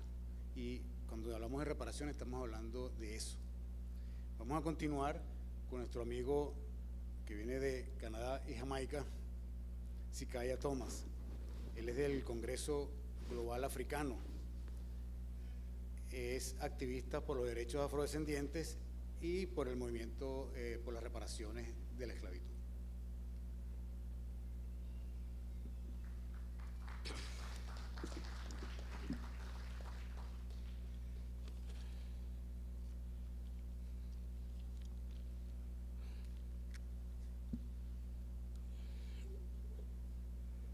Thank you, comrade. First of all, it's good to be in Caracas, Venezuela, the birthplace of one of our great liberators and passionate leaders of the America, Simon Bolivar. It is equally pleasing to be here in revolutionary Venezuela, the birthplace of two of our distinguished contemporary revolutionary, Comrade Hugo Chavez, late and former president of Venezuela, and current President Nicolas Maduro of revolutionary Venezuela. So my task is to give you a quick overview of reparation and why it is necessary. Slide number 1.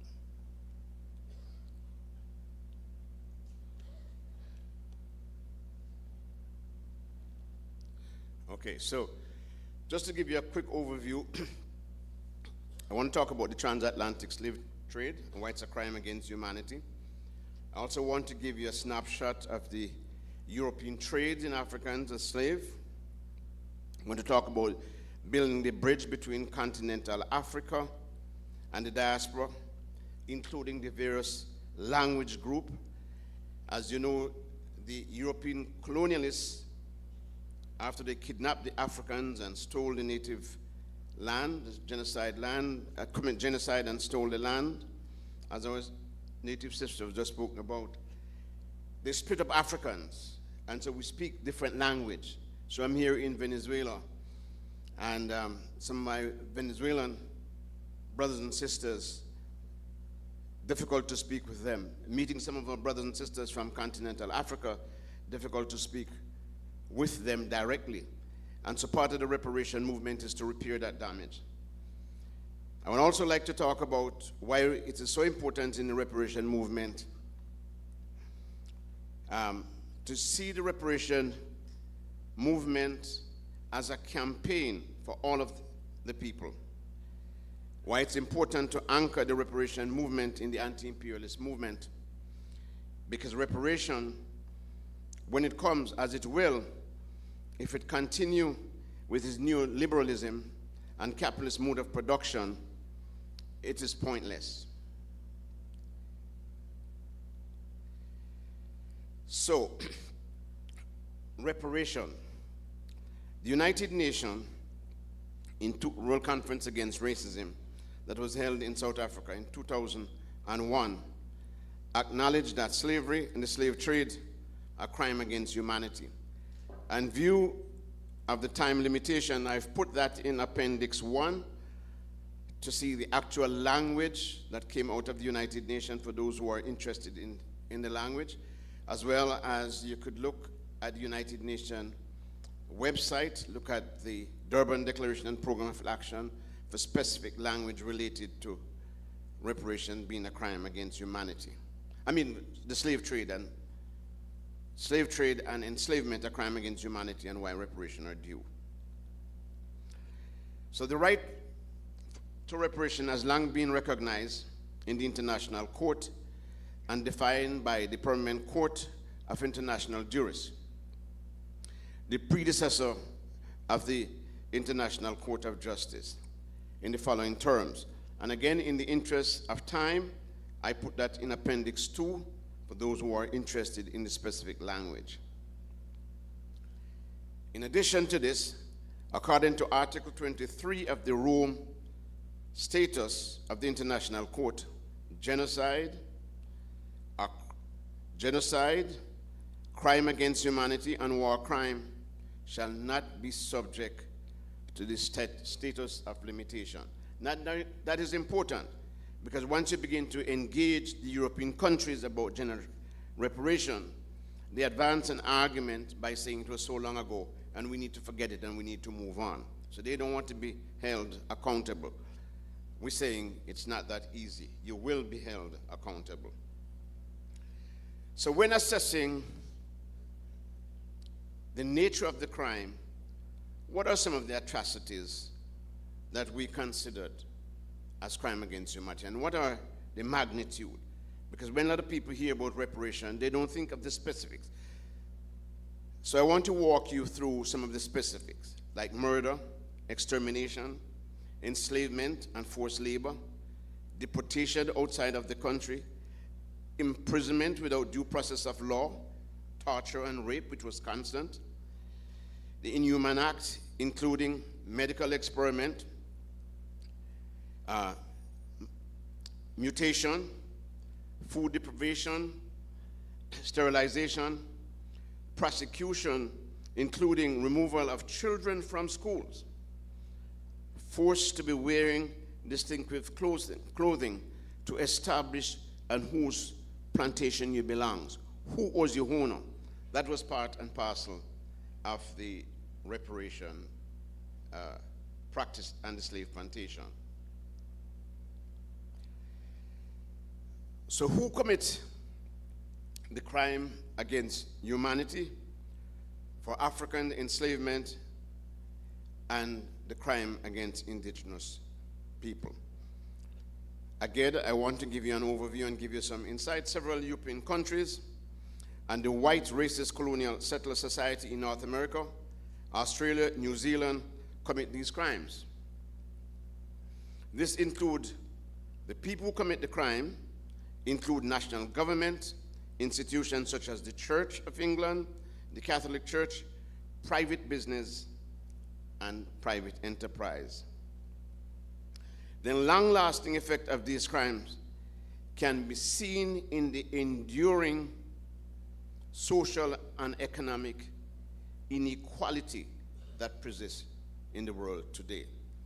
So, the fact that Europe has so much wealth and North America has so much wealth is not because of some gift of geniusness, as they would want you to believe, but precisely because of the crime and the extraction of wealth that was created. Other aspects of the crime against African and indigenous people led to the establishment of racial hierarchy. And we can see that in the international institutions such as the United Nations Security Council. And again, we don't have a lot of time to get in it, but I just want you to reflect on who makes the decision, who sits on the United Nations Security Council.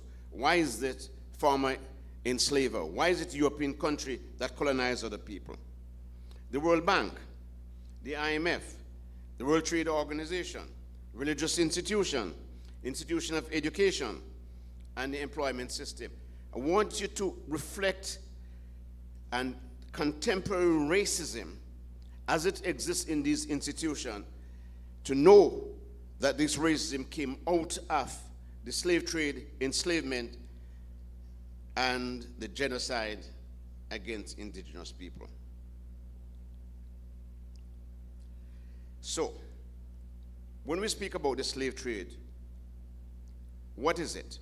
I just want to give you a snapshot of the European countries that was involved in the slave trade and where they went in the New World. So the first enslaved African arrived in the Caribbean in 1404 when a Spanish ship brought 50 West African slaves to Santo Domingo. That is current days 80. And I also want you to bear in mind, someone mentioned this morning, and I think it's a very, very important point for us to bear in mind, the reason why Haiti continued to be punished is simply because Haiti was the first slave society that smashed the institution of slavery that led to further emancipation of the slave trade in the New World, of enslavement. So the first slave was brought in 1504. However, the pivotal moment in slavery began in 1650 when sugar became the dominant crop and the transatlantic slave trade take a significant shift, taking a significant shift in terms of the magnitude of the trade. And I just want to give you some statistics, some numbers to illustrate exactly what is we're talking about. So, Brazil with the Portuguese, I want you to reflect on the nature of the kidnapping percentage, the land theft, and how the plantation was organized. So the number of Africans that was kidnapped from the continent and brought to the New World, 31% went to Brazil. That's a crime committed by the Portuguese. The English-speaking Caribbean came second with 23% of enslaved people. Spanish America, including Venezuela, at 9.6%. Dutch-speaking Caribbean account for 7.6%. English-speaking North America, which is Canada and the United States, account for 6%. Now this is important because if you speak to most Canadians go around the world and let the world think that because during the Underground Railway movement, a lot of enslaved Africans came up to the Underground Railroad and kind of like to tell the world that there was no enslavement in Canada. Well, let me inform you, that is incorrect. That is not so. They enslaved African people in Canada as well. So the Danish Caribbean account for 0.4%. Now, what was the institution of slavery like? First of all, I want you to know that all of the wealth generated and all of the slave plantation went in one direction, went to Europe. In the United States, it went to the slave owner. The slave mode of production was designed in such a way that the maximum wealth generated go in one direction. And we cannot speak about Britain or France economic, or cannot speak about the Industrial Revolution without looking at the connection between the plantation in the Americas and what happened in England. In fact, Sailor James make a point. He says the first act of industrial revolution took place in a plantation in Barbados. But because the viciousness and the cruelty of enslavement was in such a way that greed could not justify the barbarism of slavery, the British developed, so first of all, slavery was developed in Barbados first. That was the incubator. And from there, it went to Jamaica second, went to the rest of the Americas and North America. So Barbados was a laboratory for the development of slavery.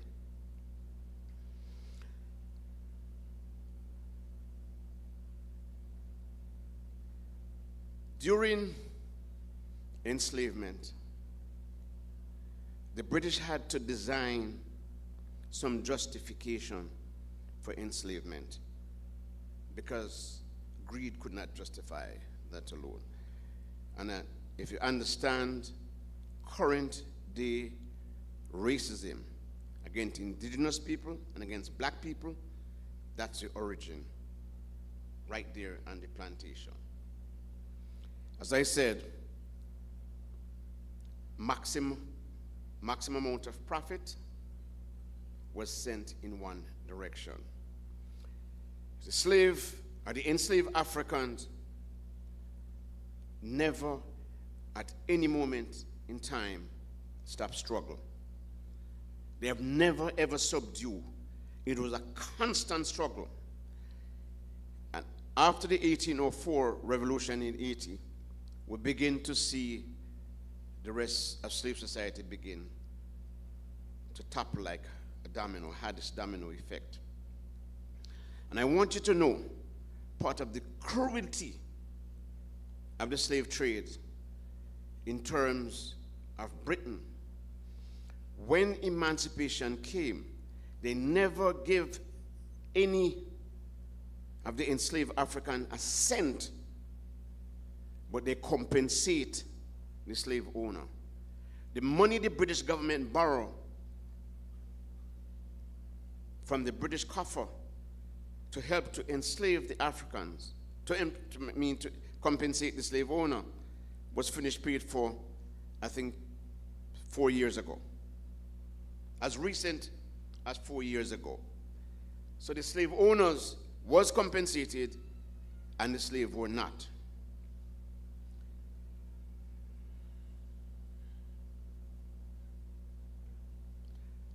Now I also want you to think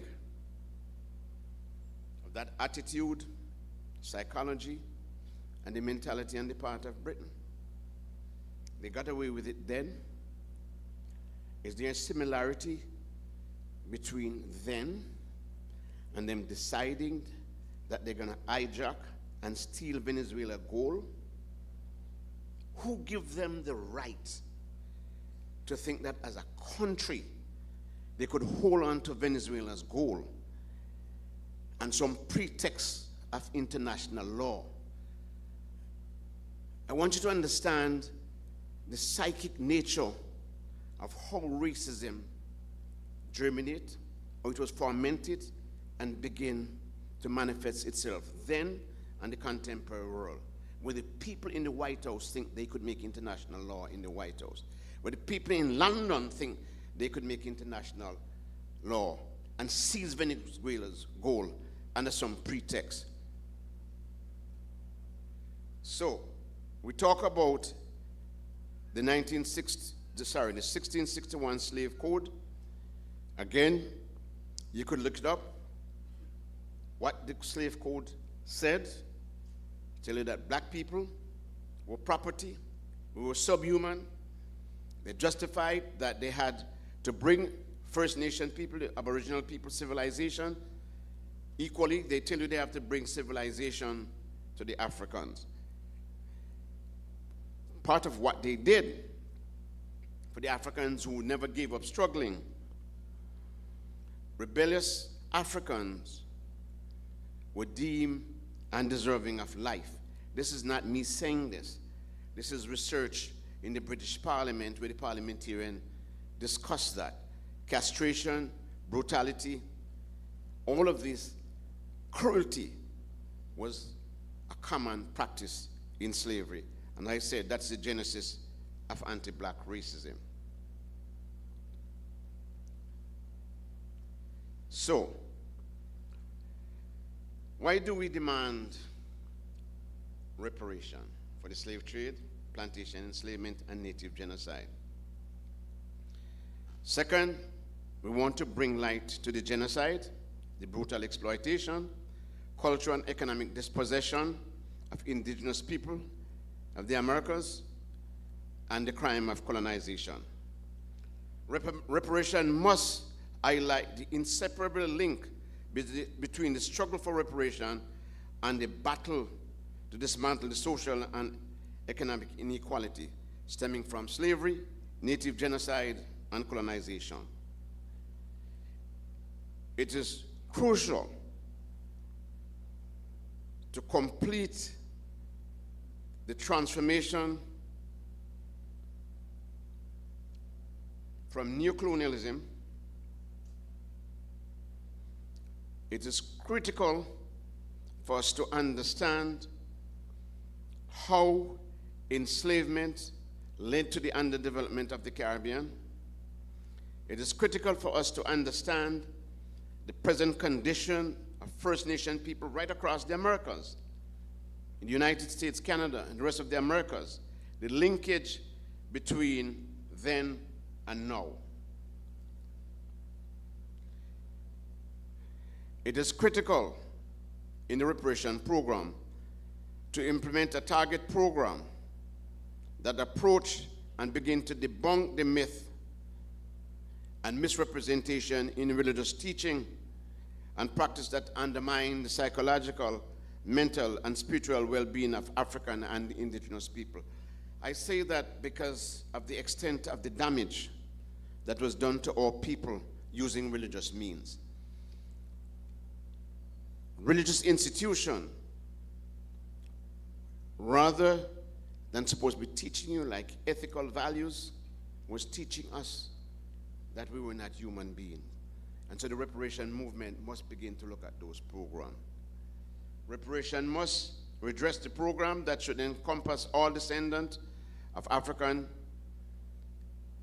and Native people to ensure that they're included. Now, I want to end by saying, making America great again, what does that mean? What does making America great again? And I want to challenge ourselves. Are we paying enough attention to the urgency of this issue? For those of you who don't know, right now, there is something called the 2025 plan. It was developed by an organization inside the United States. But it's a racist organization. I forget the name of the society. Heritage Foundation.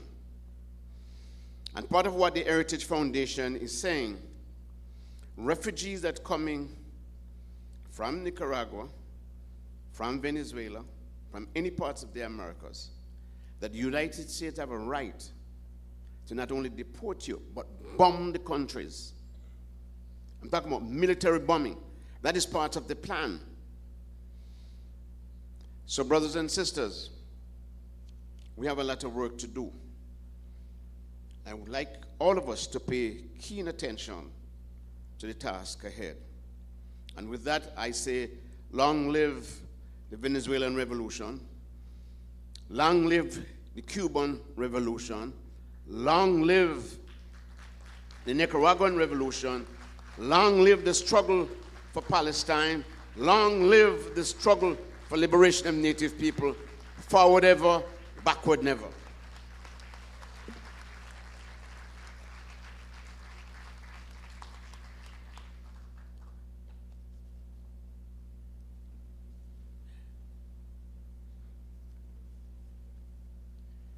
Muchas gracias, Kaya, de Canadá y Jamaica.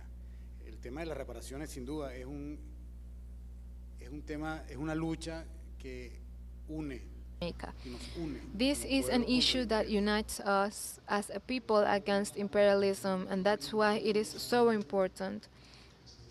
There are very important movements demanding reparations. And there are very important movements there and in Abya Yala. However, the issue is to see how we will put all of these movements together, because criminals are the same in all of these countries. So we have the task of gathering the efforts so we understand why are we demanding reparations. initially, as Sikaya said, the owner, the owners of the slaves were compensated. So when slavery was abolished, it was like a process of making them nationals of their countries. So instead of compensating slaves, they compensated owners. This happened to Haiti, who had to pay reparations to France up to 1947. And in order to pay France, they had to borrow money from French banks. That's history. And that's why we must strongly demand reparations so we realize how the exploitation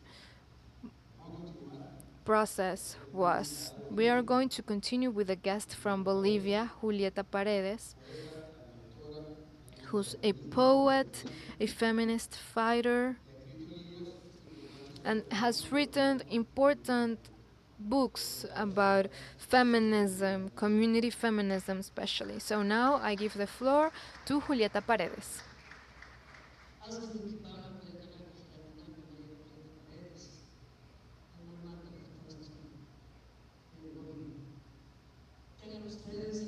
Good morning. Sorry, good afternoon, brothers and sisters. Thank you to the Institute for inviting me. Thank you for allowing me to share my words. And thank you for the words of my sister and my brother who shared the experiences of their peoples. The community feminism of Abya Jala, if and the name of organization. It is a movement. It is unity in diversity of the Abja Ajala. We are the daughters of the process of change of the Bolivian people that comes in ascendance since 2003 and will materialize through the Constituent Assembly to refound the territory of what we call today Bolivia, the plurinational state of Bolivia. And it is all along this process of political and historical accumulation of more than 500 years. We are part and parcel of that historical memory of defense of our territories that Pachamama gave us to preserve life. More than 500 years of defense, of resistance.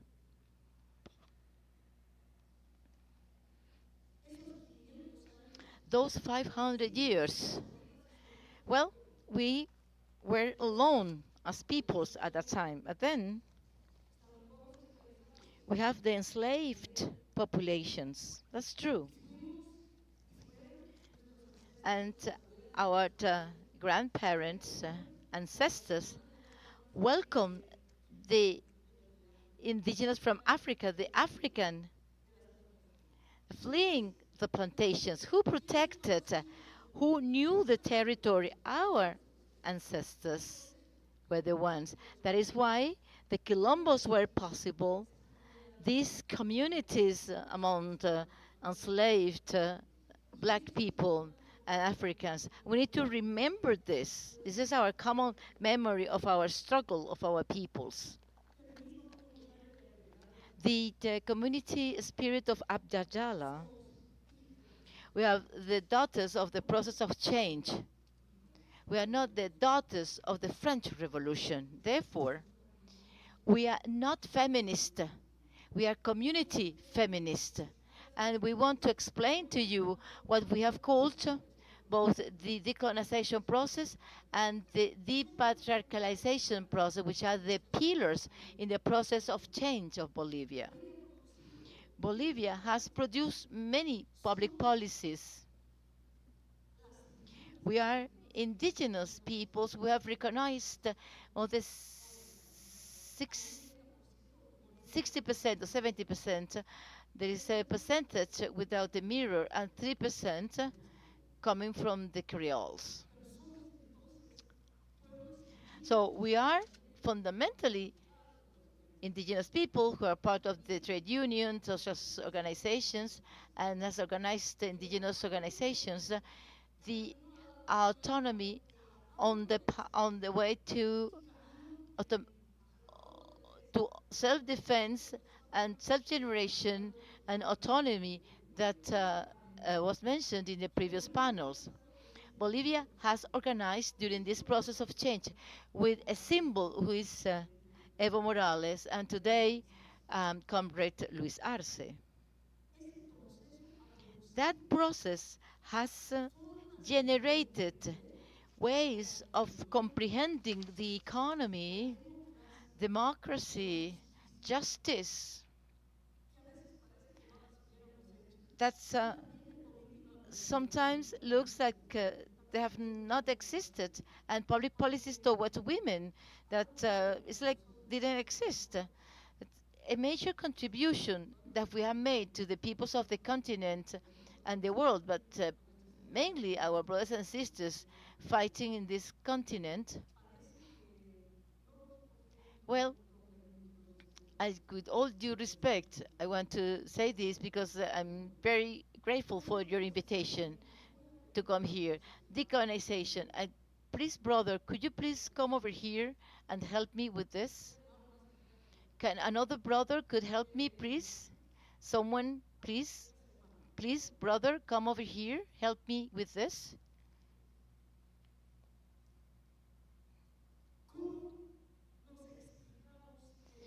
How can we understand the decolonization process?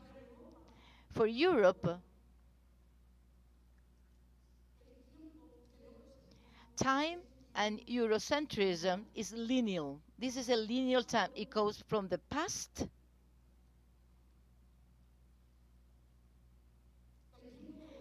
European time goes in this sense from past to future.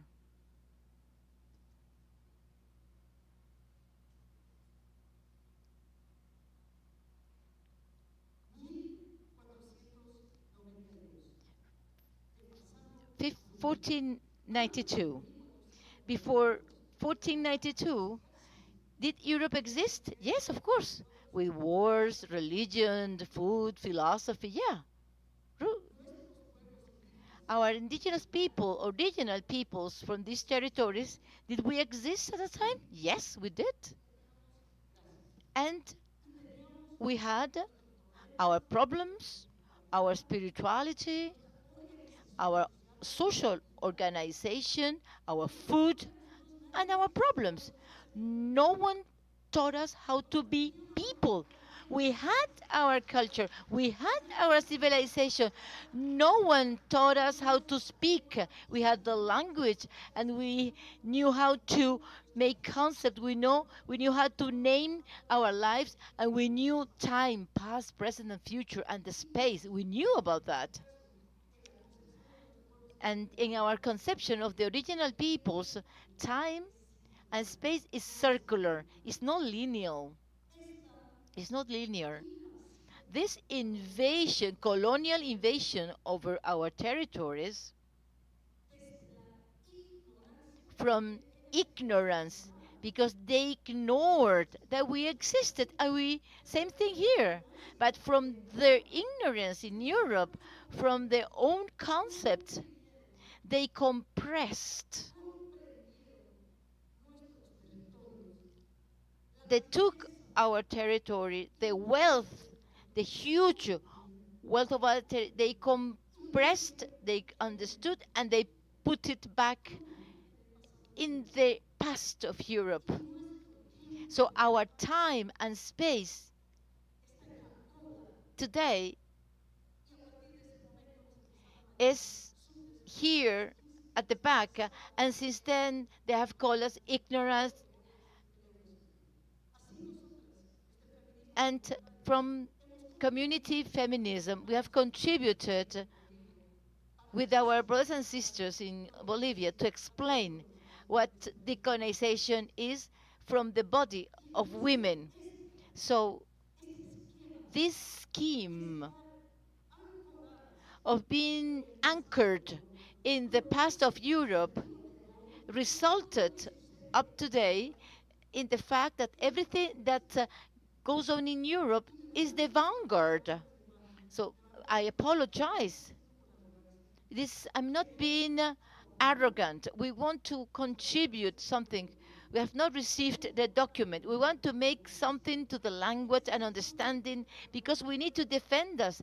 But in order to defend us, we need to uh, go deep into our knowledge. In this colonizing process, everything that happened in Europe and the organization of revolutions, emancipations, liberations, they are conceived here, but we are tailing behind, and we're behind Marxism. I'm not saying Marxism is not good. Marxism is good to analyze the class struggle, capitalistic production. Yeah, yeah, no problem. I'm not saying that it doesn't serve, but we need to decolonize this and wrap our own thought, which is to collect the meaning of our existence. And in this very scheme, we find the feminist thought, which feminism in Europe is a vanguard for the women in the world. But that's not so, brothers and sisters. So, a first element that we are presenting is the decolonization, the epistemological decolonization of the space and time, and to present to recover our time. When I explain community, you will see this movement, which is the circular movement. Thank you very much. So, brothers and sisters, community feminism, based on that epistemological decolonization of action and organization,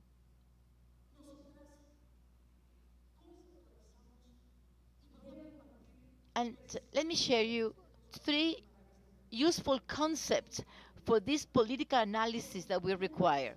First, when we talk as women, we are not talking about a topic among others. That's the way the left approaches us. Economy, economics, democracy, and the topic of women. It's like we were not present in education. We are half of the topics. They talk about the sectors of the peasants, students, this, and women. As women were not also students, peasants, trade unionists, and so on. Problems. Oh, the country problems. We are going through a climate crisis. Yes, of course. And women apart. Why? Women are battered by the men. Of course, that's a problem. Violence against women. But it's not the only problem. So we take the concept of public policies. We have the half of the population. So we are half of the problem, we are half of the hope, and half of the revolutions. So we're going to vote. It's not, yes, let's attract women and 51% per her for them. No, it's to have to conceive humanity as 2 parts. This hand, this eye, this foot, this hand, this eye, this foot. And in the middle, the intersexual women. We need to understand women as the half, and in public policies, what does it mean regarding investment? It's not just an alm. Just 1% for women. No, no, no. 1%, 0.7%, 0.7% of the budget. And they spend that money, well, for the jackets for play football and t-shirt for football, etc. Brothers and sisters of the left, fighters all, it is indignant the way they approach our place in the world as women. I'm talking about women in general, not only indigenous women. So women are the half of every people. Now, what do we think about this? About in the community feminist? Well, in this decolonization I've mentioned,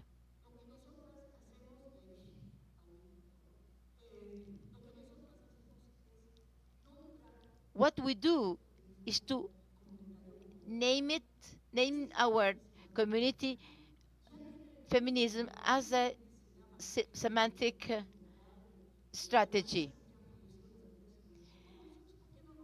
So we are community feminism, as other people call themselves feminists in Europe. But we are a strategy because this community feminist, we have a semantic, a semiotic strategy. Behind all this is the experience of our original indigenous people that from the community feminism, this is built from the memory of the resistance at least since 1492. So we are not competing with feminists. We are just saying that we are oldest fighters than the feminists that were born in the illustration, enlightenment. They are younger. We are older. We are older than the feminists of the enlightenment and etc. So the feminist community feminist, we cover all women uh, on all periods, not only in 1492, those fighting a patriarchy trying to oppress them. That's the way we define our being as community feminists. So we are not a current of feminists. Of course, we have learned.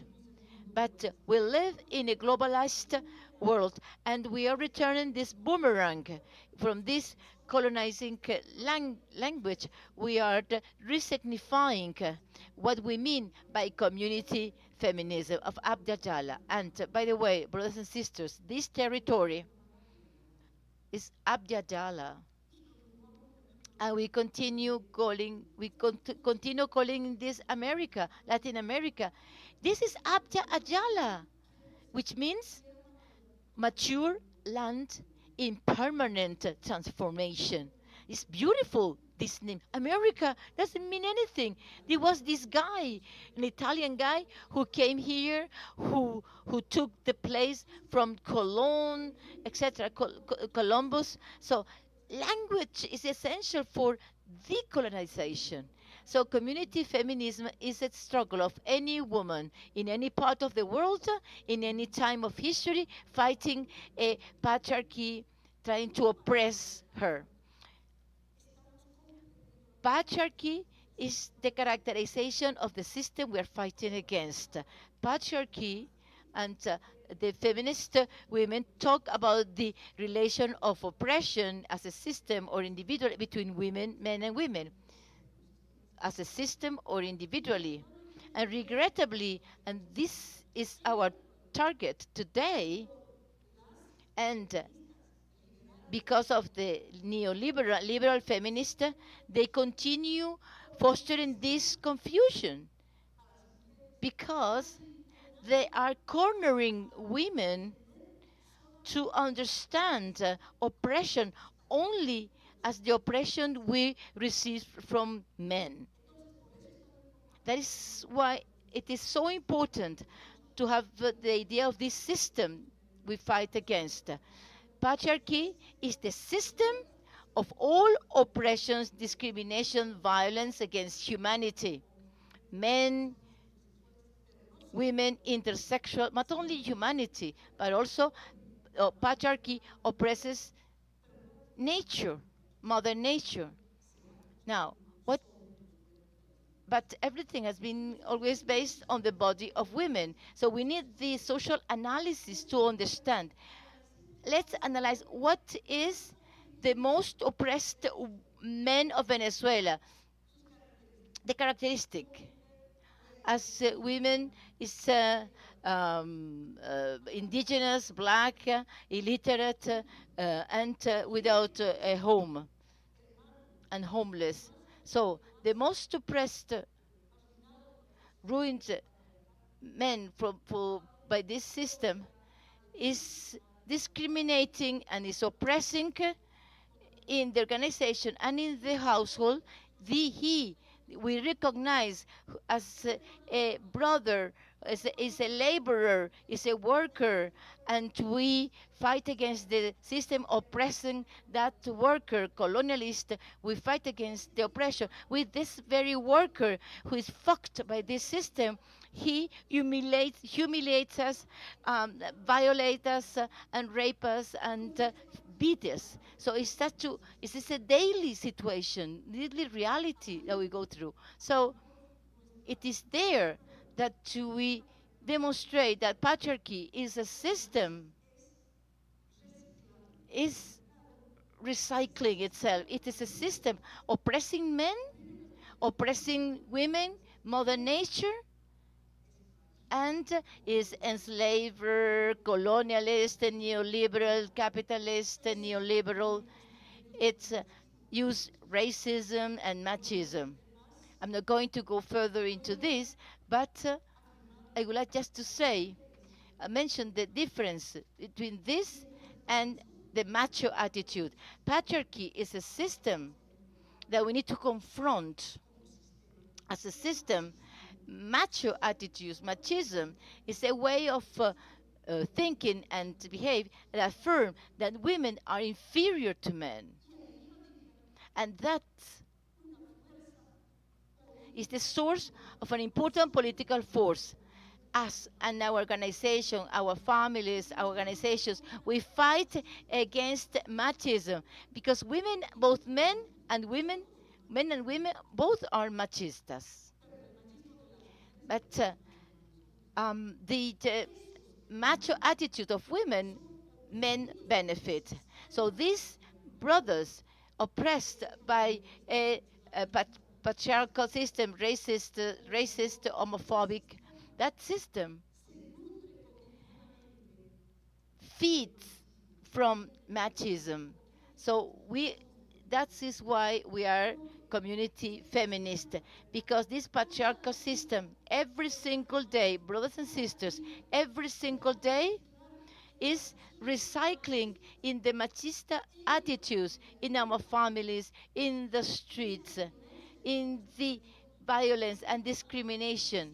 Because we are saying this and we are putting this for the discussion. We are submitting this for the debate because this is the model, the pattern in the way we need to approach the relation between human beings. And this infamous, abhorrent system is horrendous. For instance, the difference between the skins. When we say community feminism, we talk about community as a place where skin colors will be read as a gift from Pachamama. Pachamama has given us different colors. They are painting us as they paint the animals, the flowers. We have these different skin colors, white, black. The skin tone, the skin color, this is used as a tool to oppress and discriminate against. So white is not with the fair skin. Community feminism proposes this multiple existence. So our feminism is not only for indigenous women. If it's true that we come from the ancestral memory of the struggle of our grandmothers, we are coming to our time and we are going to vindicate with trade unionists in the poor neighborhoods and Afro-descendants, the lesbian, with all the sisters and the brothers. Community feminism convince our brothers and we tell them, and I'm going to close with this, how come that this hand, this side, the community is like a body, this eye, this hand, this feet, this foot, and we are this other part, this I have. How come that this hand is fighting, is hitting, is massacring the other side? We are killing part of our community. We are killing ourselves. How come that we do not understand that to fight against violence against women is profoundly revolutionary? To fight machismo is profoundly revolutionary. To stop losing sister due to femicide in our communities. How can we talk about revolution if among us we are killing among us? That is our message. We are not asking for favors. We are the half of these revolutionary people. We are the half of hope.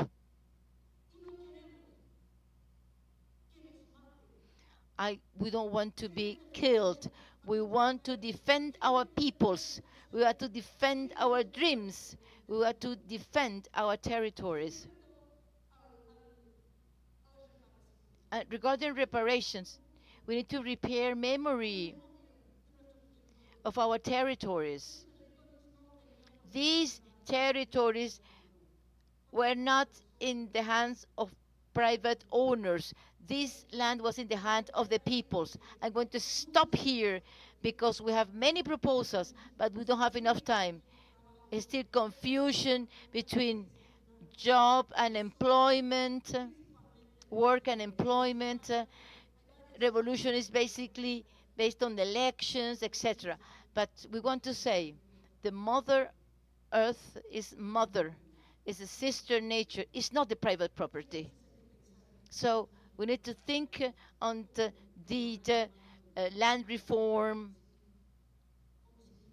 as trade unionists, brothers and sisters of the cities and territories. How can we approach this without thinking of the private ownership of Mother Earth? And we truly are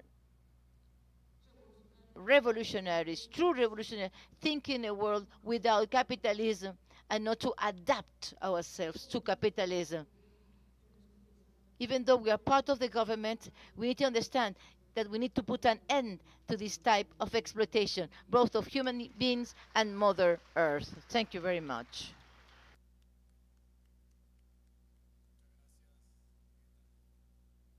Thank you very much, Julieta.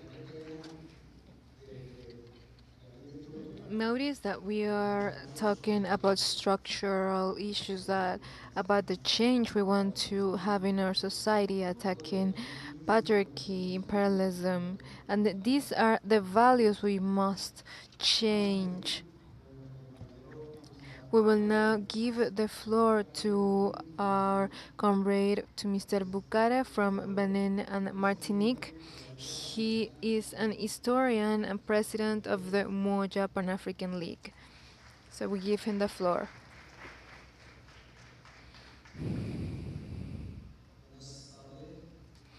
Good afternoon.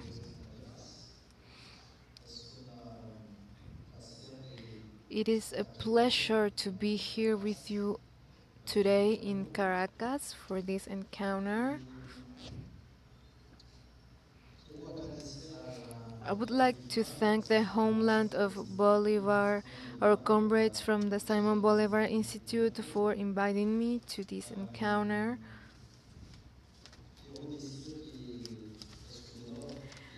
I would like to first say that it is an honor to be here today to talk about reparations.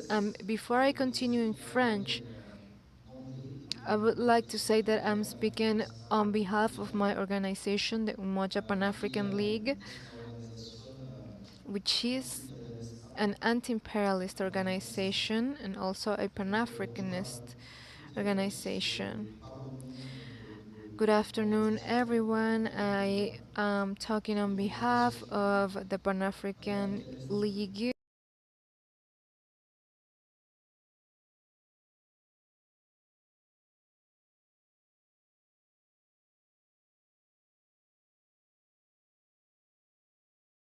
Diaspora and the unification of Africa and the Afro-descendant peoples. In this context, the issue of reparations is an important challenge because Africa was the victim of Europe in the framework of genocide, as well as the inhabitants of Abya Jala. So there, with its independence in 1960, then Africa experienced an opportunity privation because of the accumulated consequences of the enslavement and colonization. It is the continuity of these systems. This destruction and exploitation regimes also still have structural differences and systems to our days. Regarding reparations, we are in the system. Must talk about colonization with its structures are still active today. They are a justice tool. We must not confuse a policy of aid to development that is maintaining a neo-colonial dependence from those who want to liberate themselves to the neo-slaving systems, for the Africans, those from the diaspora, to have full development with autonomy and security. Regarding EU statutes, the the Umoja Pan-African League defends the legal and legitimate right to reparation of memory, honor, and dignity of our African forefathers who were deported and enslaved in the past, the African peoples that were victims of genocide, colonial crimes, and those who continue being discriminated today because of their African past. We are based on a policy of reparation that's inspired in different criteria, such as the one established in the first Pan African Conference that took place in 1993. We have first the end of the crime of slavery. It is important to say we cannot promote slavery and colonization. The second element is to demand the liberation of all political prisoners. There are references to Leonard Peltier, US black militants, and different brothers that have been imprisoned all over the world, and we must demand their freedom as part of reparations. That's why we organized a rally in solidarity with our brothers from Mali, and we had two comrades that were attacked in the US by the FBI, and they were accused of collaborating with Russia. We have the president of the Socialist Party of the African people, and we must know that in the US, when you say you are socialist, you are considered as a terrorist. When you claim you are African, you are considered as a terrorist threat. So that's why we must be solidary with our brothers from the Socialist Party of the African people, because they are demanding reparations. And they are also demanding that the US is brought to justice because of genocidal crimes. Then we also have the issue of political prisoners. Then we also demand the restitution of robbed lands, because colonialism is defined by land robbery. We would also demand having commemoration places within for the diaspora. Also, these elements include these elements in education programs, also research regarding colonization, enslavement crimes, as well as the restitution of cultural assets that have been robbed. Regarding the 10-point plan of CARICOM, we could say it is a plan that demands a full apology from the Western countries. It is necessary to have the will from the Western to put an end to excuses so they can rather have reparations. We also would like to have repatriation programs. So for those who want to go back to Africa, the enslavement system mobilized hundreds of vessels to empty Africa from its men and women, and now it is not capable of having the same logistics to send back those who want to go back to its roots. And going back to Africa is not going back because you're a victim or you are defeated. We must go back as victorious because we must defeat the imperialist and capitalist system that dominates outside Africa. Also, knowledge regarding our origins is also fundamental for our identity. Next, we have financing of applied research. A development program for the rehabilitation of indigenous peoples, then financing cultural institutions, then support for healthcare in the case of chronic diseases that are a result of colonization. We now know that the trauma of our deported and enslaved forefathers can be transmitted via your genes. They can be genetic diseases. And this explains the psychological situation of some African communities. Then we have the literacy programs. Seventh, the development of an African and knowledge program. Eighth, psychological support for African peoples. 9, development of technology. And 10, the repayment of the national and international debt. And this will be the last element of the 10-point program for reparations of CARICOM. In our Pan-African League, we have different historical, political, and methodological focuses. The first one is Lamat, which is the philosophy of the ancient Egypt, which establishes that equity, truth, and justice must reign. These values of equity, justice, and truth must be a part of the policies of reparation. Then we have the Ubuntu philosophy. This is a word in Swahili which means I am because you are and because we are. This is a word that has common humanity values and the non-separation of all living beings.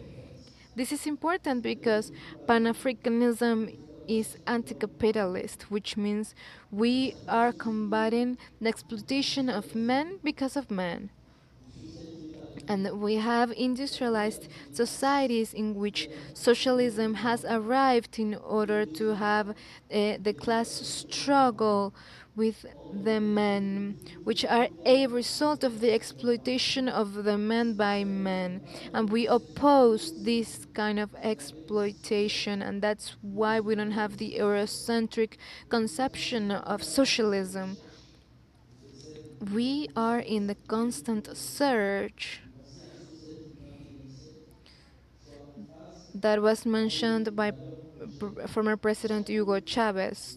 to have a socialism with values that are next to African societies. We must have our own values of solidarity, of Pan-Africanism, nation, and this is summarized in Ubuntu. I am because you are and because we are. If we develop this term, we can abolish the opposition between capitalism and capitalism, because we go back to the social relations that existed before private property and colonialism. We also have ancestral codes like the letter of the Mali Empire, which is the 13th cycle, which states that any damage you caused while you were living demands a reparation. So we must have international law that takes into consideration the concept of reparation. That's why I believe African and indigenous populations can help us have the decolonization of international law with a reparation perspective. And we have the thesis as the one made by the philosopher Anion Amo in 1729 in a German university, which was related to the right to freedom of the African diaspora in Europe. Because of our black skin color, we are the only people in humanity that assimilated the skin color in a permanent fashion. Since we were considered for centuries as capital that could be inherited to other generations, the issue of our freedom outside the African continent is essential and particular because we are the only community in America and Europe that has been fighting against those governments to demand respect, dignity, and reparations. We have also worked with the works of Mr. James Eric Williams, Capitalism and Slavery, and Walter Rodney, how Europe underdeveloped Africa, and the works of Samir Amin regarding the causes of underdevelopment and the connection regarding the capitalist Eurocentric system. We also worked with the tradition of slaves that demanded their owners gaining their freedom, like the case of the jurisdiction of the slave that was freed in 1772 because of the sentence of a tribunal. And then we also have the independence of Haiti in 1804 and the repayment imposed by France of Charles X for the recognition of their independence. We know the money from that debt of Haiti allowed them to create the first banking system that in 1848 allowed them to compensate slave owners in the colonies of Senegal and creating the Bank of Senegal, that it is the ancestor of the Central Bank of Western Africa, which is the origins of the monetary system of the CFA franc, which has its origins in the independence of Haiti and the debt France imposed over Haiti. The case of France is essential, and we must focus on the colonial policies of France, because the independence of Haiti was the first decolonization in the history of France. The Haitian Revolution was decolonization through warfare, and the debt imposed on Haiti is the origin, the roots of neocolonialism. Neocolonialism was born with the debt France imposed on Haiti. This is proof that when you free yourself using the force, the system will attempt to change you using domination. Haiti is also the first case of reparation because the Africans that liberated that territory gave Haiti the name the indigenous gave to that territory. And as Pan-Africanists, we recognize the struggle of the indigenous peoples to rehabilitate the name of Abya Jala for what we call today the Americas. Then the president from Haiti, which was reclaiming the $22,000 million in compensation of the debt, and then in 2004 there was a coup because of a French US operation, and this was part of the economic war. Then we have the work of building and deconstruction of Western capitalism over exploitation during different centuries of millions of enslaved and deported workers that produced richness and invented technologies without being able to enjoy the fruits, their fruitful work. So there has been studies that have evaluated the figures of the richness created by the colonial market, the colonies, the wages they saved by not paying them, which goes from $100 million to $777 million. These are massive figures, and we must understand that what we are combating is the domination of the capitalist system, and the issue of reparation is fundamental for the capitalist system, as well as in multinational banks, which are the structures that run today's world, which are simply aiding this capitalism and imperialism. The Umoja Pan-African League supports all initiatives that take into account the previously mentioned element with a focus based on global systematic reparations instead of bilateral, individual, or private reparations. It is not about reparations from an individual, but changing a system which has policies that reproduce beliefs or conducts that have the intention of destroying or denying the identities, cultures, and history of people that have an African origin, and the autochthonous peoples that resisted colonization.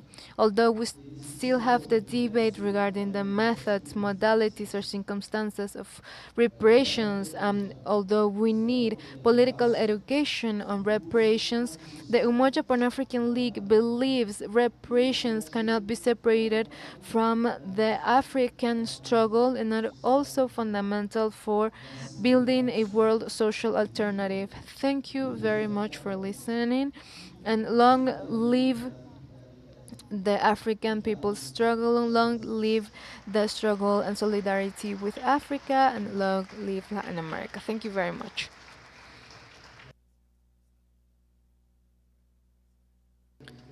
With this, we are finishing today's panels. Thank you very much to our panelists from Benin and Martinica, from the people of Santa Clara, from Bolivia, and from Canada and Jamaica.